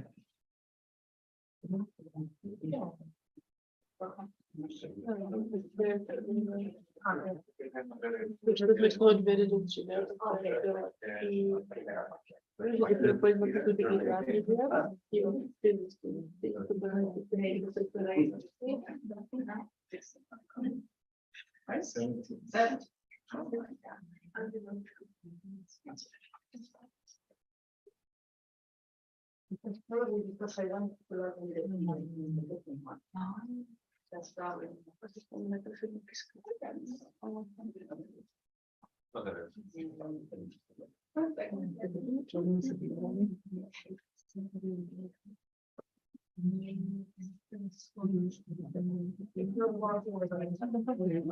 Is it everywhere? Is it only mine or is it? I don't know.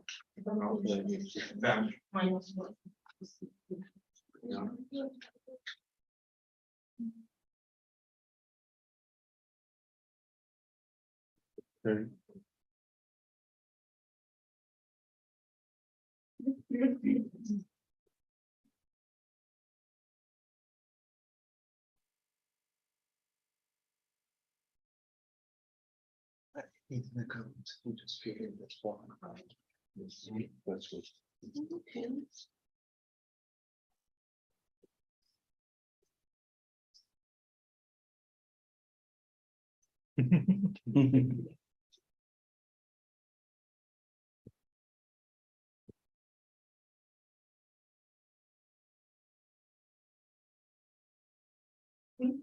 Okay.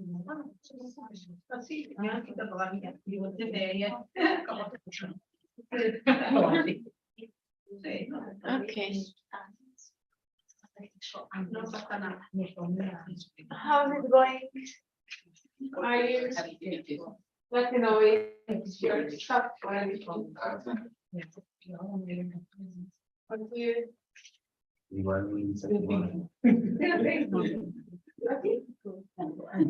Okay.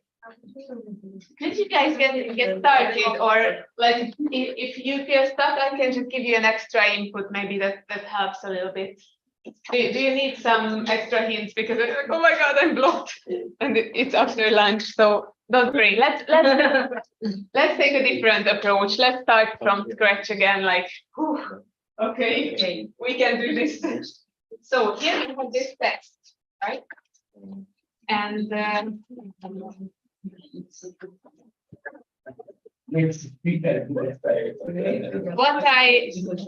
what I recommend you to do as a first step is take a few post-its. We just distribute a couple of them and capture the keywords from this text, and one keyword on one post-it. Okay, let's do this. Like, filter out all the phrases and words that you feel that they are the important parts in this text, and put one word or one key phrase on each post-it. That's step one. Let's do that for now. So one word, one post-it. You can take up to 7, let's say. What's happening again here?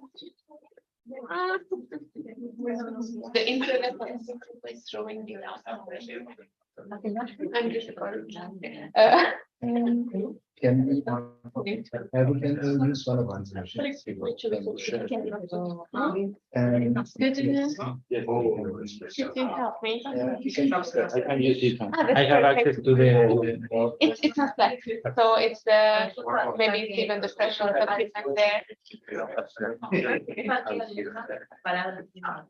You're solving the issue now. I don't know, it's not clear, so this thing. Yes.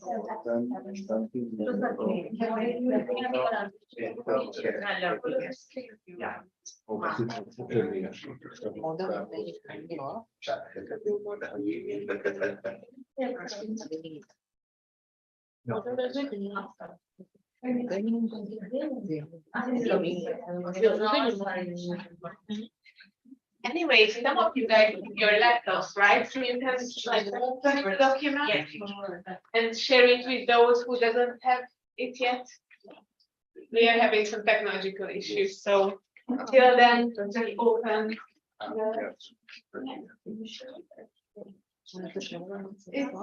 It's process. The internet is having trouble connecting. So capture the keywords. It's important that you write it on a post-it, so not on a list, not a list on one sheet of paper, but like one thought, one post-it. So you really have different little squares in front of you. So you can like shuffle them around afterwards. Which one? An unknown error. Yes. Okay, let's say it done.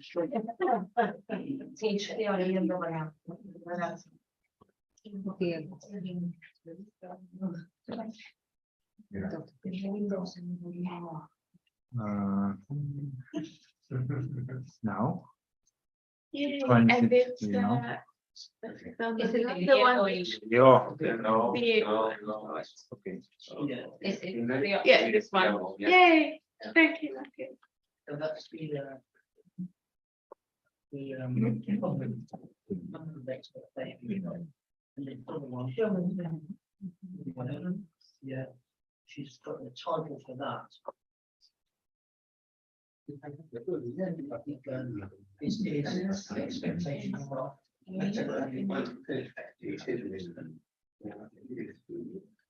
era como que hacer las simulaciones. Qué lindo.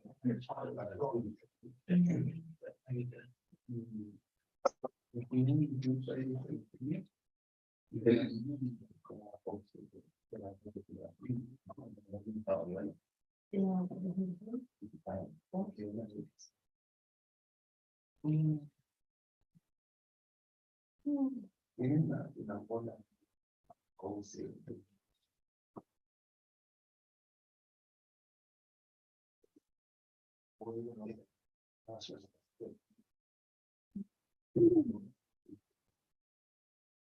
Y ya, y técnicamente. Y si quería presentar al día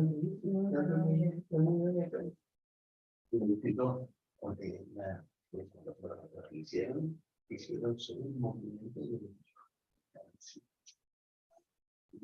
How is it going? Have you managed to filter out the key thoughts, the key messages? Yeah, done?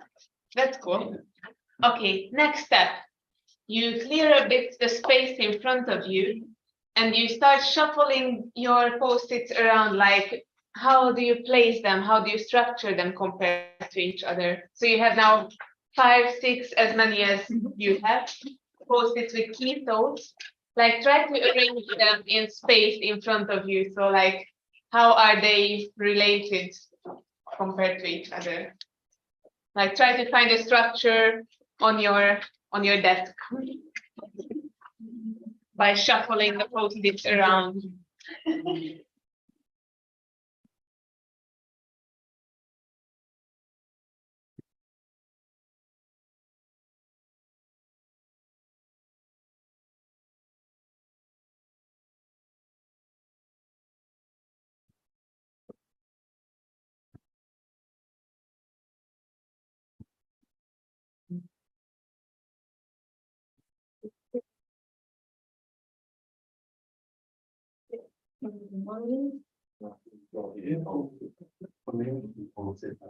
Okay. Nothing will do.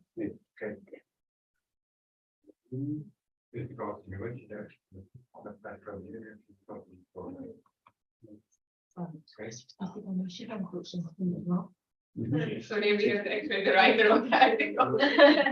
I just think it makes it easier. Okay, how is it going? Have you done your little shuffling around? Okay. So the next step is we are going to transfer from the post-it into a notebook. So that will be the next step of actually creating the sketch, creating the visuals. So let's see how it works step by step. Here is my page. First step, put the title somewhere in nice big letters, and wherever you put the title kind of determines a bit the structure. So if you put the title in the middle, it kind of invites a central mind-mappy arrangement. If you put it up there, you have a bunch of space to play around here.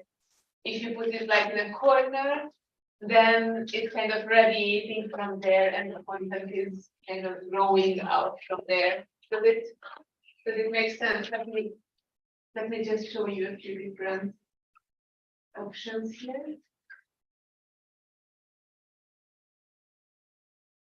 So I show in orange that's the title, and blue is kind of the arrows where the content grows. You see, like if I put it in the middle, the content is kind of around it, even maybe circular motion. Here you have a bunch of playroom, like wherever, whatever. It can be geometry, it can be a process, so it kind of gives you free space.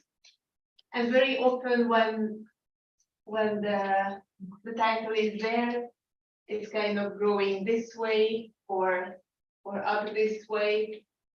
So it's a little bit of defining a bit your composition. Makes sense. So that will be part one. Okay. Shall we do it? Like 56 step by step, or shall I show you the rest? Let's do this. Let's place your title. Just to be. Choose your font. Choose your frame.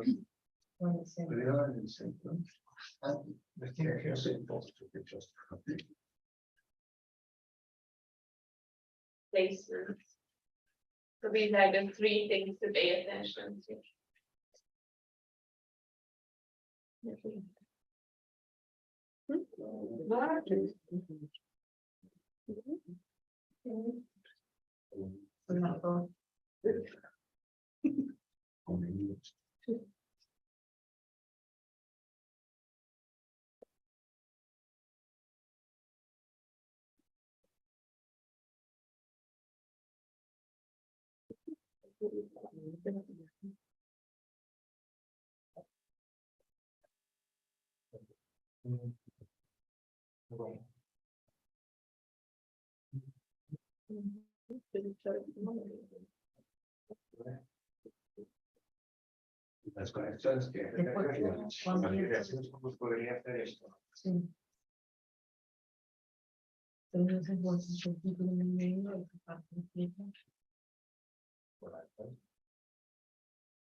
No.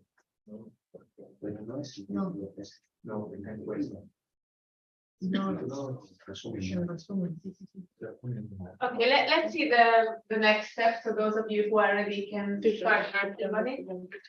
The next step is arranging your content around or as compared to the title. So like placing the key phrases in the space, so that actually the step of structuring, like choosing your arrangement. Does it make sense? Arrange content.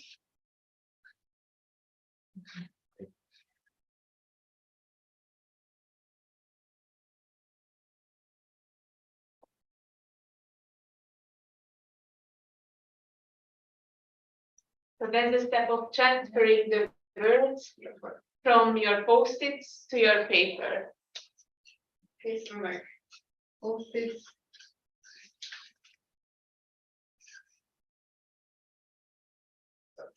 Paper. If I would be.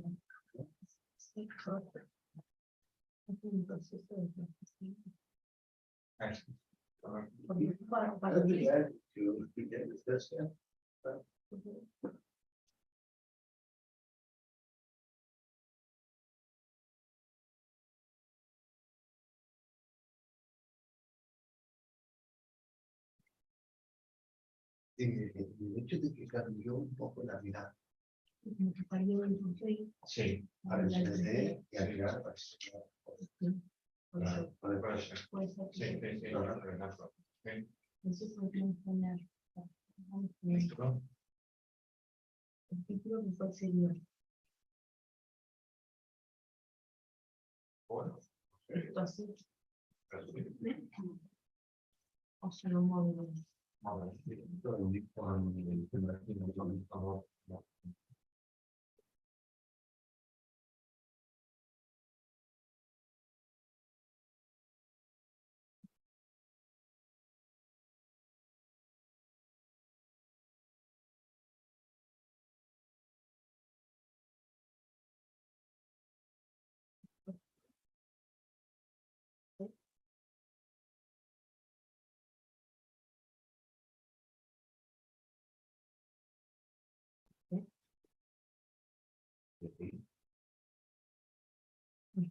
And just a quick intro to the last step, so you can progress with that one. The third step will be like adding the rest, or the making your sketch alive by adding a few icons, some colors like highlighting, for example, but you can color a few of your icons, bullet points to create a visual anchor to draw the eye to the key points. And you can connect the different elements with arrows and cluster them with frames. So it's like all the elements that like make connections and make the whole thing alive at the end. Yeah.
Organization.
Yeah, sí, pero.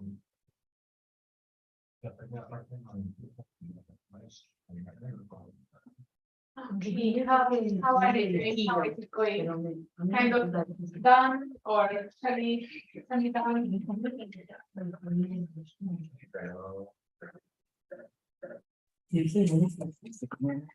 So let's take 1 more minute for wrapping it up. Last lines and draw your predictions.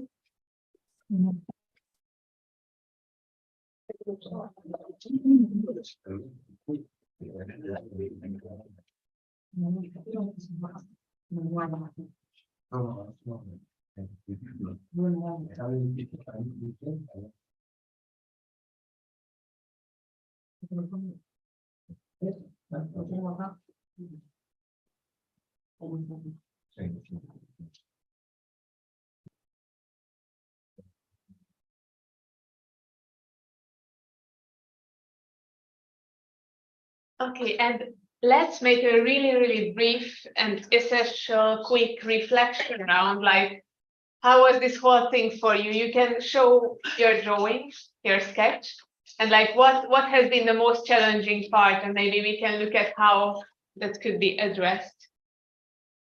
Do you think like the middle with the topic, or you're not ready yet? Not yet. Not yet. Okay, so who feels like starting? Great. Yeah. Show us.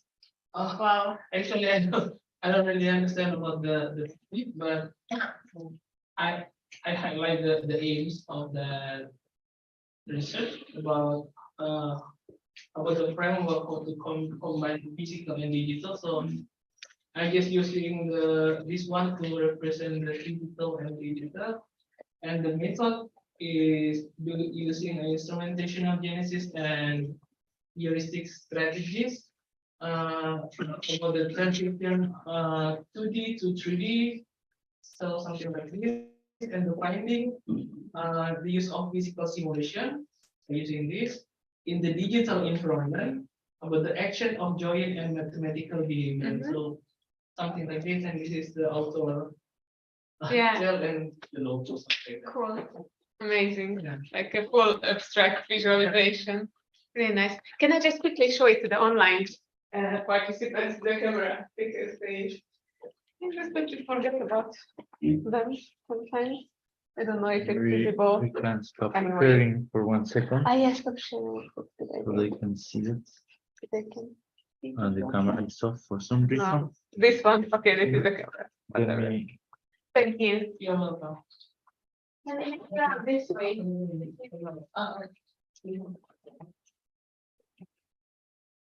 Yeah, it's helped me to quite quickly, because I was forced to pull out the bits.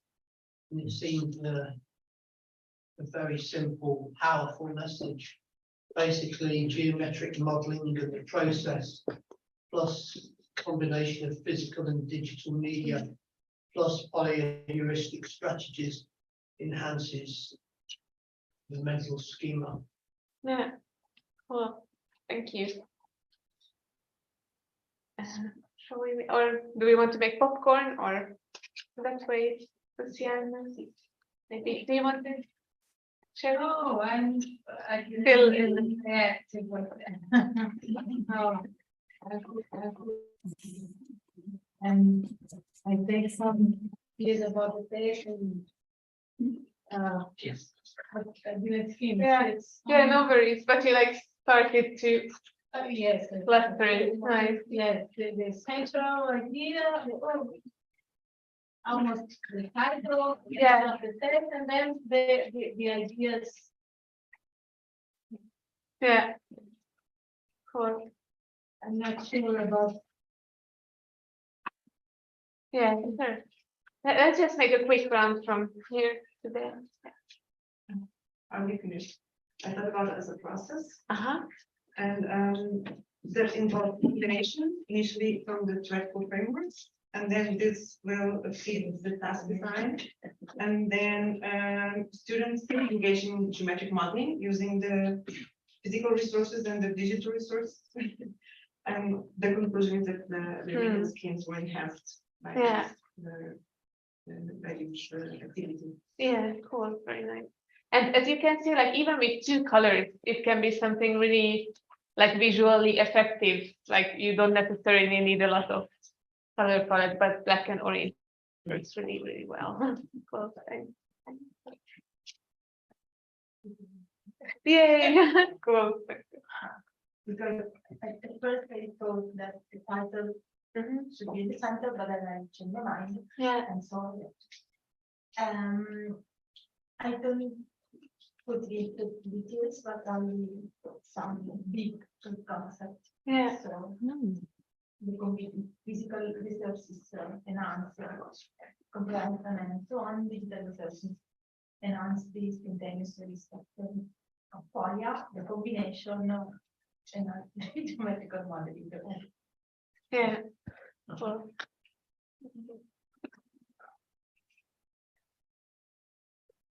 It's like in the title up. Then first we got the actual with these features, then simulations, the two types of simulations. Yeah. Physical and digital. Then it goes to mathematical behavior, which is resulting from improved models and improved modeling process strategies and schemas. It's like partly geometric and it's also flowing through Yeah. process. Cool. Thank you. I organized it, placing the geometric modeling at the center. So the two frameworks are informing resilience to see how what's happening in both physical and digital environments. Where you get, well, I tried to draw the physical and the digital, where you go back and forth from one environment to the other one, bringing 2D into 3D, and this process helps student thinking and methods. Yeah. Oh, nice combination of the different structuring solutions. Great. So there's a digital solution.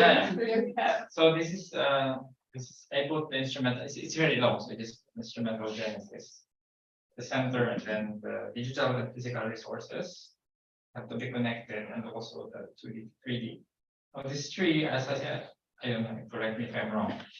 As I understood it, the target is for this to change the thinking, the mental scheme, which is instrumental genesis. And the result is the thinking. And yeah, well, very clear. The source. Okay, we use this organization. We start with the title, and then we create like a path between the different moments that the abstract mentioned. So we're starting with the digital part, going through the 2D, 3D, and then physical part. And we put in the side the instrumental genesis and polyar, just to say, okay, we are looking with the Cool. With icons. Yes. Along the way. Cool. Thank you. I do. With my map,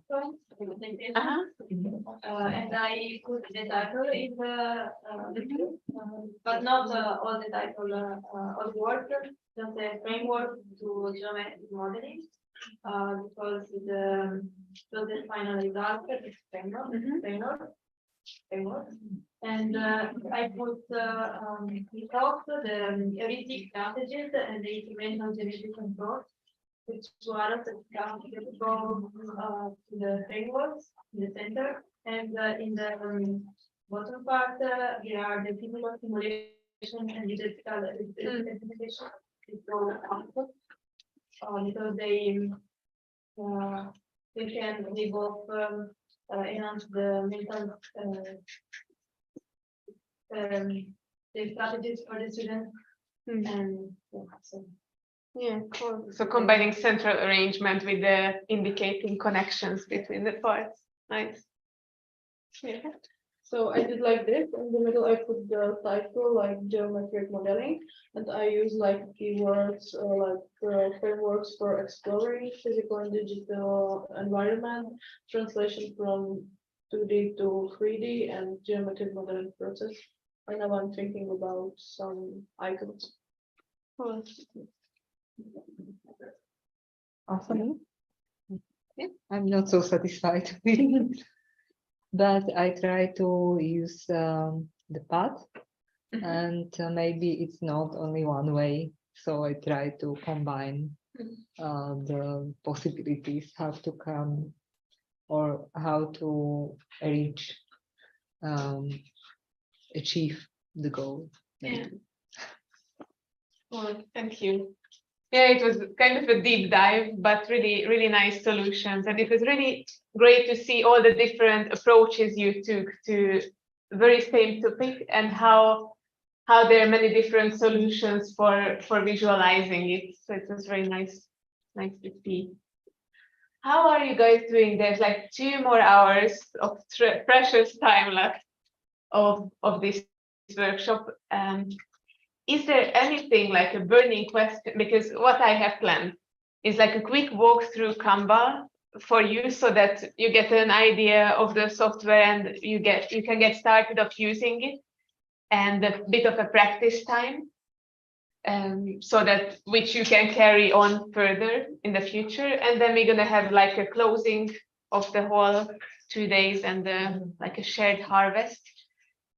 Do you have anything like burning questions beside which you would be totally sad if you wouldn't have answered by the end of today? I would like to ask whether exists the right way.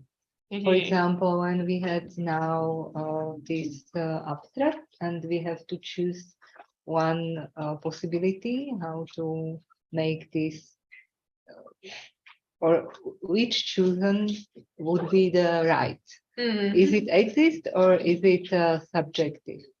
Yeah, it's a little bit depending on your purpose. What is your purpose with the visuals?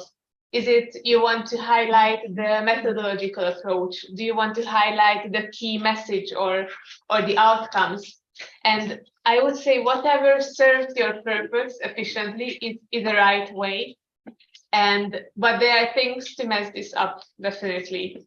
Like not really having to manage to highlight the essence, getting lost in the details, too much information on one page, or not making the key points.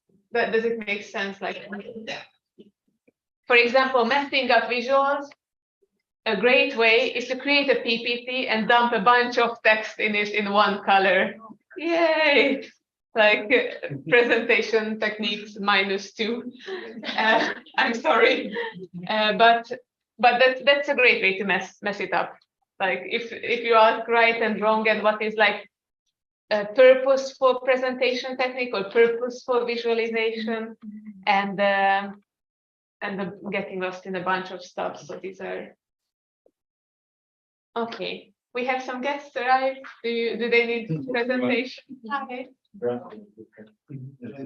My name is Kronis. Professor Kronis and his students, Maria Stella, are our project partners in one transit project. And tomorrow, or day after tomorrow, they will have both.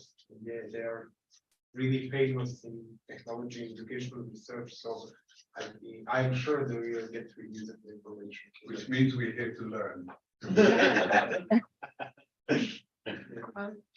Yeah, so please talk with Chromis and the team, so I think we will have lots of benefits to discuss. And Rika is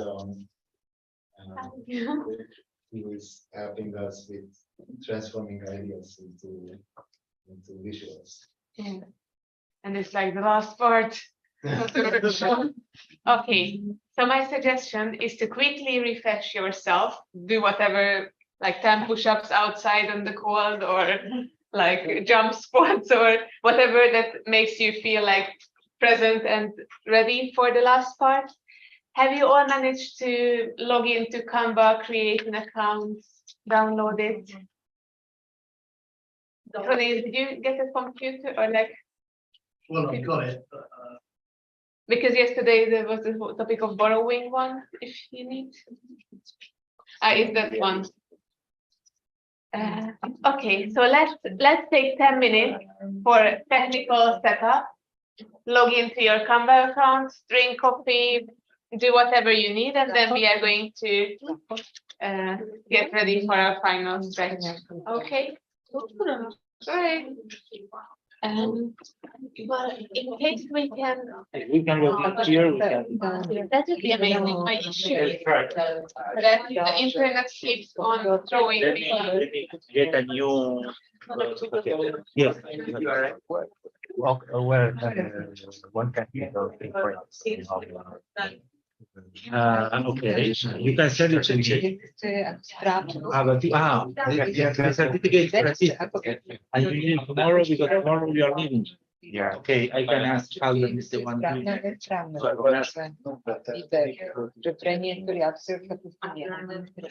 Oh, you need to go international. Yeah, I remember. Yes, yes. We can go. Let me check if it's open now and let's go now. Okay.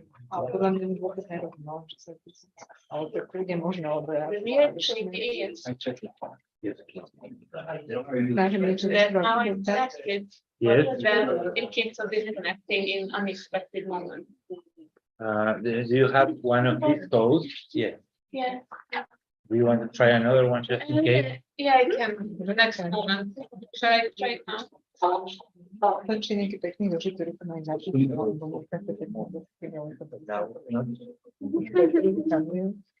sorry. Oh, 10 minutes ago. No, they close and read. And they need to be tomorrow. Tomorrow morning. Okay, so maybe they need to send the files. Okay, we can. What time do you leave tomorrow? Because tomorrow is open really early. And your talk is at what time? Do you remember? So we can do it at 9 o'clock. So we can do it tomorrow at 8 or 8:30 or something like that. No, but it's open at 9. Okay, so at 9. Whenever you want. Because we still need to print it. We can, but you can send it to me now, and I can have it ready for tomorrow at 9. So yeah, I think we should have checked because we just closed 10 minutes. Yes, and it's just down here. Oh, tomorrow is a holiday. Yes. But can we send it to you? Yeah, but in I the can- morning. so- Yes, I can do it on Friday and send it. Yeah, right away. Maybe we should go to check. Now? They are not going to be there. No.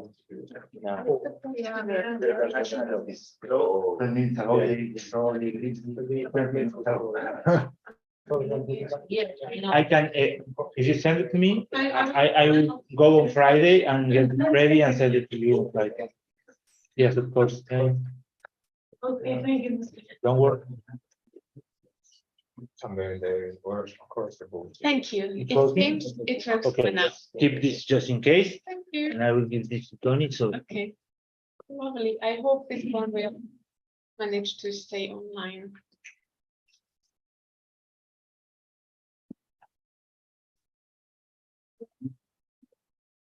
I have to go with Branko. Okay.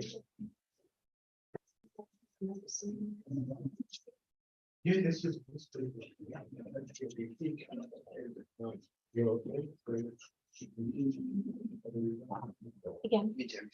Jó. Jó. Jó, rendben. Már kicsit fáradtak, azt hiszem. Azért múlott. Jó.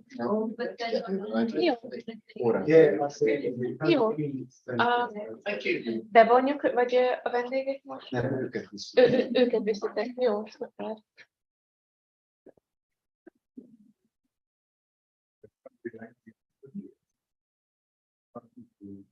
How can I describe it? Somebody who's not looking.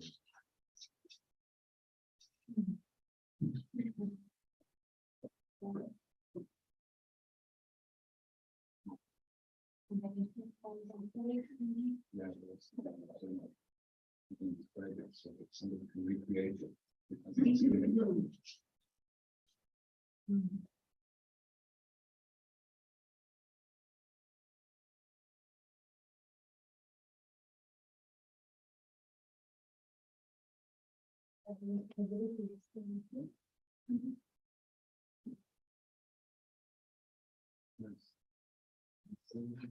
This piece, Matthias. Yes, you sent it. So what she says,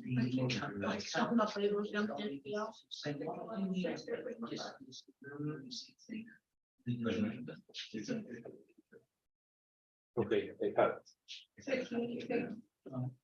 You get it? Yes. Your Gmail.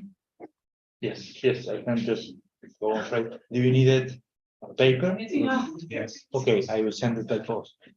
Sorry. Yes, so please, oh, the address is here. I should use this address. Yeah, but I'll give you another one. Maybe my home address, it will be faster. Okay. Yeah. Won't be lost in the meantime. Yes. Yeah.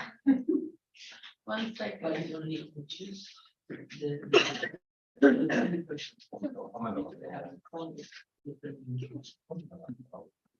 No, you know.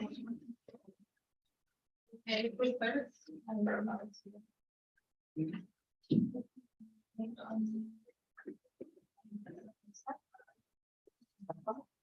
No, just open the.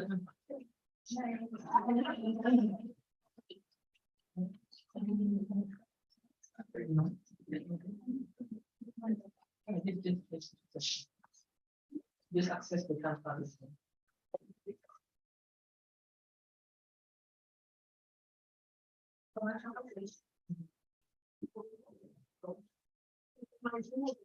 Page.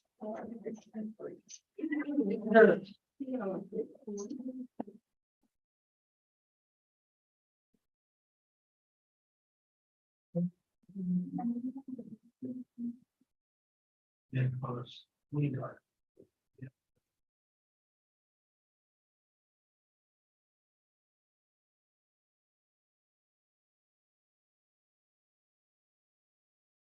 You ready to do the fun?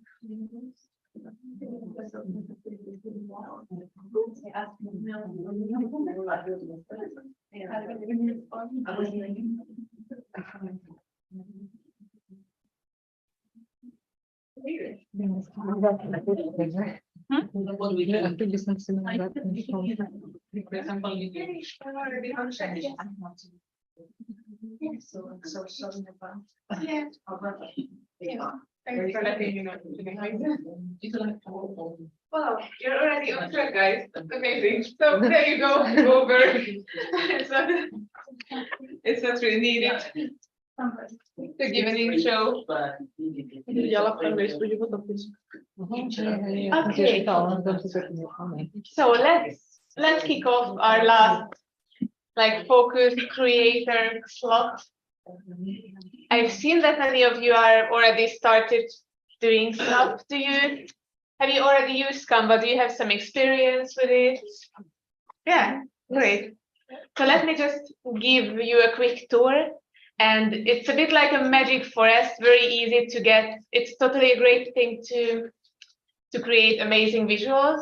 and it's a great tool to get amazingly lost in the different possibilities and the different templates. PowerPoint substitute, is that right? Or? Well, it depends. You can use it for many things. You can use it to design presentations. Yeah. So in that way, it can substitute PowerPoint. You can use it to design documents. You can even do your logo with it, even video, social media content. So it offers a lot of different solutions. And it's a tool, you know, like a rock is a tool, and it's the hand and the creator who makes the tool useful. Yes, I usually combine both. I use Canva to create the images and the design, and then use PowerPoint to create the presentation. Because in my opinion, it's more powerful. PowerPoint when you want move everything. I mean, Canva to create the images, the background, everything.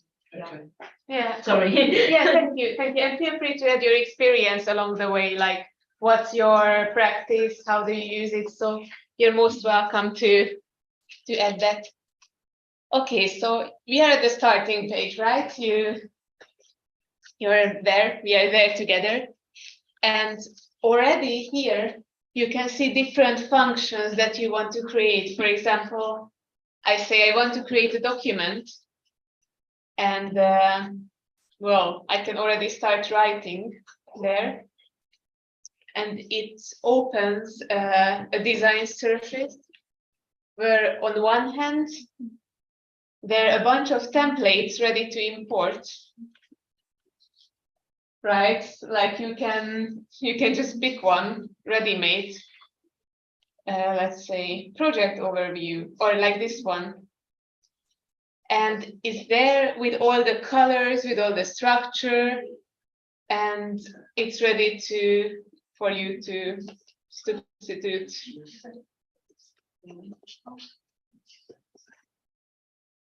Substituted content. Yes. Did you press on which button first to get this view? So let's just go back. No.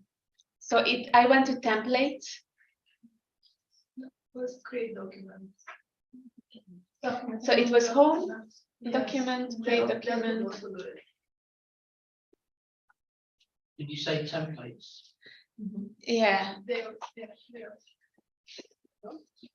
So no matter where you are, in which of these, like their documents, whiteboards, presentations, social media, in all of these different functions, all of these different purposes, when you enter, let's say we create connection. Let's say a presentation. It's a classic 16:9 proportions. If you enter the presentation function, let's say that's like the purpose, there you will also see here the different ready-made templates with colors, structure, etc., which are sometimes nice to use, but we are going to try creating our structure and our templates independently of that to learn to use the different tools in it. Any more questions? Feeling lost at this point? So basically what my main point now is that from home you can enter different functions which are ready-made, print, website, presentation, and there in each section there are templates ready for you to use. And now we are going to forget the templates and create something new. So let's say I close this. I would like to create a presentation or like a template for,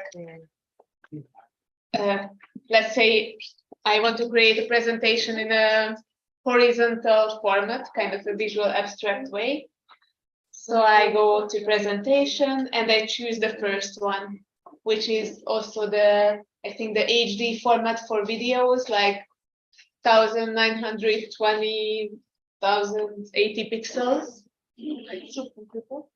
And we're gonna have our nice new version document to work with. So what can you add there? Section templates here. No, Kind of blank presentation. it's a blank one, so we don't go into templates. You just, or did you end up at templates?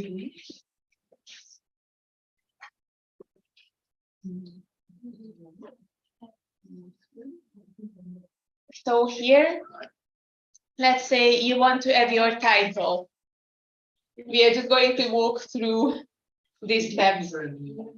Like I go to text, and here are already different layers. Like remember from yesterday, the 3 layers. So I can say like add heading, ta-da. Then you can type your title.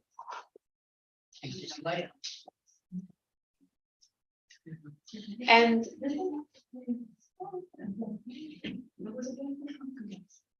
you can format it. So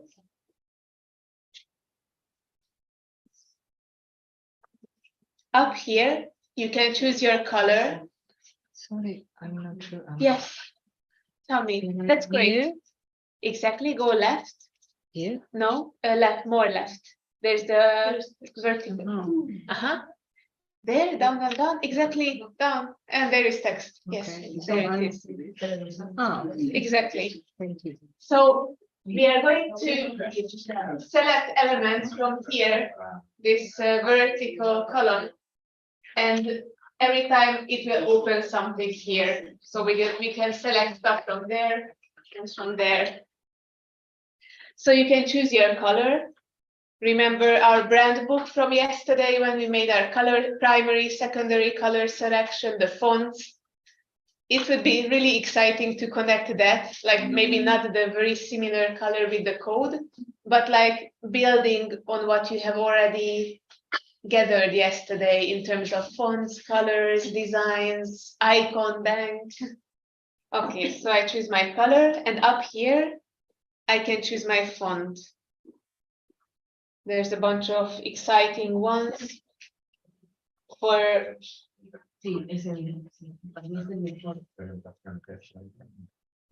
title, maybe something with a character. Maybe not this one.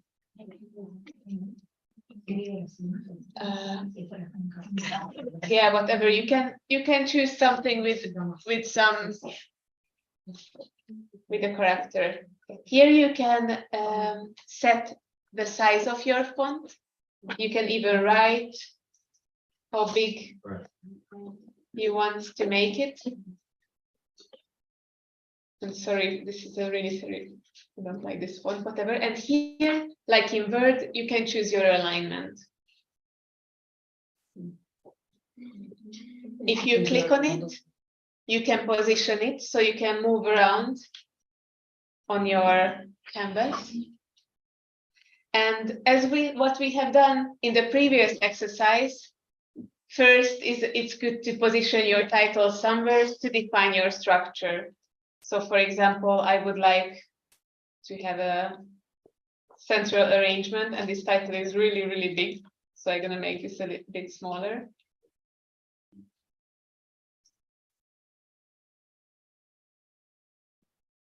And put it there. It helps you with the alignment with these lines, with the vertical alignment and horizontal alignment. Okay. Wow. But this is text. You can also add subheading, can be good for keywords, for example. Keyword 1. And I can position it according to somewhere on the page. If you want more of these keywords, you like copy paste, like copy and paste, and you can already create, let's say, 3 columns for the classical visual abstract design. So this is layer 2 in our text. And there's the third one, add a little bit of body to your text, like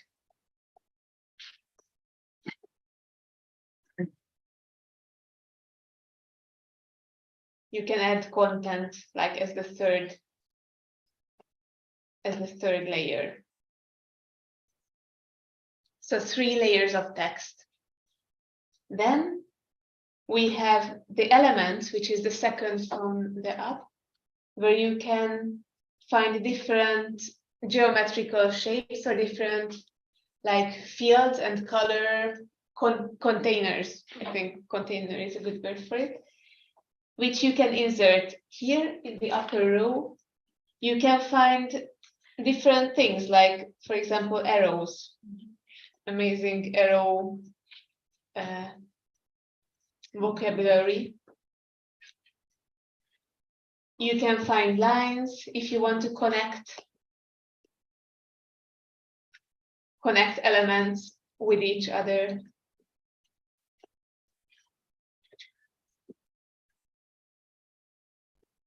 You can find, as I said, the geometrical shapes here. With this beautiful color. And you can create containers for containers and color fields. Let's say here again, you can choose your color, something which is less awful than this one, maybe. What else do we have? Here are some functions which are not for free. So if you really like Canva and you would like to pay them, for example, here you can create your brand book, like you can collect your fonts, your colors, your standard visual elements. You can also draw if you have a tool for that. You can choose your pencil, or even with your finger. I think you can draw freehand. You can import your images and uploads. So if you have icons, you can upload your files from your visual vocabulary and drag and drop. You can size them. And what else? You can save it to a project. So at the end, you can, at home, you can create different projects. For example, I have created, what did I create? Surprise. Visual abstracts. So there I have collected a lot of amazing designs, well, not so many, but in this way you can organize your files and your designs. Okay, what else? Questions? Does it have the feature to zoom in the slide and then zoom out of it? I think so. Like in Prezi, but like animating it. No, where this is the slide and then I want to zoom in, for example, the type and then zoom out. Here's this function called animate, and there are a bunch of different. Let's say I want to animate this something. It rises. You see it moves a bit. So I think there's a bunch of ways to play around with animation if you create a presentation. Here is position. Well, and can I then open it with the well, let's see. Like you can either press present if you really want to use it as a presentation. You can share it, which means you can copy the link. You can even invite people to collaborate. Like on some projects I work with my team members, and we both log into Canva and we can work on the same document. So you can use it as a collaboration tool. But you can also download it. And you can download it as a PowerPoint. Exactly, yeah, or a PDF as well. Okay, so what? Yes. No, I found out. Any questions? Okay. So what are we going to do? My invitation is for the next like 15 minutes to take one of your designs that you have already done on paper, like what you have done today or yesterday, a summary of your visual abstract, like research, something, and put it in Canva, like experiment a little bit. There will be most likely additional elements like adding background color, highlighting, adding your icons. So feel free to play around a little bit. It's a bit to experiment with using this tool by transforming. Like why we use a paper sketch is to save a bit of the mental process of, oh, I don't know what to put on my paper. So let's make our job a little bit easier and use an existing paper sketch to transform it to Canva. You can use your brand book from yesterday. I highly recommend it. You get inspiration from the colors you have collected already, the fonts, and the format. So you can choose if you want to use the presentation function in Canva, or you want to create a document. Maybe not a website or a movie, but I don't want to limit your creativity. Yeah. And now I think you can create images with artificial intelligence. Oh yes. In Canva. Have you tried that already? Yes, but it was not really good. Okay. But I think it will be improving. And how does it work? Like Midjourney? Or? Yeah, you just write something that you want, and I think it's great. 3 or 4 different images, and you have to select one. Okay. But is it on the free version? Or? Yes, last time I used in the free version. Yeah. Maybe I can search Canva. Okay. You can have a group Free account. or so.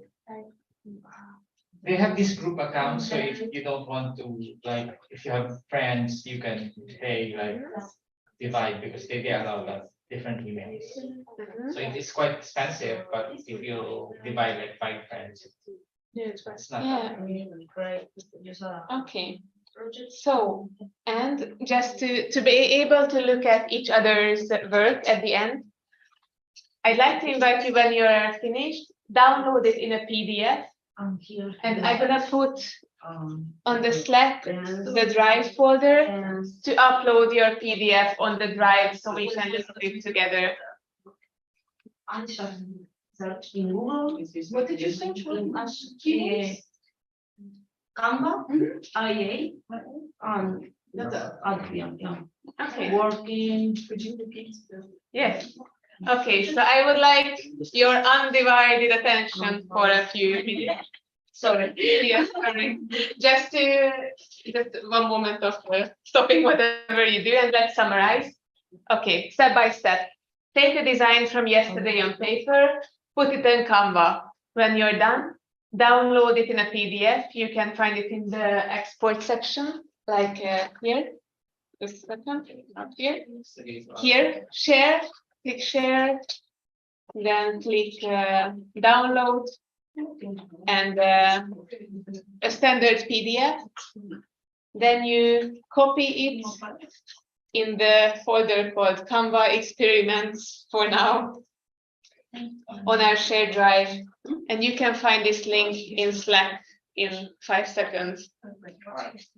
Yes, tell me. Yes, yes. It is smart. Sorry. Sorry, can we just listen to that? If you have a tablet, for example, and a computer, you can access it with the same account, and you can work with both at the same time. It is smart. Yeah. I didn't know. Okay. That's cool. Yeah, so that's what I said, like also the collaboration tool. So, okay, any questions? I'm gonna walk around anyway and help you out in case you need anything. So let's take like the next 15 minutes for this. And I'm gonna share it.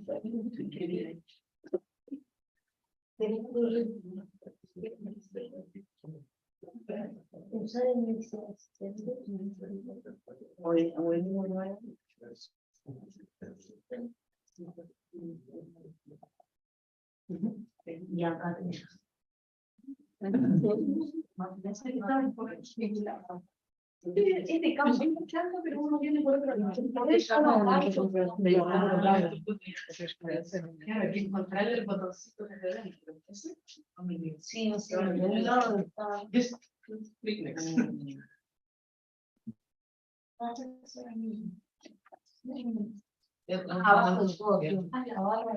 Yeah, if you have any question. Because I come to the option here. I don't know why. The option. So it's actually just or Maybe, but it's not enough. trending, no? SharePoint. No. Let's see here. It's strange because I can't. It appears, maybe it's something you need to download separately, is it? No. I don't like where because you see the download version and I'm in the online version. Am I using the download version? I don't think so. It's in the browser, Yes. so maybe there as well. Apps. Is there some? Here maybe? Project. Yeah.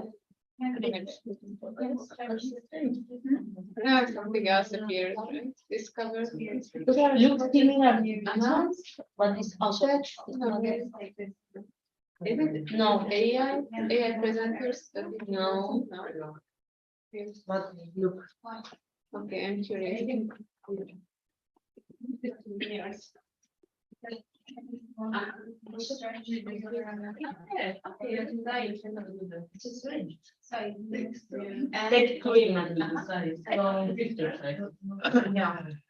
You type something? Yeah. Yeah. Write something.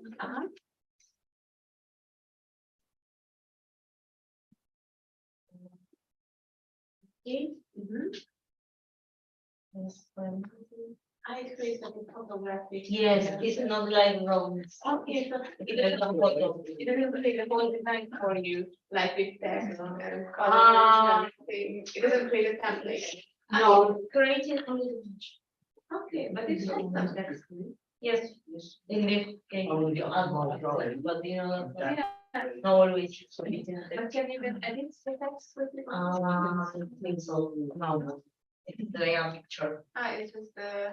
You need to get permission from someone to that. So it's not just pictures. Yeah, yeah. Can you specify like? Maybe, Maybe I tried to. I specified drawing. A drawing, and said a teacher thinking of mathematical ideas, and then it was a picture. And then I said a drawing of a teacher. Okay. Thinking of drawing. Oh, okay, so Yeah, you can specify. okay. Can you also type on your? Okay. Right. It's like Some kind of icon. But it's interesting that different sections like image from text, so text to image, it goes here. And it opens with this text to image, but you can search it in Canva. Like normally, if I go I think the last week of the. It's a great.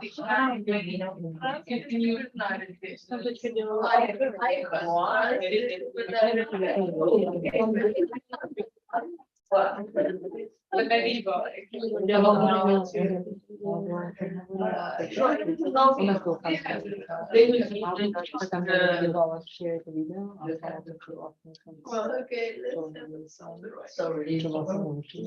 Słuchaj, uczestniczka występuje ten na tablet.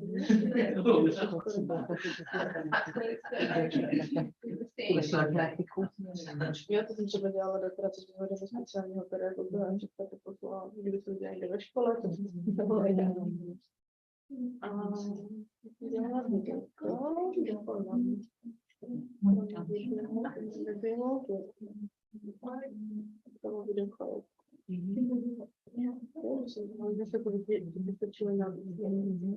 Let's see what that's. Я не знаю, там таке подивитися.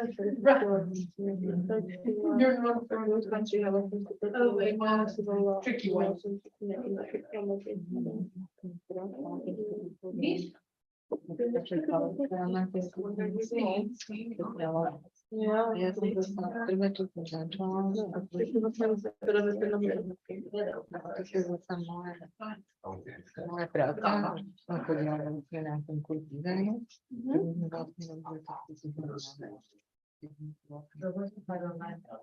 Así,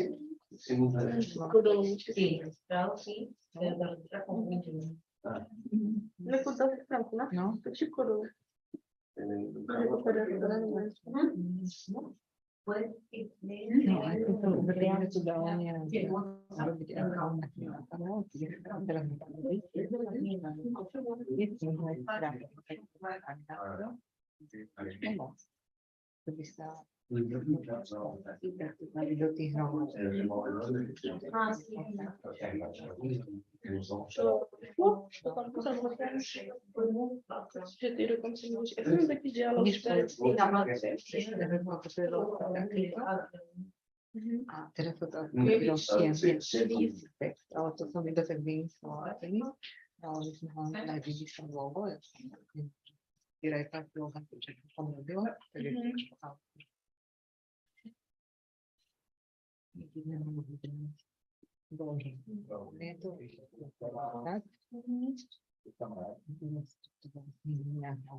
This one, I will try to play.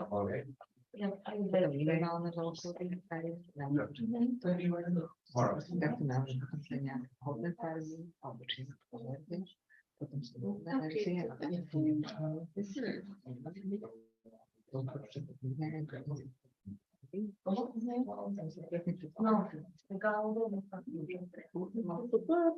Как бы ты преподавала?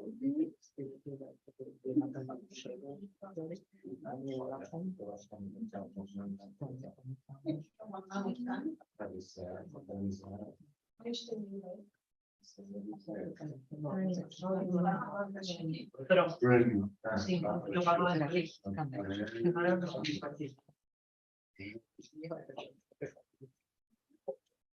I found it. This is a Yes, I know. Yes, that is the best.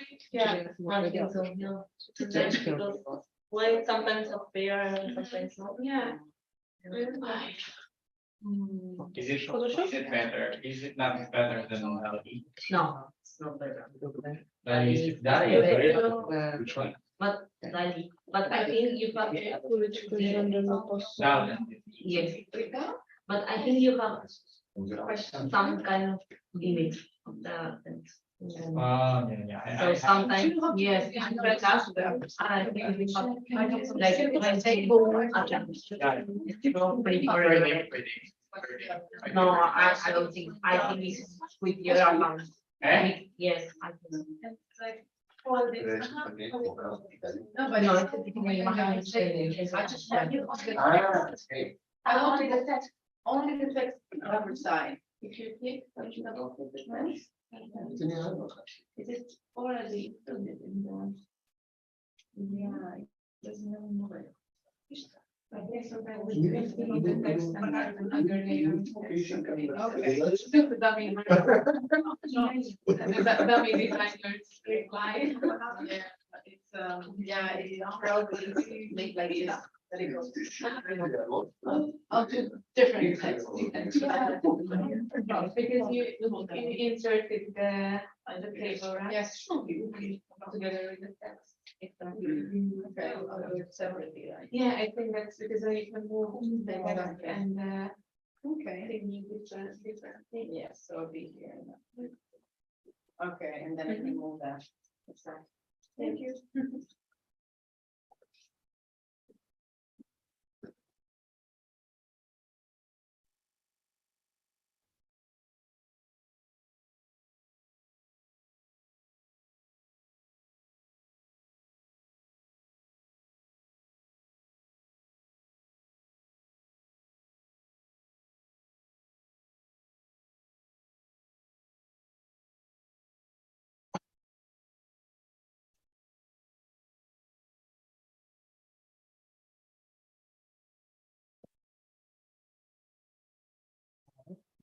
Here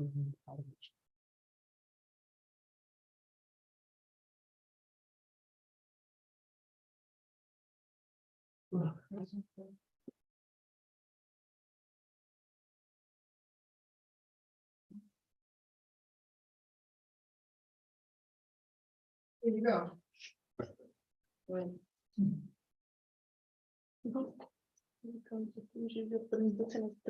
No, no.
Ja, also das ist angelegt.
La classe presentazione.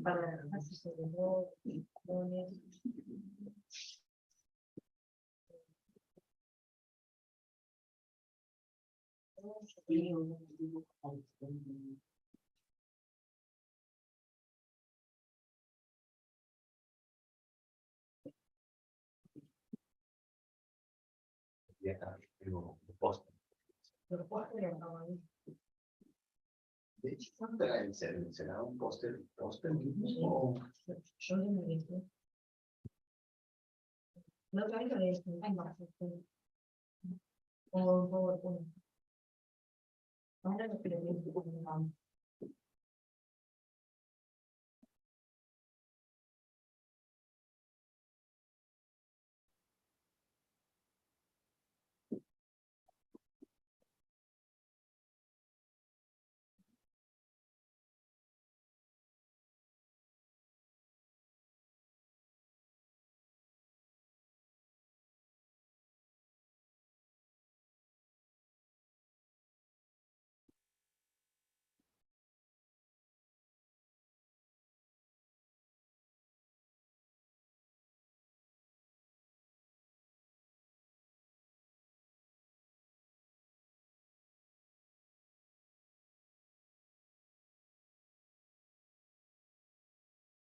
How did you sign in then? The account that you button.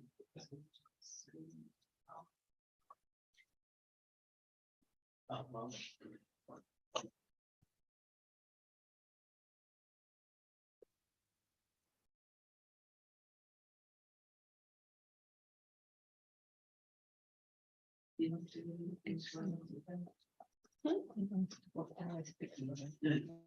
Just using.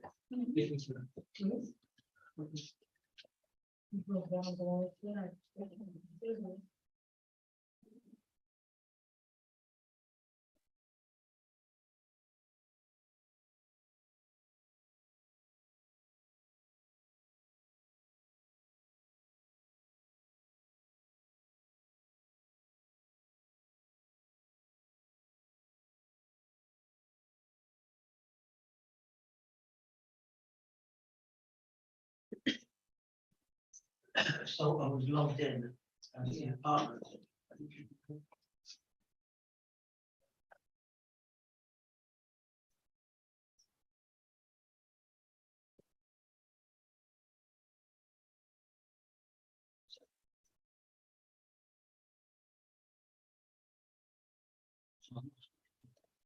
Let me see, what is the account?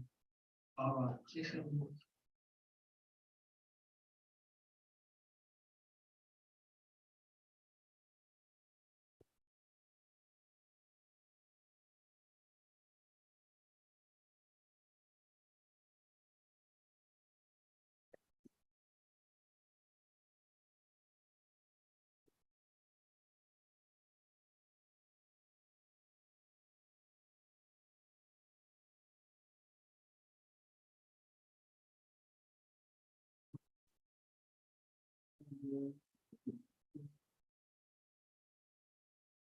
You see that how you are fine. It's in. Start.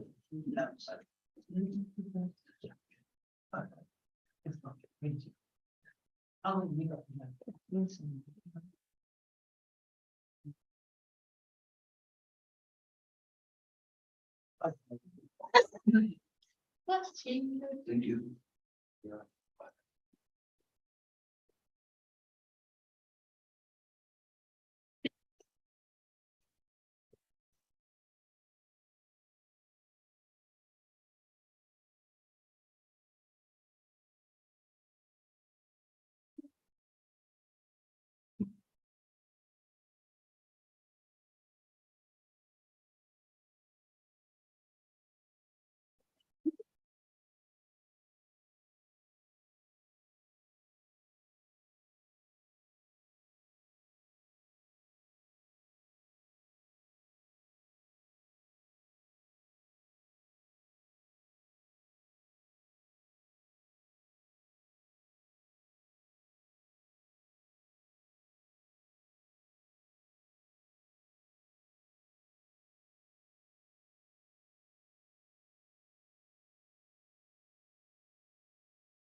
Do we, do we upload the PDF?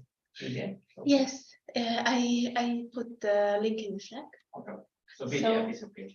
Yeah, that would be the best because then it's like complete. Perfect. Yeah, Here yeah, it is. Is that yours? I'll put it The function.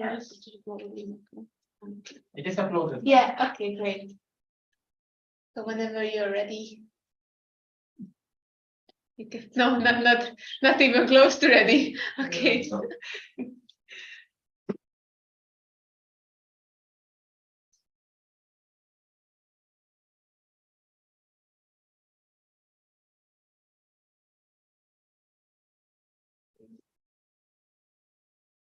He's happy, but he's old.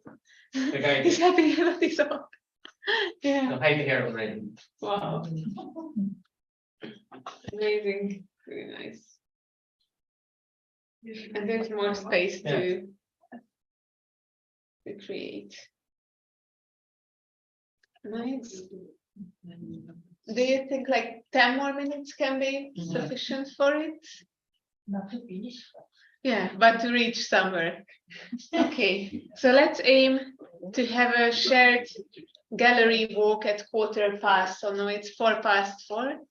And at 4:15, let's have some PDFs uploaded and let's take a look at them. I have a question. When Yes. I take some picture, is it possible to Windows? No, mirroring? Mirror, I think so. Somewhere it should be. Have you tried right click or right clicking the image? Line player, I think. No. Wait, is there an image edit option? Or the three dots? Yeah. Position? Flip, I think flip is. Flip horizontal flip. Yeah. Great, thank you. Oh, Looks amazing. great.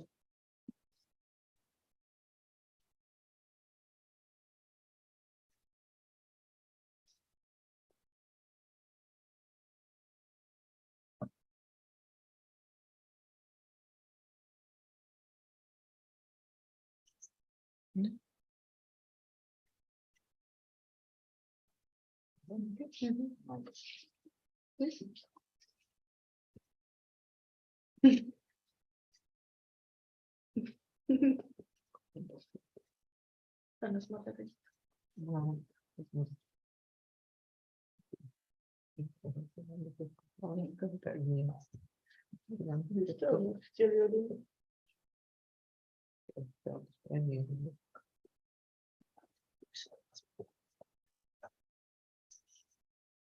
Questo prima mi si picca tra, a te cazzo. Non ci piace quel coppia che si fa tutta la cosa di secca succede. I just know how to do it, because it was so low. It's such a good.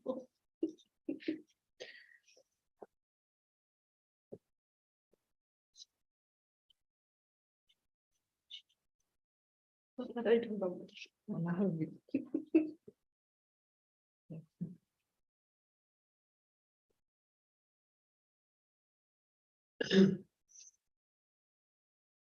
Czasem lepsze dużo. Yeah.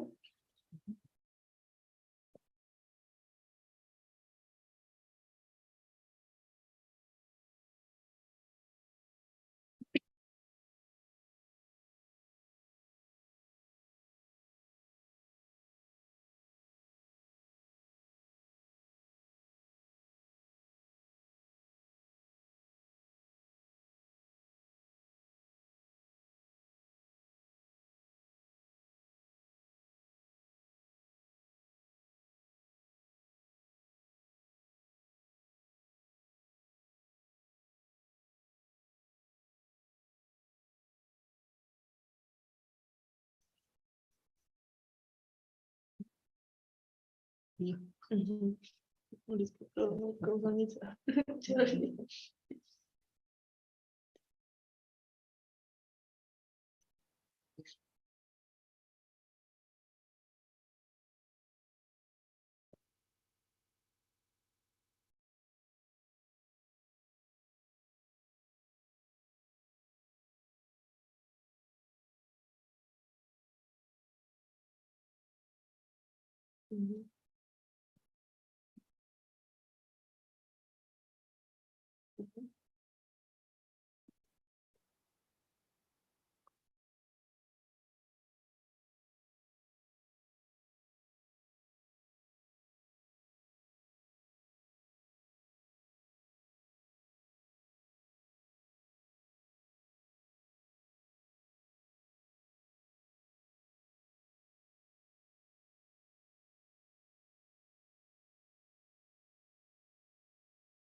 The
one.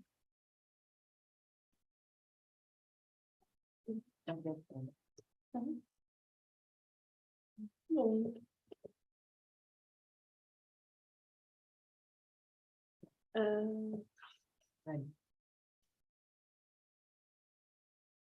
Deze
Playing 5 more minutes. Yes. That's good. Now that we started, the so focused thing. The flow is the flow state. Yeah.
No, because they are running to the and the door is not so.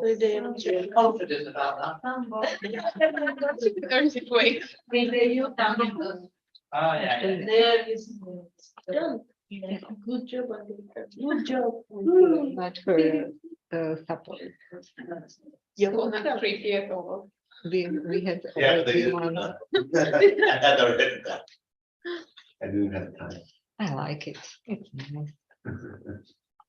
Don't you think so? Probably. Okay, It's the same. so Where we can put it? don't panic if you haven't reached perfection yet. Slowly crystallize to a PDF what you have done so far. The link is in Slack. Yes, the link is in Slack. I think, yes. Not the last one, but Why? Why? The previous one. the one which is at 3:37. This? Wow. 3:47. Это там, да? Вже тут обстрчиш,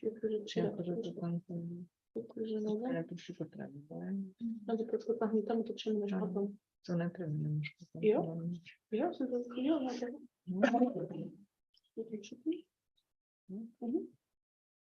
Это было. Ти сьогодні тут Это читочки. Вау.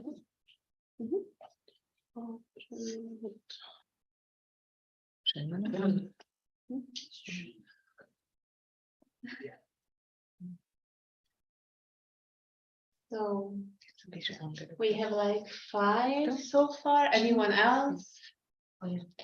Getting there, getting there.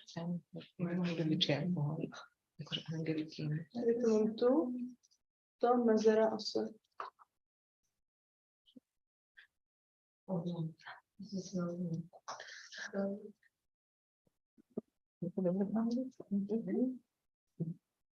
Боролобець. Покажи светка.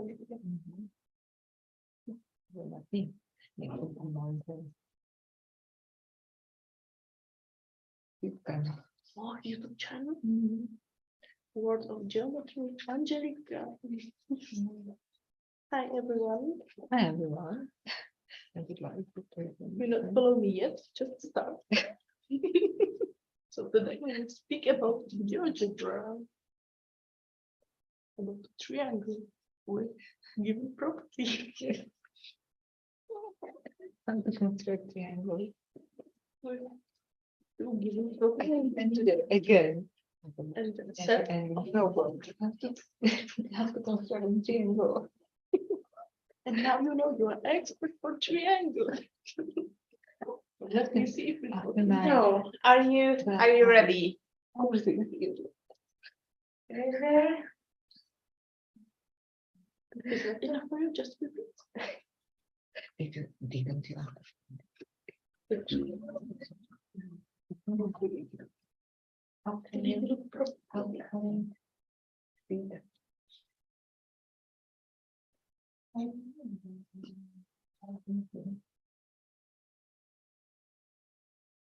Let me know if you're lost or.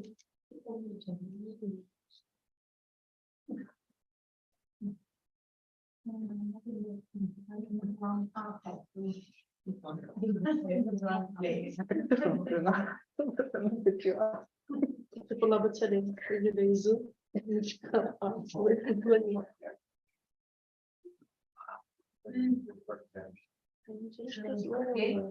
Sí, pero no.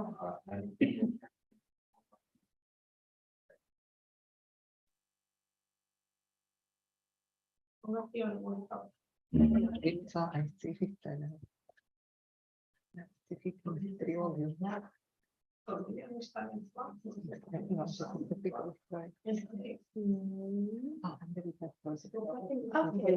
so find a moment of peace with your design. You have all uploaded what you wanted.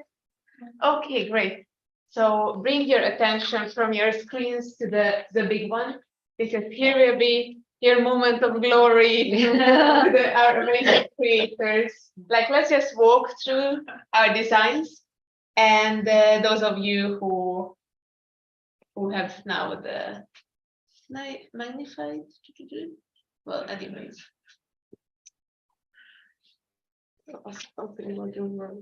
Yes, please tell us about your work, a few words from the artist. Okay, so that's my work.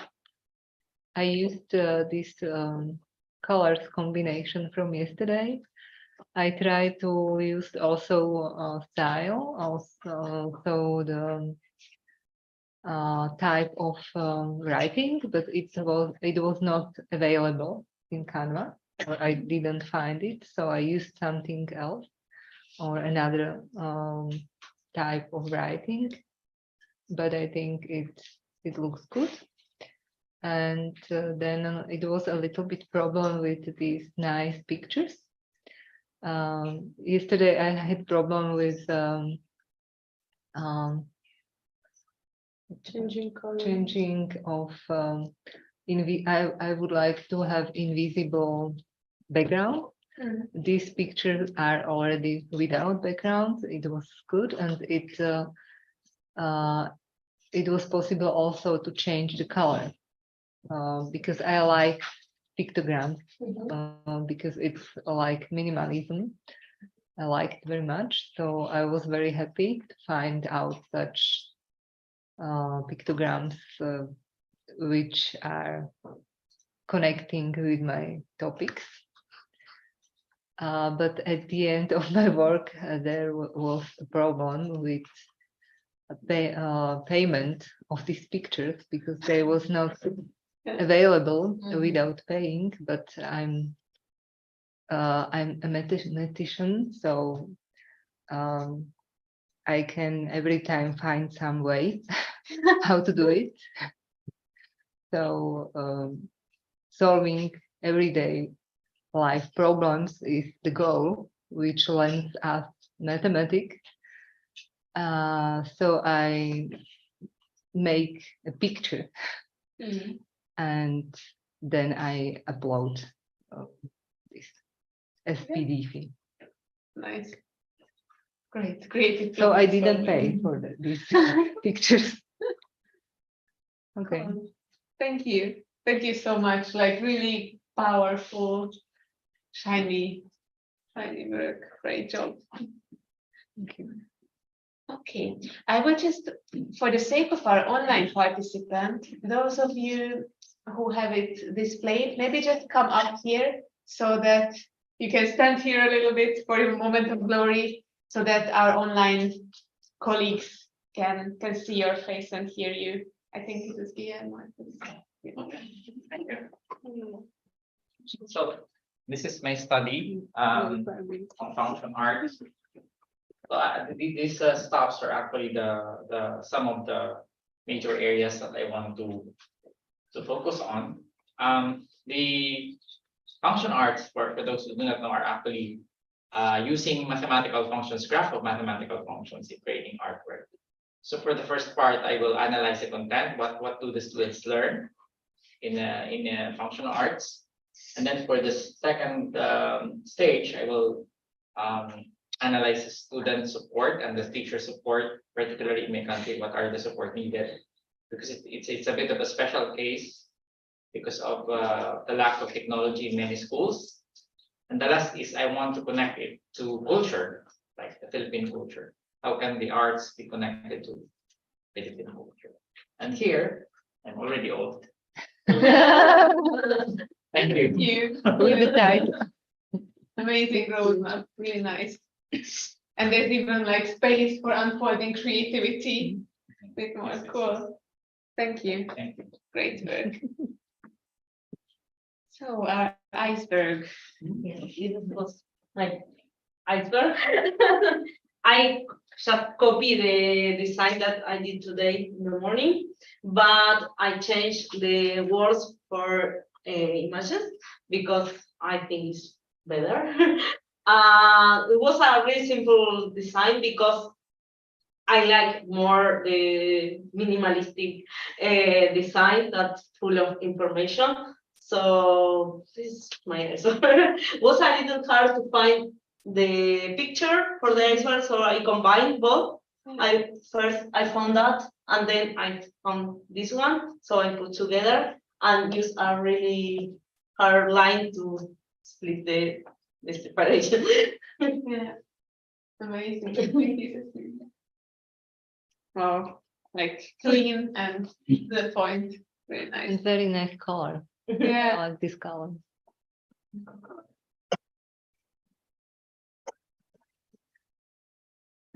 Yeah.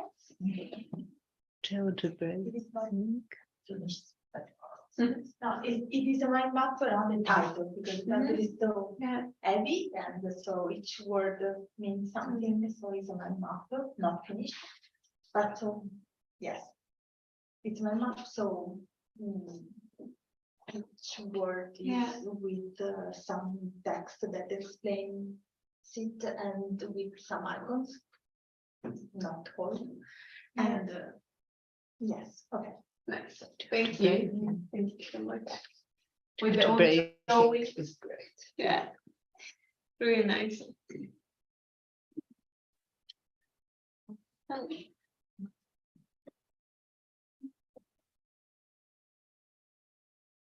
So this is very complete because I just placed all the things I felt that were necessary there, and now I needed to use color and more arrows because I was planning it to be like a process, and I was thinking of drawing some arrow that would go along and then add color and so I would need another hour. Do that, but that's good. It was my first time using Canva, so I think I still have a long way to go and learn.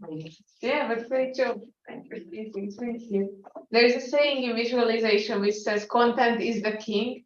Like never subordinate your content to making it cute and sexy visually. So it's really nice to, like get the content there first and then slowly, step by step, add the visuals. So there's the foundation. That's really the foundation of the work. Yeah. So wow. No, actually, I was cheating because I didn't have time to do this task. So I just How can I be with upload something that I have done before. Sorry. Okay. Conference. Yeah. It's nice. But which software did you use? It's Canva. Oh, Wow. Yeah, in that sense, it's. Amazing. So I try to integrate some models that I have done with some students. This is a 12 years old model. He printed, well, actually I printed out, but he modeled it. And something that I try to represent here is the digital and physical connection. So I got this icon from Canva, I guess. I cannot remember, but I increment with this image. So I overlapped these two images, and then I took some pictures from the printed version, and then I combined it. And I also like to match these gears just to give these connections sense. Yeah. Wow. How many hours did you spend? Sorry? How many hours did you spend? I cannot remember. I was doing little by little and getting inspired and looking a lot of reference. So basically, I took a kind of template and then I was changing a bit. It was not mine original template. So. Very nice. Wow. And I made the poster for Mida with Anna Danevska. Yeah. Amazing. It's really nice contrast. Amazing. Nice color. Amazing. Hi, everyone. Hi. Hi. I wasn't with you today, and this is why I did this, to make you see what difference it makes to do the workshop or not. See, I can't do anything that you can do. Your work is amazing. Congratulations to everyone and have a good day. Bye-bye. Thank you. Pia, right? Pia. Yeah. Yeah, thank you. And really amazing, like it's a very nice sheet of condensed information. Like, Yeah. But I was cheating. It's a canvas. I was just filling in, you know, I was cheating. But you guys, you did a really good job, everyone. Bravo. thank you. Thank you, Pia.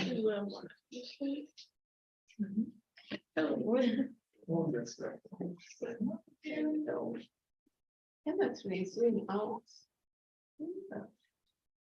Yeah. I just made my final project something like infographic, and this is my tutorial how I will focus on my thesis. I also choose some icons from the Canva. Like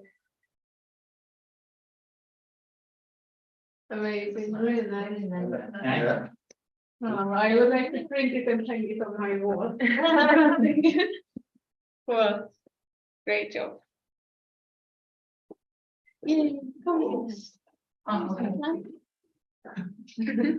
Actually, I just trying the picture in drawing in Canva. I just doing some experiment. So there is a picture in Canva, right, to draw. Yeah. I just try to draw it. Just draw it. Yeah, What did you draw? just draw it. As you were drawing everything, Sorry. you were drawing everything. Yeah, in Canva. Wow. Except the text.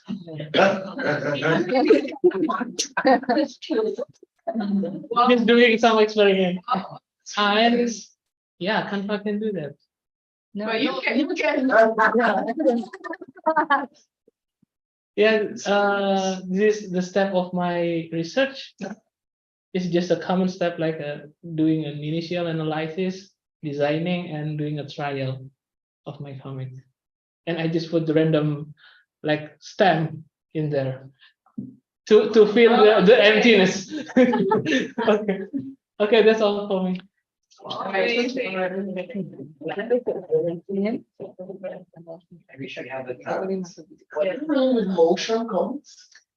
I try to do a motion combination. The It's like animated or? no, it's different because animated is too complicated. Motion comic is like a GIF image, but it's have the simple motion. Yeah, I got it. This is mine, it's not finished. I just represented in Canva what I did this morning.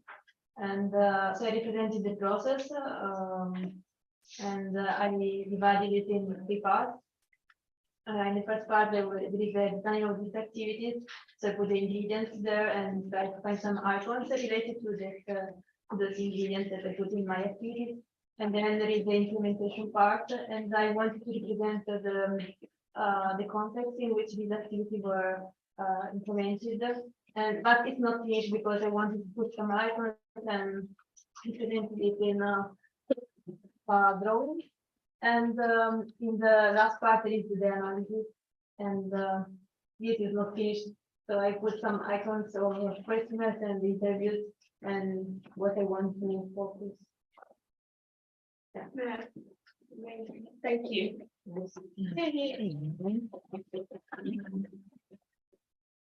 So, we had all. You need to maybe. Yes. So I stayed true to the content because mine is the classical. So I try to update it from there. I try to create a structure and keep the text as minimal as possible. So I shorten the title, for example. And I was in the process of embedding more graphical icons instead of text maybe, but right now they will be like in parallel. So work in progress also. And it's kind of a graphical abstract, like the examples that you gave, and not like a poster. Yeah. Yeah, amazing, really clear and to the point and really harmonious effect. Thank you. Great. Amazing job. So, did we see all of yours? Wow. Yay, I'm really proud, like really great work. Respect. And for like your concentration and presence these 2 days. I know it wasn't really easy, like the processing and yeah, all the exercises, but you really did well. So big thank you. And before finishing and before like letting you go and do with it whatever you want, in Slack you can find a link to our harvest whiteboard sheet. So here on the, I know you cannot see, but if you open Slack, you will find a link to a Canva, not this one, and not this one, and not this one, but this one, to a Canva harvest sheet. And the idea is to collect here 3 key things about these 2 days of the workshop. What do you take with you? What were the most useful learnings? What you feel like, okay, I can really use this in my work, in my projects, in my research? What has been challenging for you? And if there's anything you would like to learn more about, to explore more. And you can like just click on the add a little bit of body text and drag the text there. Does it work? Let's see.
Let's give it 1 more minute.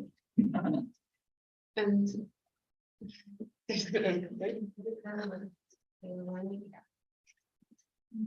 yeah. This is scary. Yes. And probably try to make, well, anyways, things readable. And clear it up a little bit with a collaborative effort.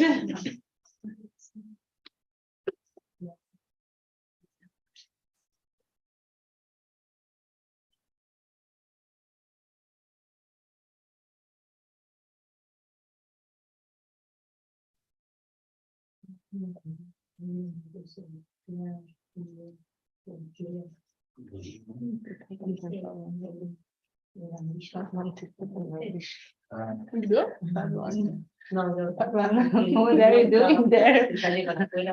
Ah, yeah.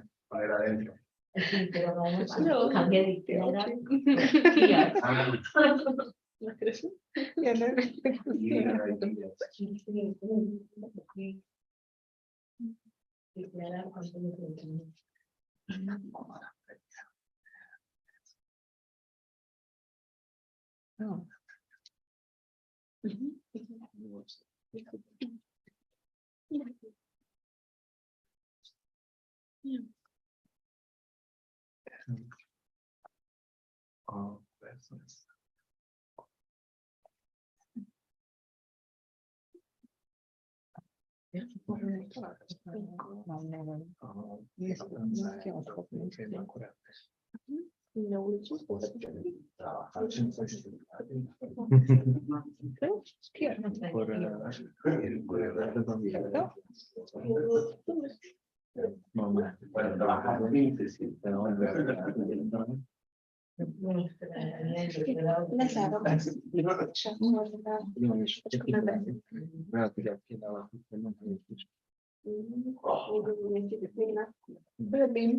Okay, so let's just take a look at our shared harvest together. So what I take with me are new skills, initial sketches for my research, practical experience, courage to draw, yay. So many new experiences and very useful things. I like icon use and whatever. Clear ideas with icons, color combination, how the visualization helped me to clean my thoughts, helpful tools to put order in ideas and thoughts, a collection of great ideas and inspirational sources. You don't have permission to see this design. Wow. Does the artist want to share the the logic behind, or no? So it doesn't have it has a hidden meaning, maybe? No. Then Abschnittstext. Okay. Also. So what was challenging? Showing my work to others? Yeah, definitely. I can relate to that. I mean, I really tried to create a safe and supportive space for that, but nevertheless, I know it is challenging. There's something in a different language. Your paragraph text, drawing, how to use the new tools and skills, simplifying the idea. Oh, yes. Making abstract easier, focusing and choosing a hierarchy in my thoughts, definitely. Drawing and simplifying as a challenge. What do you want to know more about? How to assort illustrations in a minimal but suggestive way. Digital platforms, well, make a nice visual abstract, but hopefully getting there. How to avoid procrastination. The general life. That's what life is about, kind of. Drawing, creating nice, simple icons, composing a scenery for visual abstracts, drawing, live sketch noting, sketching a live talk. Nice. So maybe that can be something to take for our next workshop or like next year's or wherever. Doing more live drawing. Okay. Let's just make a closing round to hear everyone's beautiful voice. One more all together. And just say like one word that you feel that it will like kind of stay with you from these 2 days. Like just one word. Yeah. Where to start? Diego, do you want to I'd start? say creativity. Creativity. Growth. Growth. Challenge. Challenge. Icon. Fishbowl. Fishbowl. Visual. Visual. Fishbowl. Getting tired. I'm sorry. Yeah. Wisdom. Vision. Inspiration. Inspiration. Icons. Icons. Can I repeat? Sure. Because I was going to say also inspirational. New. New. Yeah. Simplify. Same with simplicity. Yeah. Great. Creativity. Imperfection. Yeah.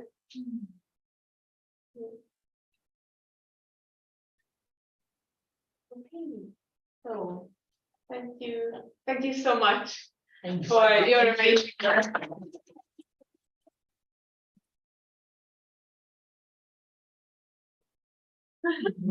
You're welcome. That's really amazing. Thank you so much. And we have our material collected on the drive. We're gonna take pictures of the flip charts. Reach out to me if you have anything to share, to discuss. I'm really happy to give you personal feedback as well. If you like created something visual and you're like, hey, Rika, could you take a look at it for, how could I improve? I'm really happy to support you in that. And I hope to see you again sometime. Thank you so much. It's really amazing. Yeah. We are very happy, and I'm sure all of your peers with the photos and papers and final dissertations will have very good pictures. Right? From this point, it's not possible to and I think we will continue. So I think we will do this kind of workshops maybe every year, maybe even in Buenos Aires and next year. So we are doing some planning, but I think you should keep doing this because it gives a very different perspective, and then we focus on the simplicity and then also the creativity. So I think that is really important, and all of you are doing really great work. So I will do some very nice, simple paper, focus paper, what we do. So we will continue tomorrow with the conference. We will have really great colleagues, including Reka. They give us some inspiring talk from a different perspective. And what we need to do is clean up the room a little bit, and then probably put all the things on the boards, and then let's take some pictures. And then probably we need to rearrange the tables for more conference formats. And so tomorrow we will be here. On Friday we got a regular room, but I talked with the director of the circus. So Friday we will be in the circus of knowledge, which will be very inspiring to see. So we will have a very impressive place on Friday. So thanks a lot again. And then let's clean a little bit. Thank you. Oh, it's great that you are here. Oh, yes. Yeah. We can take a good picture. We can take a group picture outside. Yeah, with the survivors. And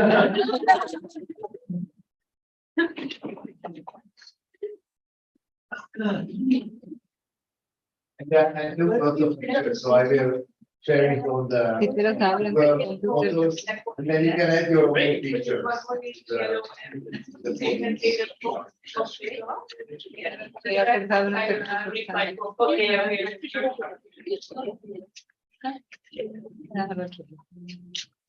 I think let's just organize the room a little bit. Oh, and then we need to say something to the online parts. Yeah. Thank you so much for joining this today. Feel free to contribute still your work on the drive. Share your Canva experiment, share your reflections in the visual harvest, Canva collaborative whiteboard. And thank you so much for your endurance and patience and enthusiastic participation online. Looking forward to see you in person sometime. Bye. Thank you, Reka. And there are a few messages for you. You have to read the messages. Thank you. Hope they love answers. Bye. Thank you, Pia. Oh, sorry. Thank you. Thank you very much. Yes, thank you. Thank you for joining and that virtually. Thanks a lot for everyone. So, you will stop. Thank you. Thanks. Well, We should put like row. Do we need tables for tomorrow? yeah, so for tomorrow, I think we Okay. need to have like the regular So kind of. Only chairs? Yeah, we will be here. And then probably we will need more chairs. I think we will floor it, but not.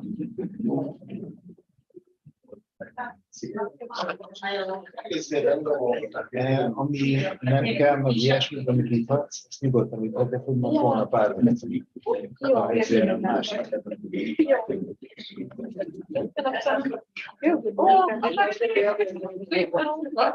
Tegnap elmaradt. Ja, nem ettél vele? Oh.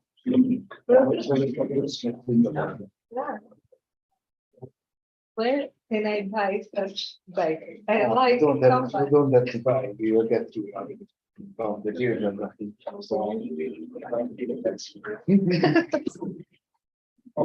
Rika, here is, do you need for the evening, do you want to take time? I'm fine. I figured it out. Tomorrow we can keep this out.